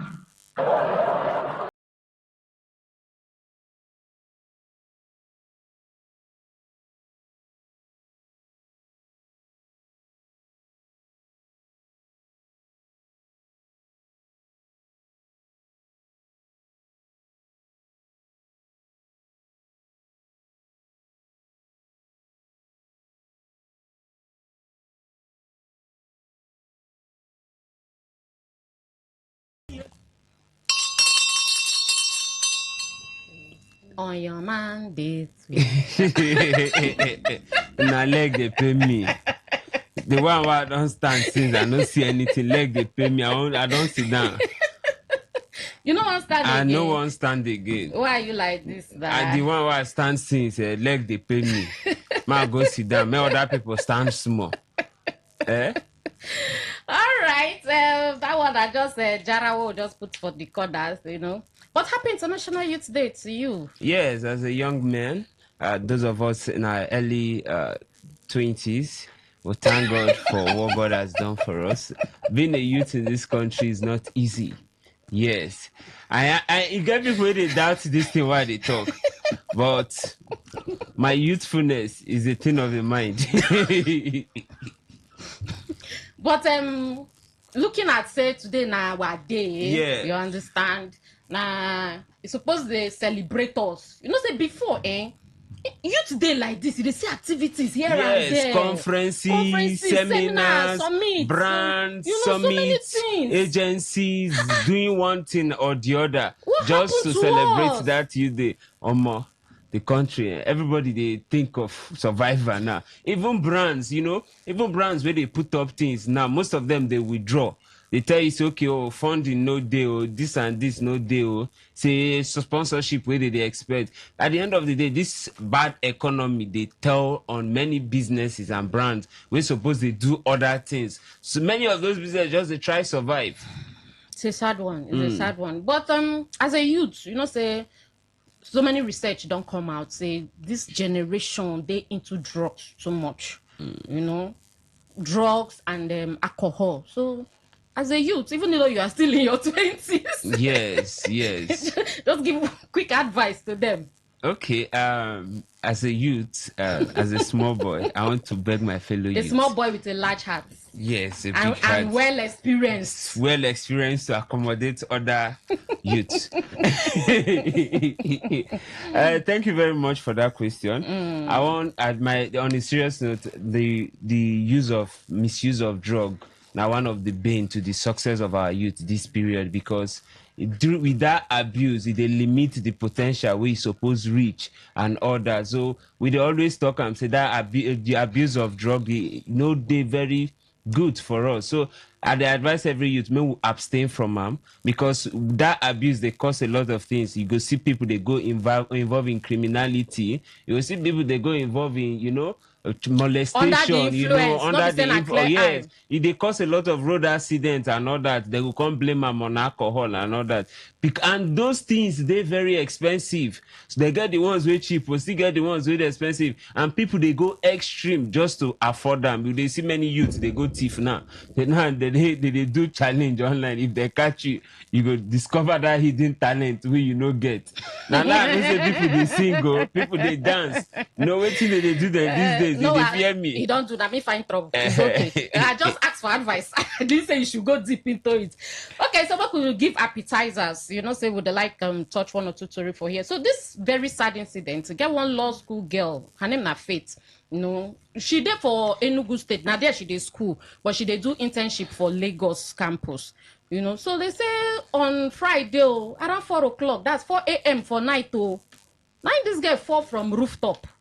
So now, when the news first come out, it break out like, say she commit suicide. But now, no, they don't say no. They do investigations. Because even her friends don't come out and say, no, Faith cannot commit suicide. So, so now they try to rule out suicide. You know, so the school don't say, okay, they don't involve police. They do investigation and all that. But it just breaks my heart. 23 years. At her prime. You know, I just remember that incident of that Arise News reporter too. You understand? Almost At the least same that one, incident. as they talk Panic and all that. Well, they suppose this one they beyond just assuming saying suicide and all that. Suppose no waiting they involve and so that this kind of things. Her go rooftop by 4 a.m. the rooftop, the last corner, and. Well, you see, when the death cannot talk, at least you know go fear explain waiting happen. Waiting happens. It's a sad one. Because we don't manage go school. This one and a law school she do. She don't finish the main school. Time reach for you to reap the fruit of your labor and all that. It can't cut the prime. I know. I just hope say they get result of waiting happen because the death they very suspicious. It's a very sad one and a very suspicious one because her friends, especially, are coming out to say no. Even though the family they say may they allow them money in peace at least for now, But the friends they say no. Rule out suicide. It can't be suicide. And then another sad one happened for inside we Port Harcourt here. They say Dr. Stephen Van Man, say a medical doctor, saying they go work. Then they missing for some days. Yeah. And then all of a sudden they can't find them and find them with stab wounds. In don't buy they stab them. And it brings to mind the our doctors, their protection. They are, as in, wherever they do anything, when you hear say this person a doctor, they're supposed to get another kind of protection because now then they save lives. Yeah, they very worrisome. I see the story this afternoon and I try follow them up. They very sad because these people now people where they try save lives, and they need a special attention. Before now, the doctors they get residents and all that.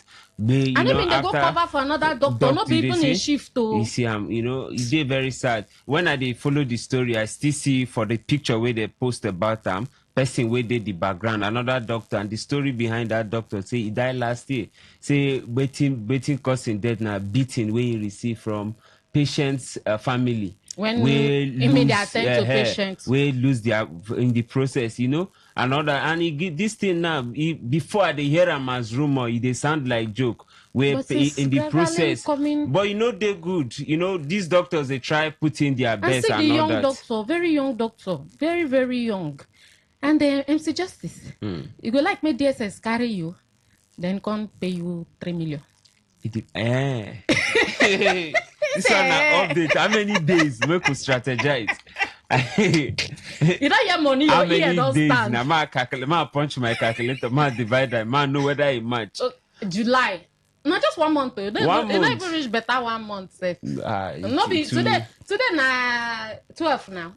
1 month. Every day 100 pa. Chai. It already calculated. Mary Queen, I beg. Move. Go to the next story. Okay, so this one now. One carpenter, where according to DSS, said they wrongfully arrest them. Say for that Orire matter for your state, where they be kidnapped teachers and some pupils. They can't free them. So they become and say they don't arrest 1 or 2 people. So they say this man, now one of the people where they wrongfully arrest. And so now they don't order, say, may they release them. And not just releasing him, say, may they compensate him with 3 million naira. Wow. That is, nice. He's just a carpenter. His name now Mustafa Mawana. From Kaduna State. So they say in the course of that arrest, they wrongfully arrest him. I cash out for him. Don't carry me use that compensation because that carpentry work we in the do now. If you work on for 1 month, I'm not sure say go accumulate that 3 million. And we had the lodger for EFCC custody, they give them food. So DSS cost now show what go tell us the expense, but I know say that they still take care of it, but on the other flip side, they suppose they carry out their investigation, You get person where go day if you don't even come out the same again, the trauma, the experience and all that. So maybe they carry out their investigation. They don't and send I thank apology God. to Ram and Say they and I would say this 3 million go come quick. Because you get plenty people court orders where they say, oh, compensate this person. At the end of the day, nothing come You go out. work out for the money, say tell yourself you go tire, you go give spend up. half of that money inside. Another person go tell you, say, you can have 3 million. If you bring 500, will he help you find the 3 million? Now, 2.5 now remain.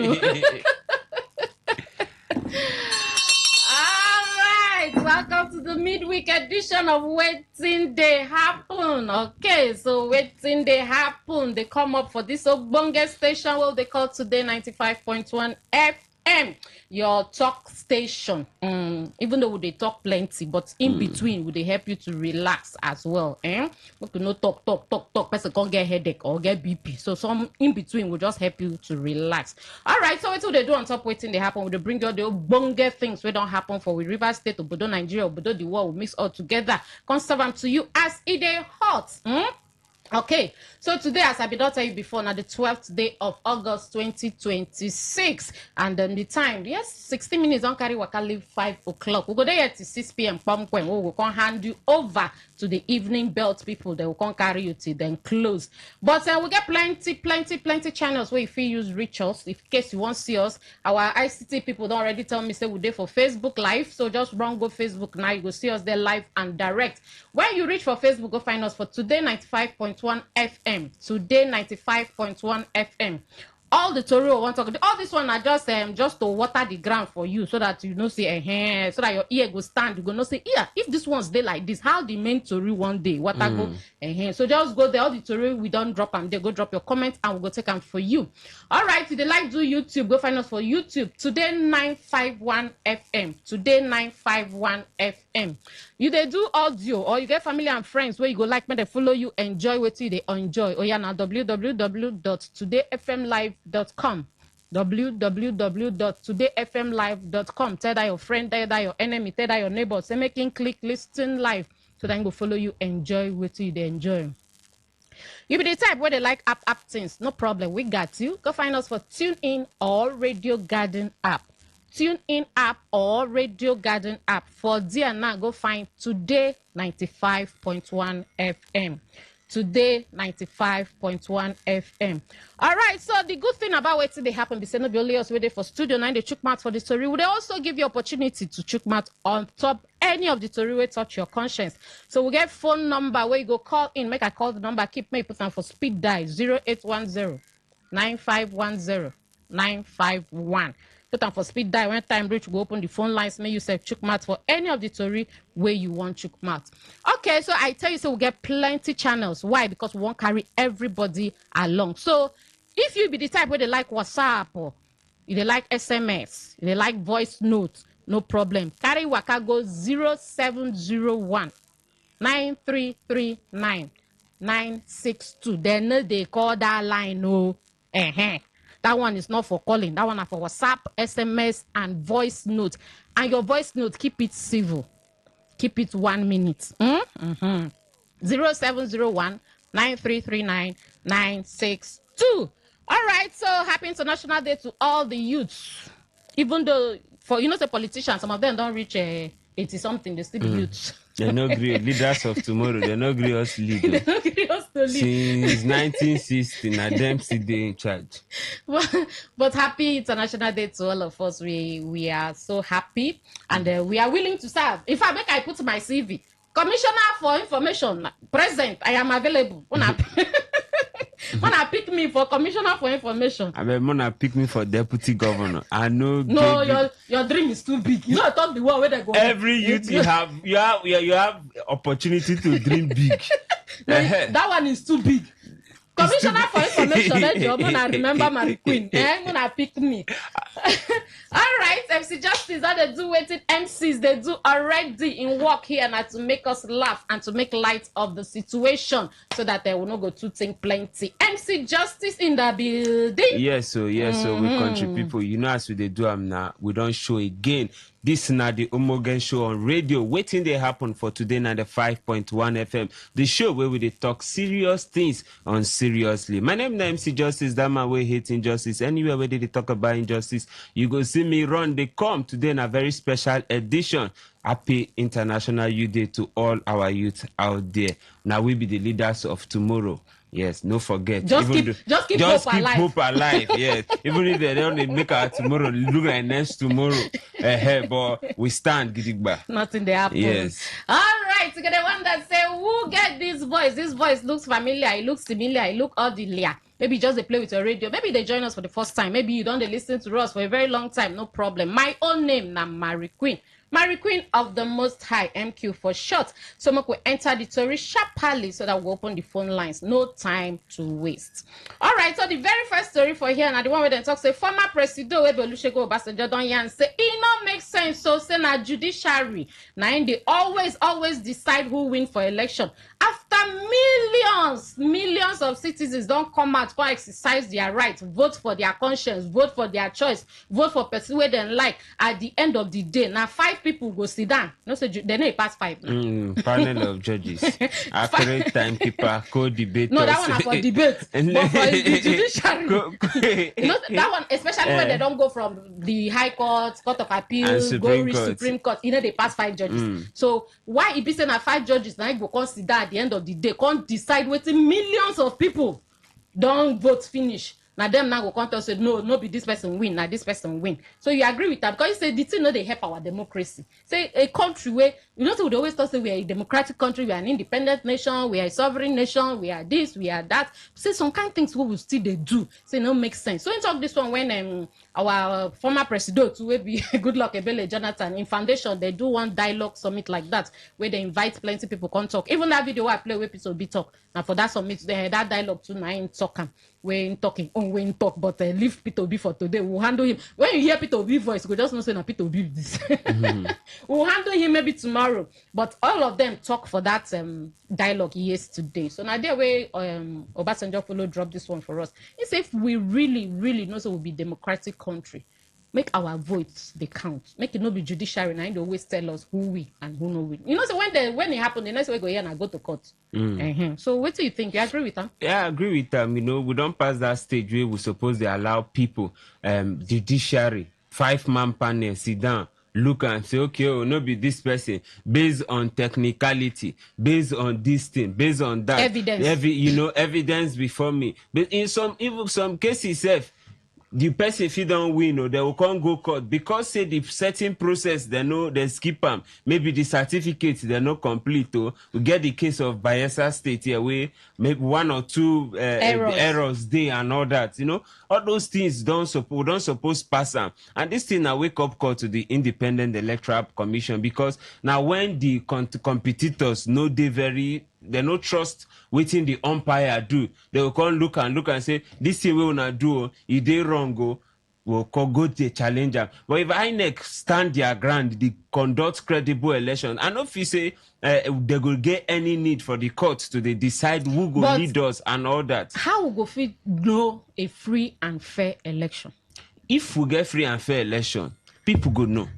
It go dey obvious. Okay. Now this is for INEC now to allow to you see what people be talk. We don't reach stage where professors they help people we no even we no merit and people we no go school. Like we them. rig election. You know before now these people now na noble profession we na professor na lecturer go fit do this thing they up there. But as it stands now the whole system and all that you go see the whole system just dey porous. No be the other day we dey watch whether na APC chairman for Edo State, they act as election observer with INEC vest. They ask me say na AI.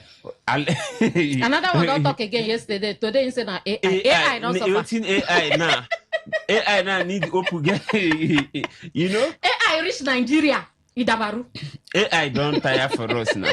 They see one senator inside plane. He say na AI. Na AI. So okay, so you agree? Say let the voice or let the votes of the people count. And the bulk of it stands with INEC. The INEC first of all, our INEC supposed to be truly independent. But you not stop anybody from going to court. Because for that in comment, if I might quote them so that we will get waiting really the talk. In saying if millions of people have voted and 5 people would form a decision either in favor or against the decision of millions of people, is that democracy? Not be democracy. So if you favor you, if you no favor you, but you not supposed to be saying that 5 people they can't decide for us, then we shouldn't go to the polls. We should just wait, make that 5 people just can't decide. If you check so many states now, they don't they fall out of the normal election cycle. That now because in our courts don't decide. They spend too many time for court. Say, see, you're not supposed to like that. The will of the people supposed that. And at the end of the day, those things they truncate free flow of governance for the people. Yeah, because you say if we really want to enjoy the dividends of democracy, it's part of the process, allowing the votes of the people to count and then give them the benefits and dividends of democracy. Because if politicians know say if I not do well, these people really get the power to vote me out. Yeah. They go sit up, do the right thing. But when they know say, okay, no worry, anyhow I be, go to court. The person tell you go to court, say just surrender. No go waste your money. Just leave and like that.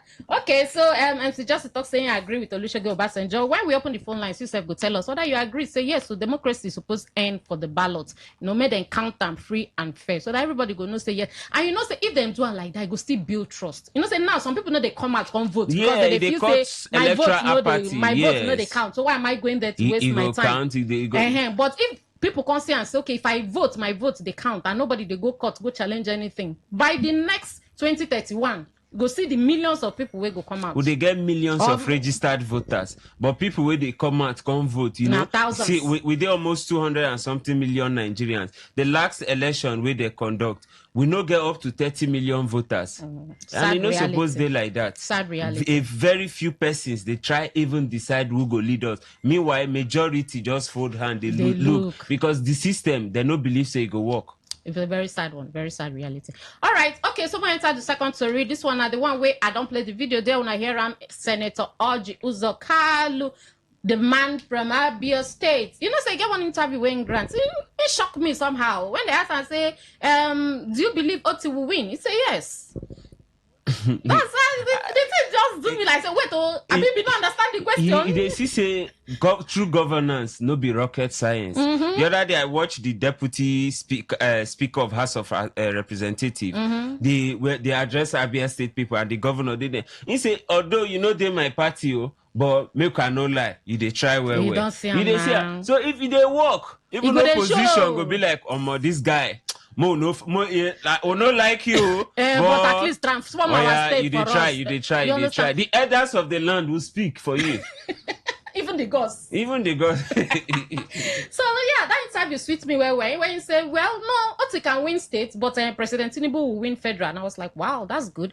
Okay, so now come back talk another one or this one, another interview when grants. In contact say I beg goes in they beg President Bola Ahmed Tinubu say I beg I beg you. If you go give a window of 2 years. So that everybody, whether you thief the money or you loot them or you do business, anyhow where you use get the money. But so far as that money no they bank say make President Tinubu open window, make all of them, including them. I know the politician, all of them, including him, all the politicians. So when they pack all the money, go back to the banks so that it go boom the economy and say make because say get a certain amount to go hit your account. EFCC go come after you. Yes. And so make that waiting him they beg now be say no matter the amount where hits person account, make EFCC no go after the person, make DSS no go after the person, make President Tinubu just take and say pardon them, leave all of them. Waiting we need now that money, make them bring the money, come make our economy boom.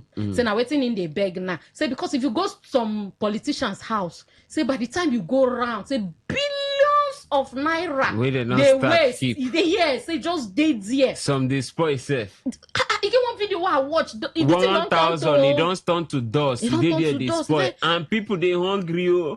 People they find this money. So Senator Orji Uzokalu don't make appeal to President Bola Ahmed Tinubu, say make him pardon and also grant 2 years pardon to politicians, 2 years period to politicians so that they go return money. Say from 1969 they make the appeal till now. So imagine the looting where they don't loot from 1960 they come. Say everybody, make President Tinubu just pronounce and say all of you just bring your money. Nothing will happen to you. Just bring your money. How you see this suggestion? Is there something he's not telling us?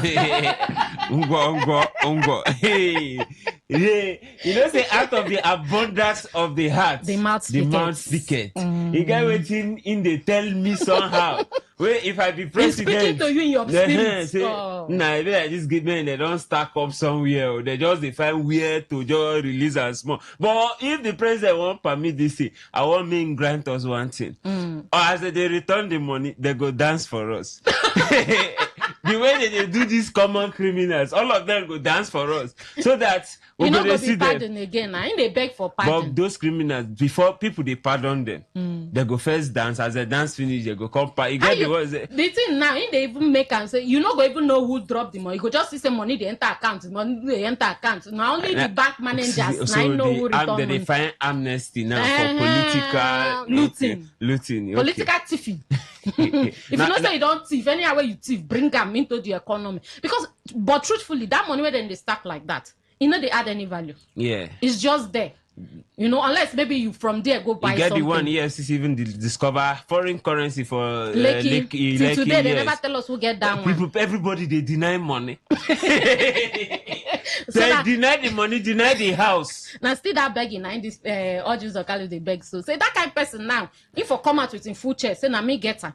Because of this pardon, you understand? But you feel say this thing will help because this thing will boost the economy, you know, but check the advantages and disadvantages. Well, Hear from the you. president go check, go through in economic team. They look and say, okay, this thing where this person they talk, whether he wait with the do's and don't. If he match, if he set up committee, set up panel, add EFCC join them because make we know where this money them they come in from and all that. And make we still they sure see as this money them enter, they no go still reloot them again. We hear like the way we dey every time Abacha loot every time, but we know they see. We know they hear everything. But you know go encourage corruption.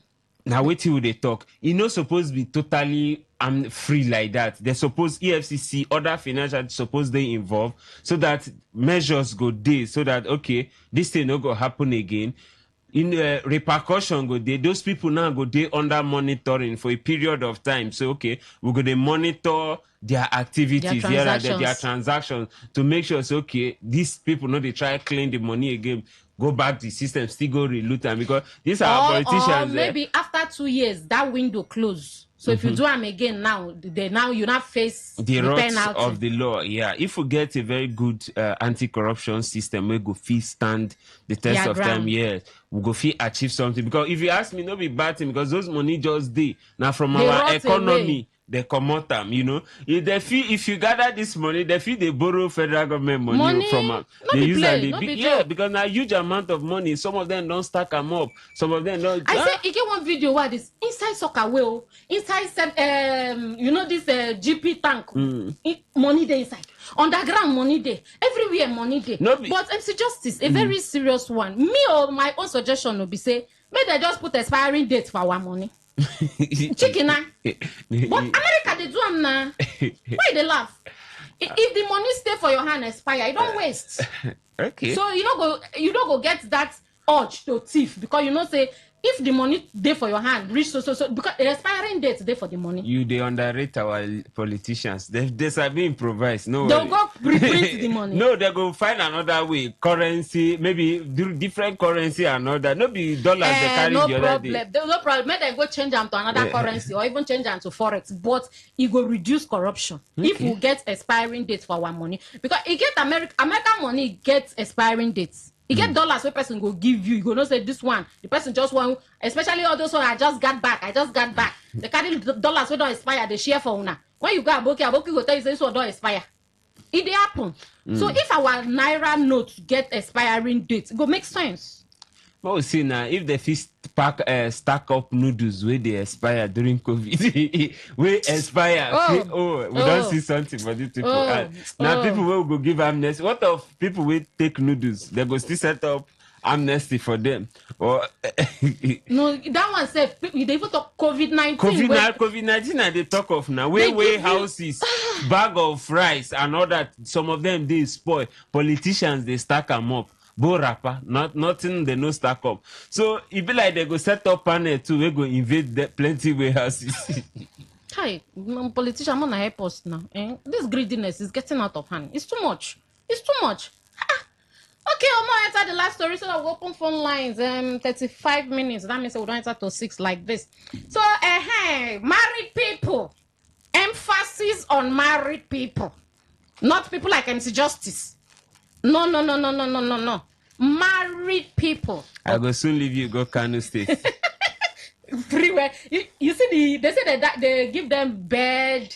Now be the wedding gift, so they give them. And then they start their production journey. Fast.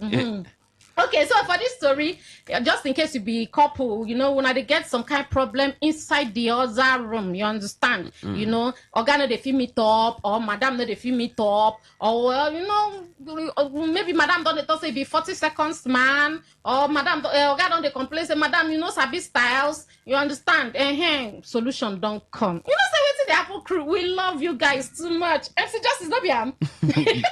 We dey active. We dey go research, they bring them for them. You know, say see, so many marriages they die, oh, forget play. Now make some people they cheat too because they go get the satisfaction outside because they feel say they don't get them from their partner. Which is wrong. Which is wrong, you understand? And we have come to help, you understand?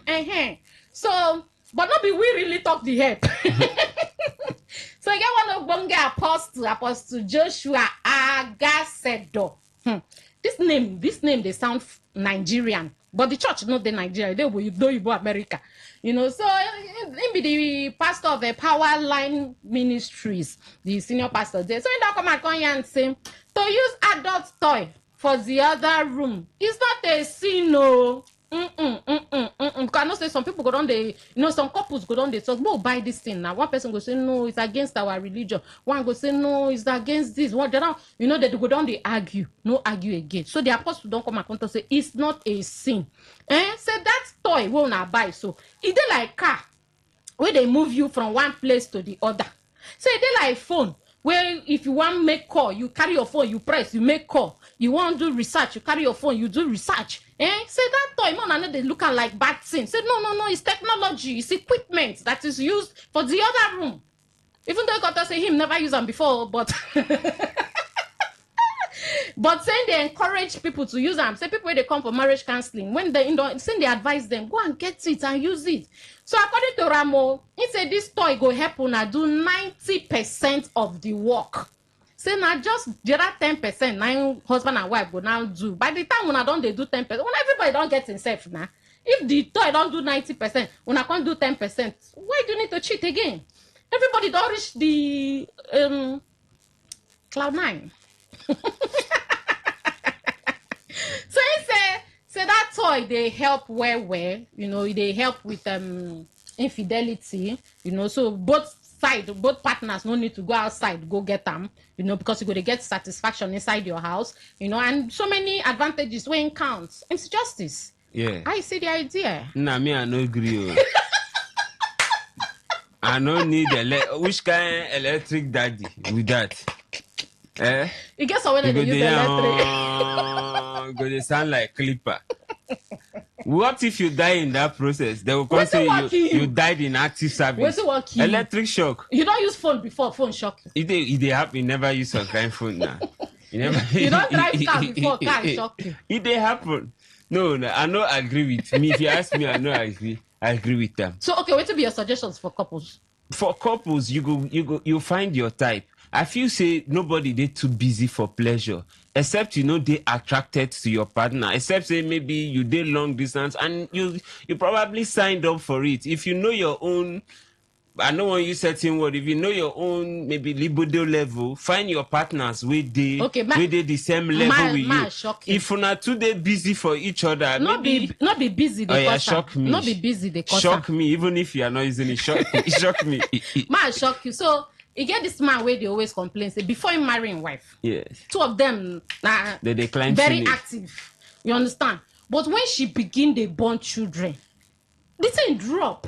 You understand? Say the woman they feed they 1 week, 2 weeks, or 3 weeks. And say even when she finally say, oh yeah, you know the day as energetic as it been the day. So that one, you know, finding type. He been finding type. For a man to use it or for a woman to use it. It's about two of them use them. No, for a man. Instead of a man go use waiting, no, it go even make you less of a man to use. Okay, what if you be the 40 seconds man? True. No. That one are the personal problem.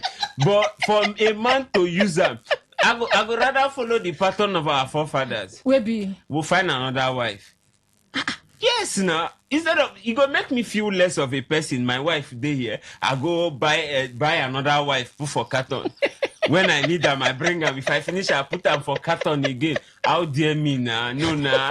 I would rather follow the ways of my forefathers. My grandfather took a second wife. Okay, what if MC Justice, wait. What if the reverse is the case? Now you know they satisfy the woman. Let her go. I go prefer. No, it go hurt my ego. Say I enter house, I see my wife. They charge another. This you're a Keiko. No, I agree. I'm a traditional man. I agree. I'd rather be a KE. I'd rather be a weak man. I'd rather be an insecure man. But you see this one, I'm not going to accept. Did I hear? I go call your father and say, may they clean your room. Say, my wife has bought an electric daddy. What if you die inside and now they say die out of shock? No, don't use it. Don't use that. I take exception to that.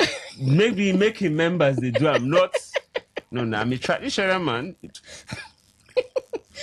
He go shock you now. Say most of the men will go call us now. Go say I bought it for my wife. Oh yeah, I made a I used my money to buy it for my wife. Congratulations to them. You can call me an insecure man, no shaking. Not be insecure. But I don't need it. You're not considerate. No shaking. You don't care about the feelings of your wife. She don't complain to you. You know why you go hurt my feelings? Because I know I can deliver my pulling unit. I can. My mandate is always no. I don't need judges to stand on my mandate. My mandate. You can stand for yourself. Yes, that's no. No, but we could put our legs in the couple's shoe. Let's just assume, say your wife, she'd always say, my God, they carry me reach that place. They carry me reach that place. There's nothing wrong with it. I go carry her reach. We will work hard. This MC Justice doesn't want to see reasoning. But I know my listeners will see reasons with me. Please call the phone number 0810-951-0951. But make I do a recap. I don't tell now for this one where Apostle Joshua don't come out contact say, I don't store not be seen. No. So make you use them so that nobody go cheat on each other. Just that one go do 90% of the work. When I finish the 10% and everybody is good. We also don't tell when I say Senator Ojus Kalu don't come and beg Presido. Say I beg go give us 2 years. Make we return all the money we there for inside house and shop and every corner. Inside soccer way, inside make we carry and go put for bank. So that go boost the economy so that money go flow. And then without the time when I say former president Olusegun Obasanjo don't come out contact say it don't make sense say millions of people go vote and at the end of the day not just some 5-man panel and go come decide who win and who no win. The phone numbers don't they open. Make una chook mouth. Hello, good evening, welcome. Hello, good evening. hello, good evening, my friend. Yes, so good evening. It's to be anywhere they call us from. I'm Sikura, Chinda not there, from my Chinda. justice. Chinda from Chinda, why your network they do you like this? I hear you. Oh yeah, now fire down. I hear you very well. Fire down, don't they hear you? Okay, the other day you trek from to you go back. We meet in for studio now. I say Ajebo sabi trek like this. No, my tax force people. You see this tax force people don't respect and I say I no repeat them again. I am a chook mouth. I don't tell this to Dr. Gibson. Make him disarm these people. Come on, I don't know why in the insist on tax force to solve our problem. Let's go to business. This thing what I talk about. No solution to that particular thing. Even the toy. Even the toy not they help. My sister, the issue will come out the other day. The toy itself, the urge, that original urge is still there. If the original urge is still there, nothing will solve that problem. So when I make wait now, he say that one go help for the 90% of the urge. Then not be say the toy now go finish the work. When I go come finish the urge, bone to bone, flesh to flesh. The urge will come. Say you go like they reach 30 minutes. When you come back, and the one where you think say you solve, there is something about the original. Okay. I tell you from the source. There is something about the original where me and you know. We don't know the. We don't know what God put there. Yes, nothing. So making no say no be sin, nothing. Okay. Thank you so much. Hello, good evening, welcome. Mary Queen and Josie. Mason in the building. Good evening, my darling. Yes. This is where Obasanjo talk not true now. Okay. Election never start. presidential election never start, campaign never start. Only or two states. Now person come the top this country when in the top. But police come the right time. What the police go do for that thing? Nothing what they will still do. The other of the one will happen for River State here.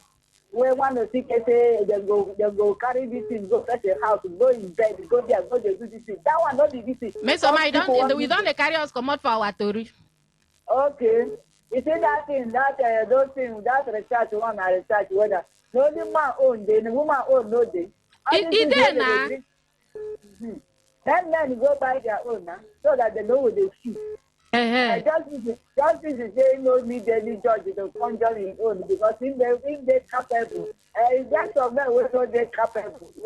And they need them a be. Thank you, my sister. They need them.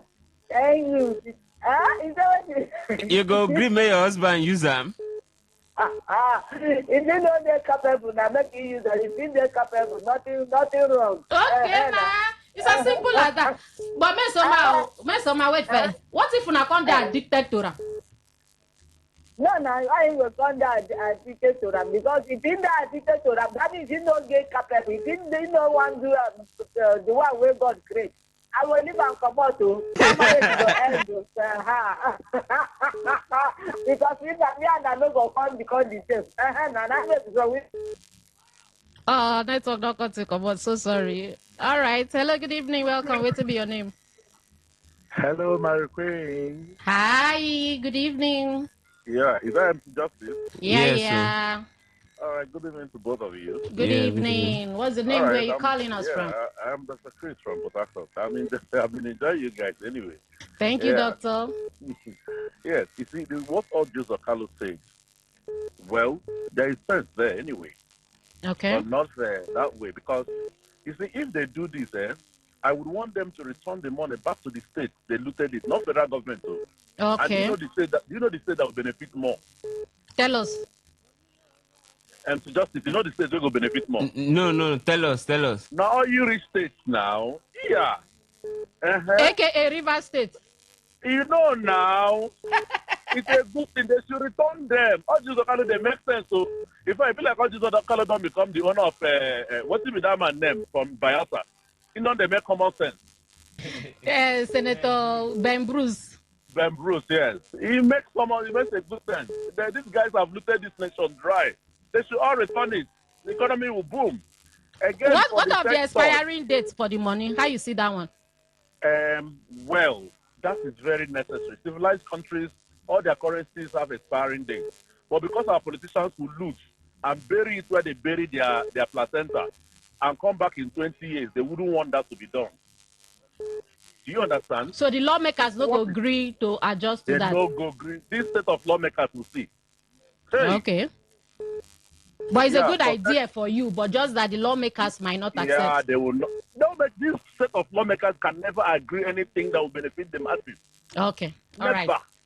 The next story. So, but thank you. Yeah, the sex toy thing anyway, well, it's a choice. It's not as if it's a sin, but it's a choice. What makes it a sin? Nothing makes it a sin. It's a choice. If you like it, go for it. If you don't like it, it's your business. As a medical doctor, you don't get that kind of complaint before? I have had a lot of complaints of, the ladies coming with the thing, being widened, the husband is not enjoying it, not having interest again. But I asked those men, some of them, I asked them, bring your husband. I said, when you met this woman the first time, was it like that? No. Is it not your product that widened the passage? It's the passenger you deposited inside there that widened the passage, isn't it? So manage it. It's your cake. You can't eat your cake and have it. Thank you, doctor. Exactly. Thank you. Good evening. Welcome to Waiting the Happen. Wait to be your name. Good evening, Harry Queen. Good evening, our guy. Welcome. How you doing? And MC Josie. I agree to you, brother. I remain Enessa from Andoni. All the way from Andoni, Chukmat. Yeah. See, Uzokalo is making sense. So, okay. The Nigeria should look towards that direction. Make them pardon them. But the pardon should be once. When you bring the money, you don't steal it again. Even God himself say we shall not continue in sin, so that grace will abound. That grace, man. And for toy, MC Justice, So. You know, say me, I'll be cheap for my place. I no go agree. Yeah, my brother will not. Go agree. Yeah, I go agree now. Bring another electric dad. What if they wear trouser and they bounce for now? Wait till you go to come they do your work. Now me say your trouser don't turn to skate with that now. Now me pay bright price that toy they enjoy. Waiting. I tell you, so make toy go in way, make I go my way. All right, thank you. All right. Hello, good evening. Hello, good evening, Mary Queen. Good evening, the radio governor. Welcome. Thank you very much. Good evening, Justice. Good evening, brother. My name is Barry Diadom, the radio governor. In the Canada, Barry Diadom, the radio governor. Well, Apostle Joshua Gabedo, like I said, you start to marry, not be single. Well, somehow, I agree with Tambo. Somehow. God bless you. At least I have one person that agrees. I somehow agree with her. Because, for example, now, maybe husband and wife and the husband can't travel. Can't day for like how many months? All those rig workers. So the woman go use instead of the woman to go outside, better make the woman use the microphone. Take do one or two. That's all now. Yes, the woman to don't go outside, go to the gym. Not be seen at all. Thank you very much. Thank you too. I'm so just to talk that way, talk. Bella, I can know me will marry again. No shaking. Okay, so 52 minutes don't carry the go 6 o'clock. We have answer messages. Okay, we got plenty messages. And we'll just take on one by follow. If Tinubu should grant Luther's presidential pardon, then we will grant Tinubu presidential pardon. You will grant himself too, all of them. Okay. Well, you don't say and loot before. Mr. Law, thank you. The law. Thank you for your message. Good evening, Mary Queen, MC Justice. Good evening. Sorry. And Mr. Paul from Audley Road, have you seen how professors and well-read individuals are rescinding and disregarding themselves in the public, all in the name of belonging to political party? APC is the only political party that has indeed made educated people. Okay. Sound. Okay, thank you for your thought, though. Good evening, Mary Queen and Good Justice. Oga Obasanjo has probably come to his reality now. Who first came with the Max win first and let's go to court, okay?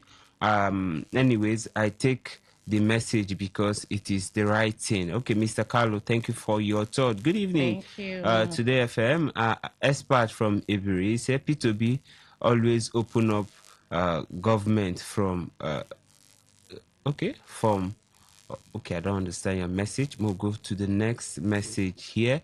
Okay, more messages here. Good evening, Mary Queen and MC Justice. I think the advice to return the stolen money to the bank is not for economic boom, but because digital economy may be in full operation as regarding physical cash being useless. All right, my name is Ngozi. But if there's money in circulation, it will help.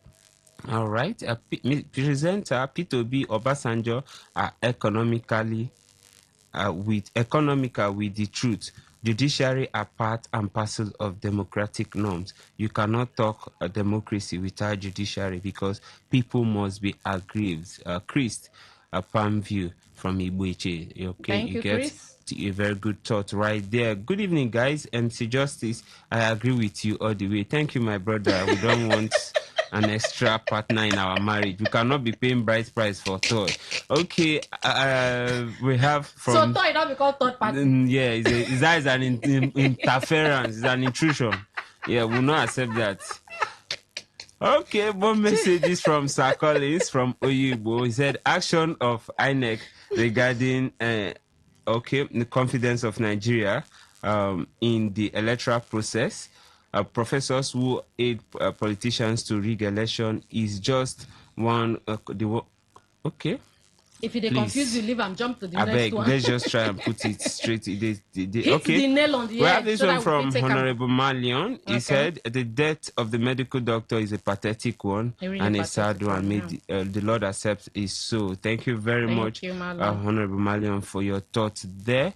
Okay, good evening, presenters. I agree with Obasanjo. The judiciary is the major problem in Nigeria. Election outcome are bought, and they tell us we can do nothing about it. Very sad being in Nigeria in 2026. Kennedy, thank you for your thought right there. We get voice notes here. Make we play them. Yeah. Here within the talk.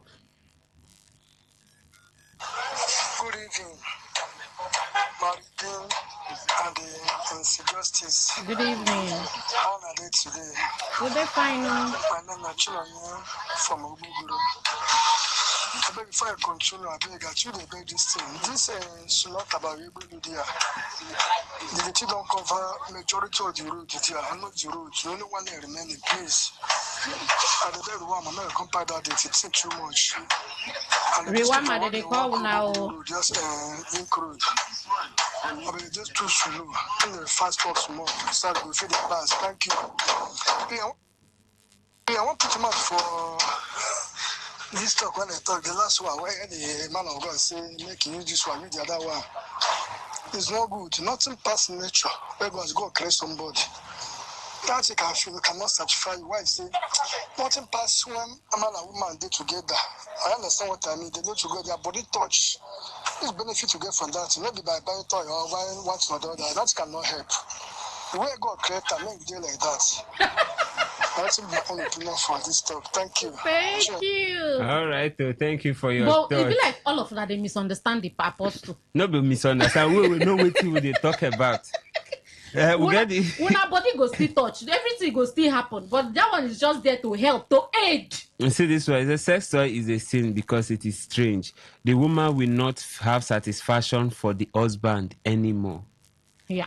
You know waiting be machine.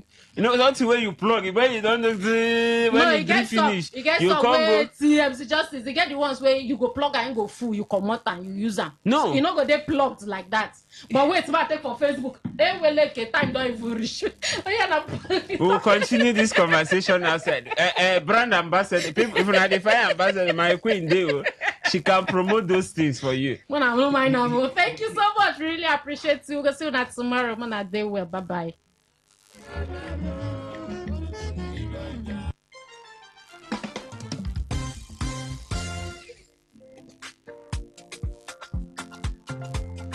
In real estate, it's not just about buying land or houses. It's about buying rights. At Odibola Properties Limited, we don't just sell land or houses. We deliver verified properties with the right roots of title. Because the strength of every property is the root of title, not noise, not unverified claims. Built on integrity, backed by proven track record. Odibola Properties, your investment is safe with us. Visit us today at Nyawale Inserim Layout, Tombia Extension, GRA Phase 2 Port Harcourt, or visit our website www.odibolaproperties.com or call 081-551-67904 or 070-655-69887.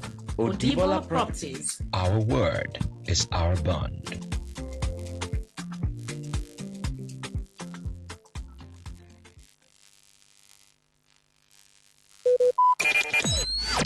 Talk radio. I listen to a lot of talk radio. 95.1 FM.